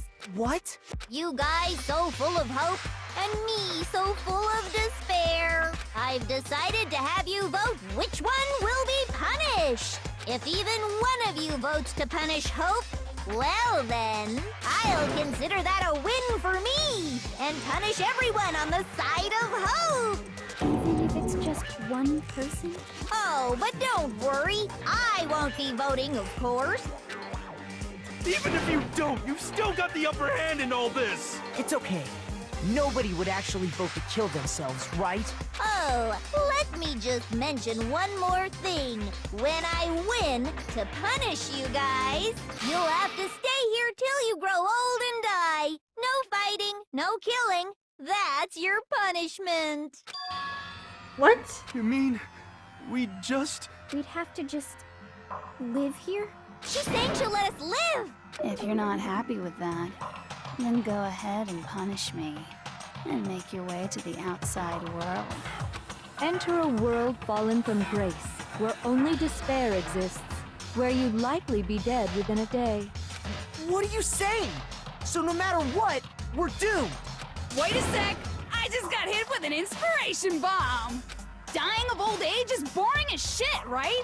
The audience at home isn't gonna dig that at all! So, here's what'll happen. One of you will get to experience an instant, super impressive punishment! What? You can't just... Do you mean to say you'll execute one of us? And I get to decide who's gonna have to suck it down! Makoto, you're up! Me? Yeah, you've been acting up, causing all kinds of trouble. I hate you! So let me make this clear. Everyone has two choices in front of them. If a single person votes for Hope to be punished, then only Makoto will receive a harsh punishment, and the rest of you will live here in peace. If, on the other hand, you desire to see us punished, then you must all leave this place. I will force you out. ensuring you all die horrible deaths in the outside world. What I'm saying is, if you sacrifice Makoto, the rest of you will get to live out your lives. Trying to throw me into the bus, you little shit! Sacrifice me? But that's... What? Has your resolve softened? Have you lost confidence? Are you afraid of being punished? Don't you have faith in your friends? No! That's not it! It's okay. You're right to be afraid. It would seem all of those around you have realized the futility of going against me. Guys? It's so beautiful. Your lovely faces, eroded by despair, have come together as one. Besides, Yoko, you could never betray your father, could you? What? I mean, the headmaster's only wish was that all of you would survive, right? That's why he tried to trap you all here after all. The least you can do is try to honor your dead father's wishes. Kyoko! One person's despair is enough to seal your fate. Isn't that just the most hopeless outcome ever? So, who do you think's gonna give in? Whose despair is gonna sign your death warrant? No one. Nobody's gonna give in to despair! We're not gonna lose to you! So boring. Stubborn till the very end, huh? Well, that's fine. Then let's just hurry up and get it over with. It's time for the final vote. Everything will come to an end. Your stupid hope. And your stupid life. The final vote. This is it, the ultimate confrontation. I have to show everyone. I have to make them remember. I have to convince them not to give up. To live in despair, that's not really living at all.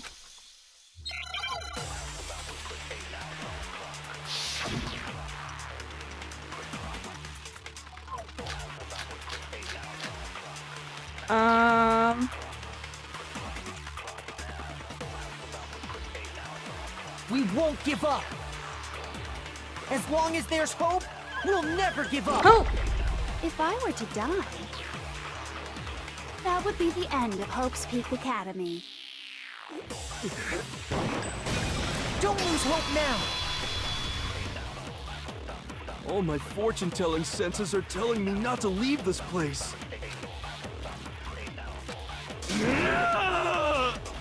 But to live means moving forward, right? So even if it's hard, even if we're scared, we don't have any choice, do we? Let's go! I want to keep on living. I want to open the next door. There must be something new waiting for me. Let's go! That's why, no matter what, I need to get out of here. The whole fortune-telling thing doesn't matter anymore. What matters is my own gut feelings. Let's We go! won't give up! As long as there's hope, we'll never give up! Hope! If I were to die, that would be the end of Hope's Peak Academy. I've decided to have faith in myself. Got to By show all the the way, dots? the air outside is totally polluted, you know. The only reason we're okay in here is thanks to the air purifiers in the physics lab. Don't lose hope now! Let's go! I've been thinking about all this, and I was thinking, at a time like this, what would Sakura do? You only get stronger by taking adversity by the horns. Confront that thorny path with enthusiasm. Let's go! That sounds like something she'd say, right? No. I think that's definitely what she'd say. Which is why Yeah! I've made up my mind! We won't give up! As long as there's hope, we'll never give up! Let's go! If I were to die, that would be the end of Hope's Peak Academy. I've decided to have faith in myself. By the way, the air outside is totally polluted, you know. Fuck that! The only reason we're okay in here is thanks to the air purifiers in the physics lab. Say whatever you want. I've made my decision. If I die, the purifiers will screech to a halt. In other words, As soon as I die, the communal life you've all been living will come to an end. Meh. Let's go! There's hope now. She's like, meh. I don't care either way. I'm fine with whichever one is more interesting. Actually, I may not look like it, but I always hated school. Hell, no matter how I look, still hate it. Oh, but no matter what, Master has to come along with us. We won't give up. Let's go! As long as there's hope, we'll never give up. If I were to die, that would be the end of Hope's Peak Academy. Alright guys, we're at it. We're at the end. I've decided to have faith in myself. This is it. By the way, the air outside is totally polluted, you know. The only reason we're okay in here I don't know where that's is flashing up thanks here. to the air purifiers in the physics lab. Say whatever you want. I've made my decision. If I die, the purifiers will screech to a halt. In other words, as soon as I die, the communal life you've all been living will come to an end. I can keep on living as long as I have my master's love. All of you will have to leave. You'll have to go into the world outside, where only death and despair are waiting. I know, he knows Precious. Byakuya, let's go! Come on! What's the matter? You're not actually trying to encourage me, are you? Ridiculous. It never even crossed my mind that I might give in to despair. But don't misunderstand me. I couldn't care in the slightest what happens to you. I just have to keep my word. I swore I would end the life of the Mastermind.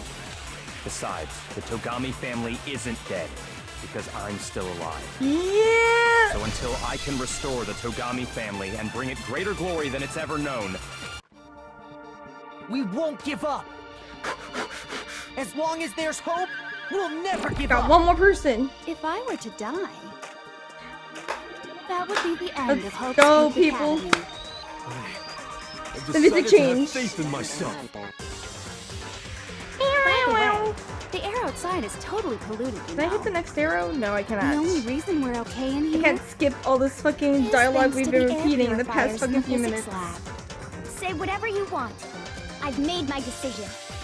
If I die, the purifiers will screech to a halt. In other words, as soon as I die, the communal life you've all been living will come to an end. I can keep on living as long as I have my master's love. All of you will have to leave. Bruh, you need to chill. You'll have to go into the game's world amazing. outside, where only death and despair are waiting. I already said I would claim the Mastermind's life, by whatever means necessary. So, what are you gonna do? Will you just die? Is that what you want? Come on, Kyoko. Don't lose hope now. We got this.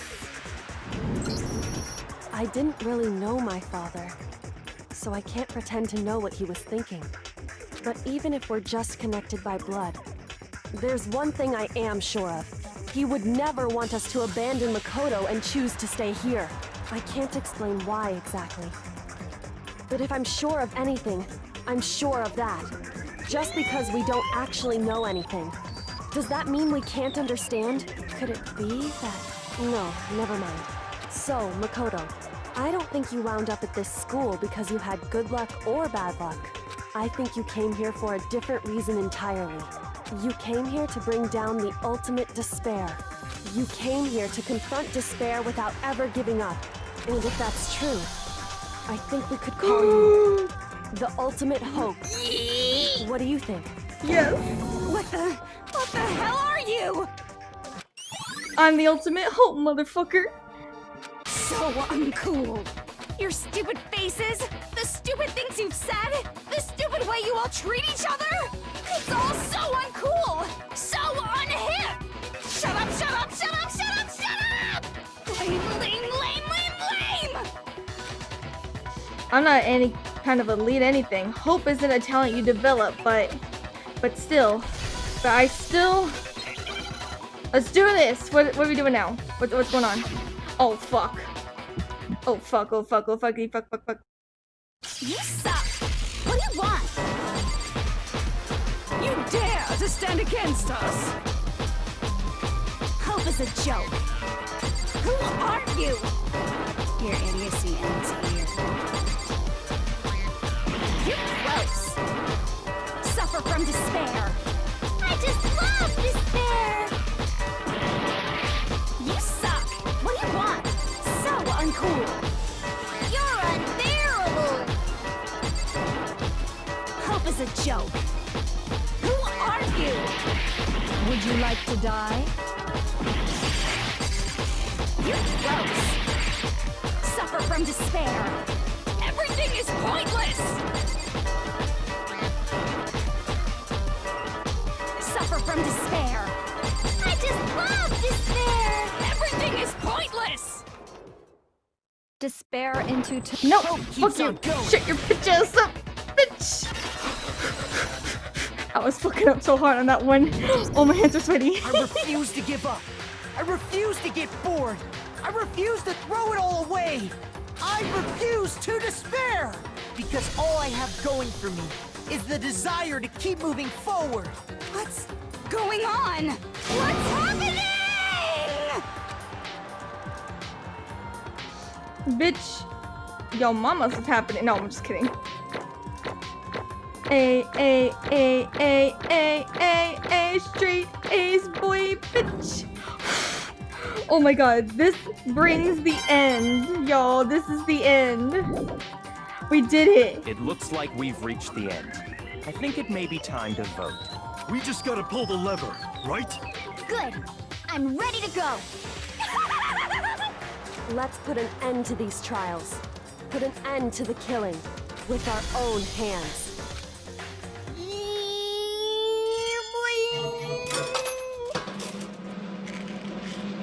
For everyone that's died. Go fuck yourself, Juggle.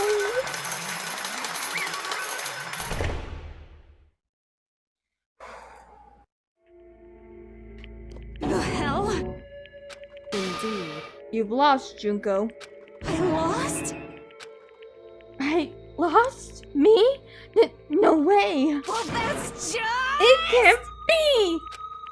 You still don't accept it? Even the ultimate despair herself is vulnerable to the onslaught of despair, it would seem. What the heck? But there's no use trying to fight it now. Well, that's just... totally the best!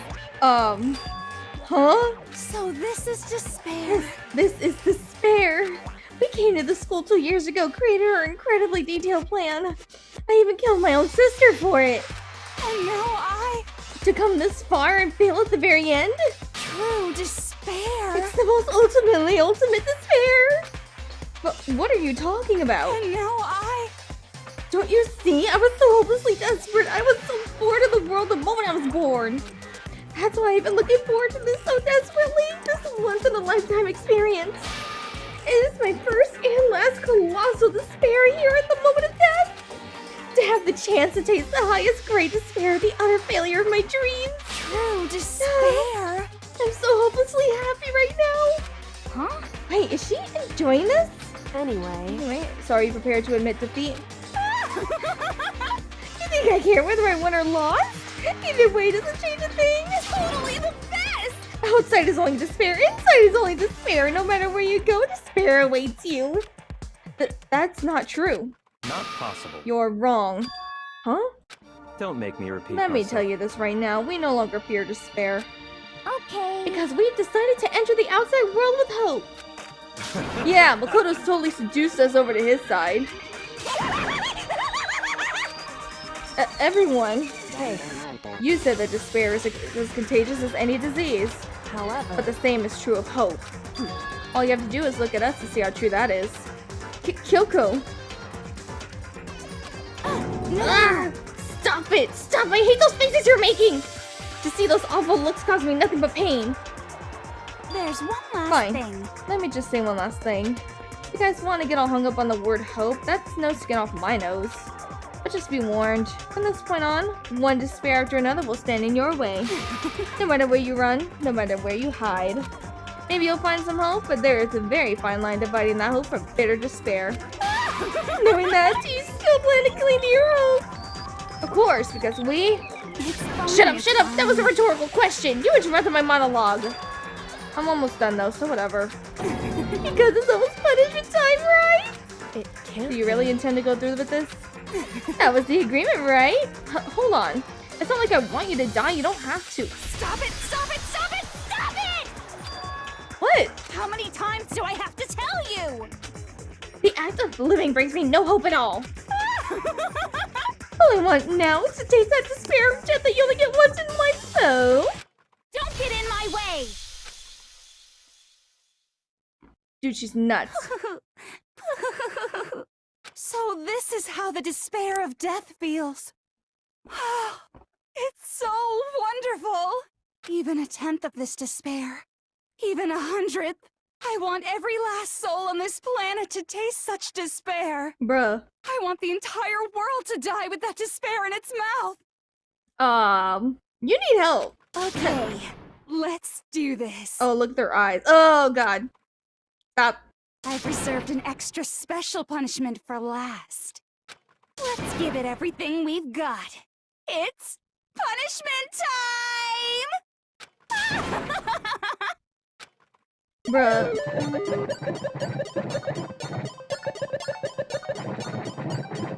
Oh, she's just walking.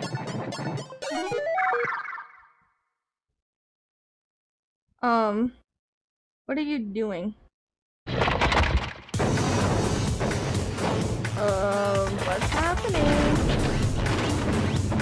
Wait, Wait, did she just pull out all punishments that she previously did? Oh god. The ultimate punishment. The 1000 blows. Oh god. Oh god. Cage of death. Oh, she's like, whatever, this ain't shit. What the fuck? Jesus Christ, woman!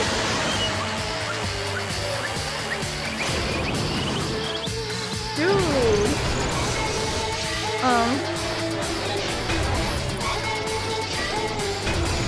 Bruh. There's no way she's gonna survive this one.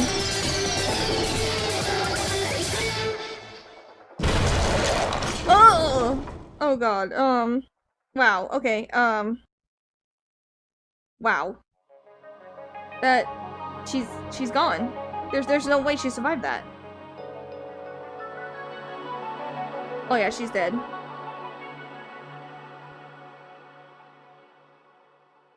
Okay, that was...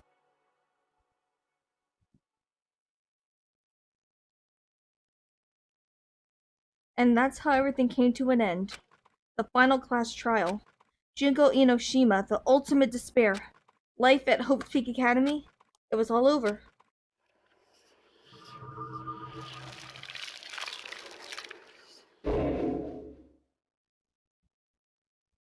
That's it.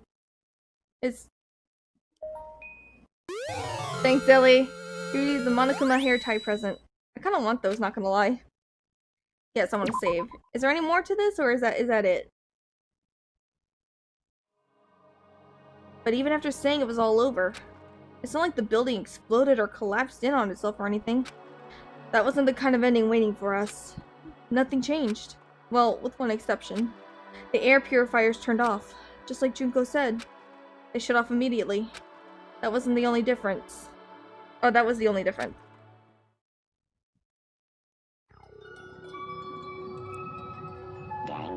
Oh, it's the epilogue. There's an epilogue? What? Oh, we're at the door. We left the courtroom and made our way to the main hall. We stood in front of the door. Nobody made a sound. I felt almost absent-minded. This was our epilogue before the final ending. We were stuck in there in limbo, unmoving, unsure. But in the end,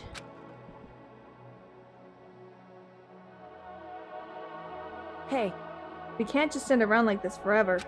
At At some point, we need to leave. To nobody's surprise, it was Kyoko who broke the silence. Makoto. Would you do the honors? Okay.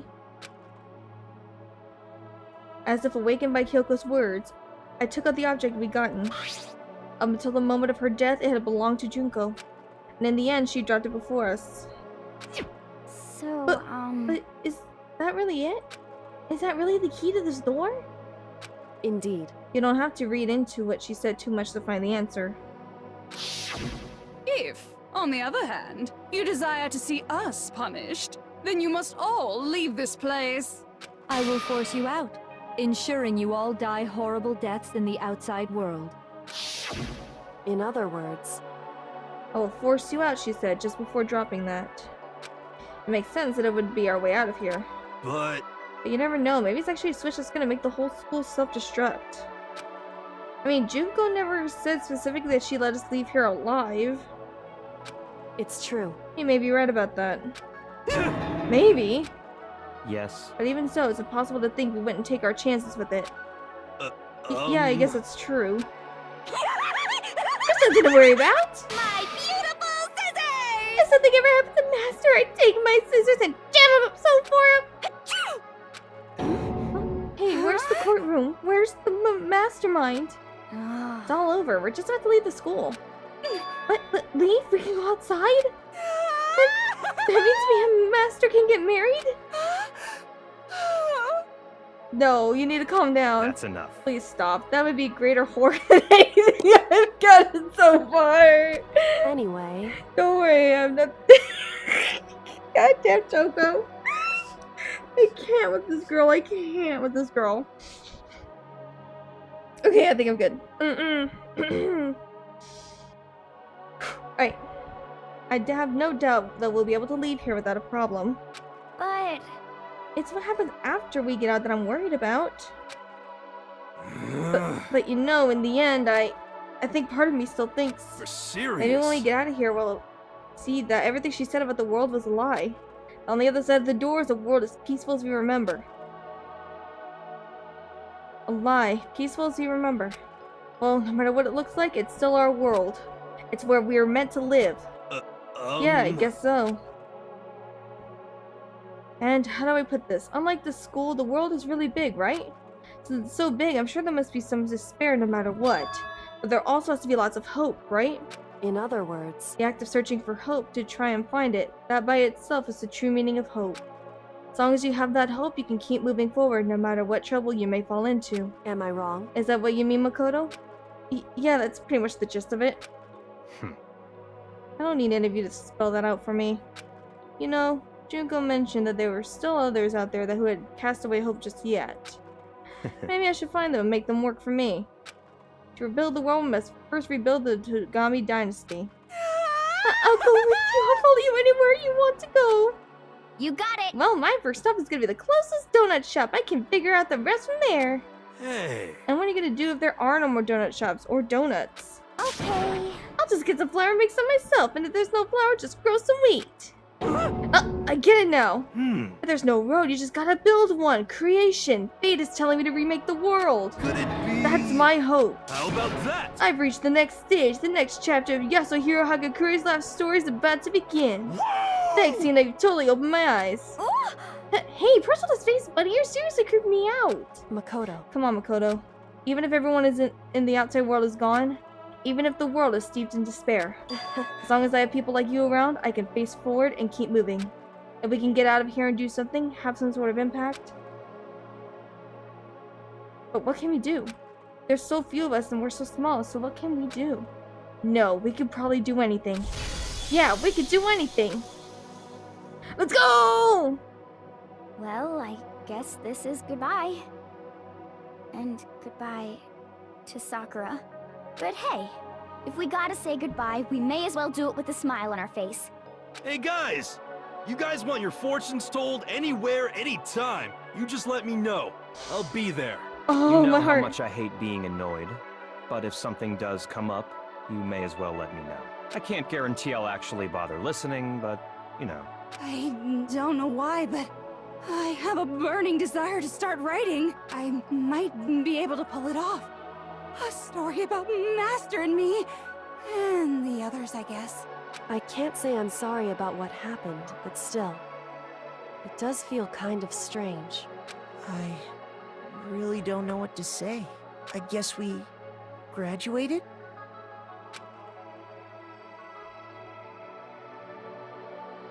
Looks like hope really is spreading. As long as I never give up, I have to push even harder. I'm going to keep moving forward with hope in my heart. Since I have hope, I can show courage. Since I have hope, I can move ahead. The world can move ahead. The door began to open. With my hands, with our hands, hope and despair mingled together, opening the door to the future. Oh, that scared me. I was like, we are not about to get shot at the door. Whoa. Hello. Oh my god, what is that? What is happening? Hello? Hello? Wait. Hello? What? We don't even get to see? Okay. Okay. I see you. I see you there. I see you. I see you there. Wow, these are creepy ass flowers. Look at all this shit. Oh, whoa, I hit exit. My bad. Wait, what the fuck? Oh, Monokuma's still there. Wait, how the fuck are you still alive? Interesting. Things are getting very interesting indeed. How? How is Junko alive? Like I She was said at squashed. the beginning, I'm not a teddy bear. I am Monokuma. And I am this school's headmaster. How the fuck are you alive, you little shit? Stay dead! Motherfucker! I received the Easter egg present. What the fuck? Is that it? Is that it? Yep, that's about. Oh fuck! Yep, that's it. That's it. Wow. So somehow Junko is still alive. That's honestly, it's very sad. I don't like her. She's a cunt. Cuntosaurus Rex. My bad.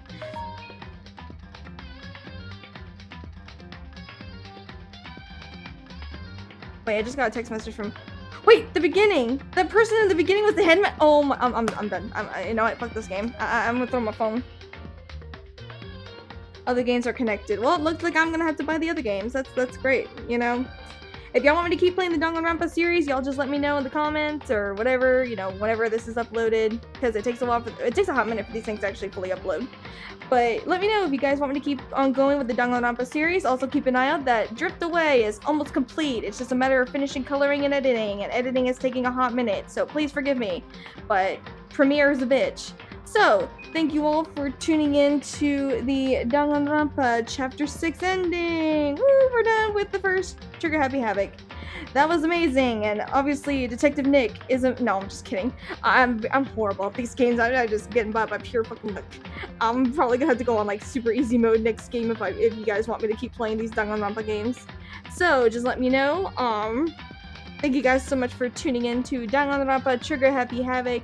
This game is amazing. Y'all should definitely buy it. You know, support the creators, all that good shit. Thank you guys again. I will see all you guys, and whenever I do another stream, I guess. If you guys have any game suggestions, because you also know I have VR now, as I've shown with the Aid VR experience. I have several games I want to play. I'm not sure if I want to record, like Anne Frank's House experience, things like that. If you have any game suggestions, feel free to send them my way, because I will definitely look them over. So thank you guys once more, and I'll see all you guys in the next episode of whatever the fuck I play. See ya!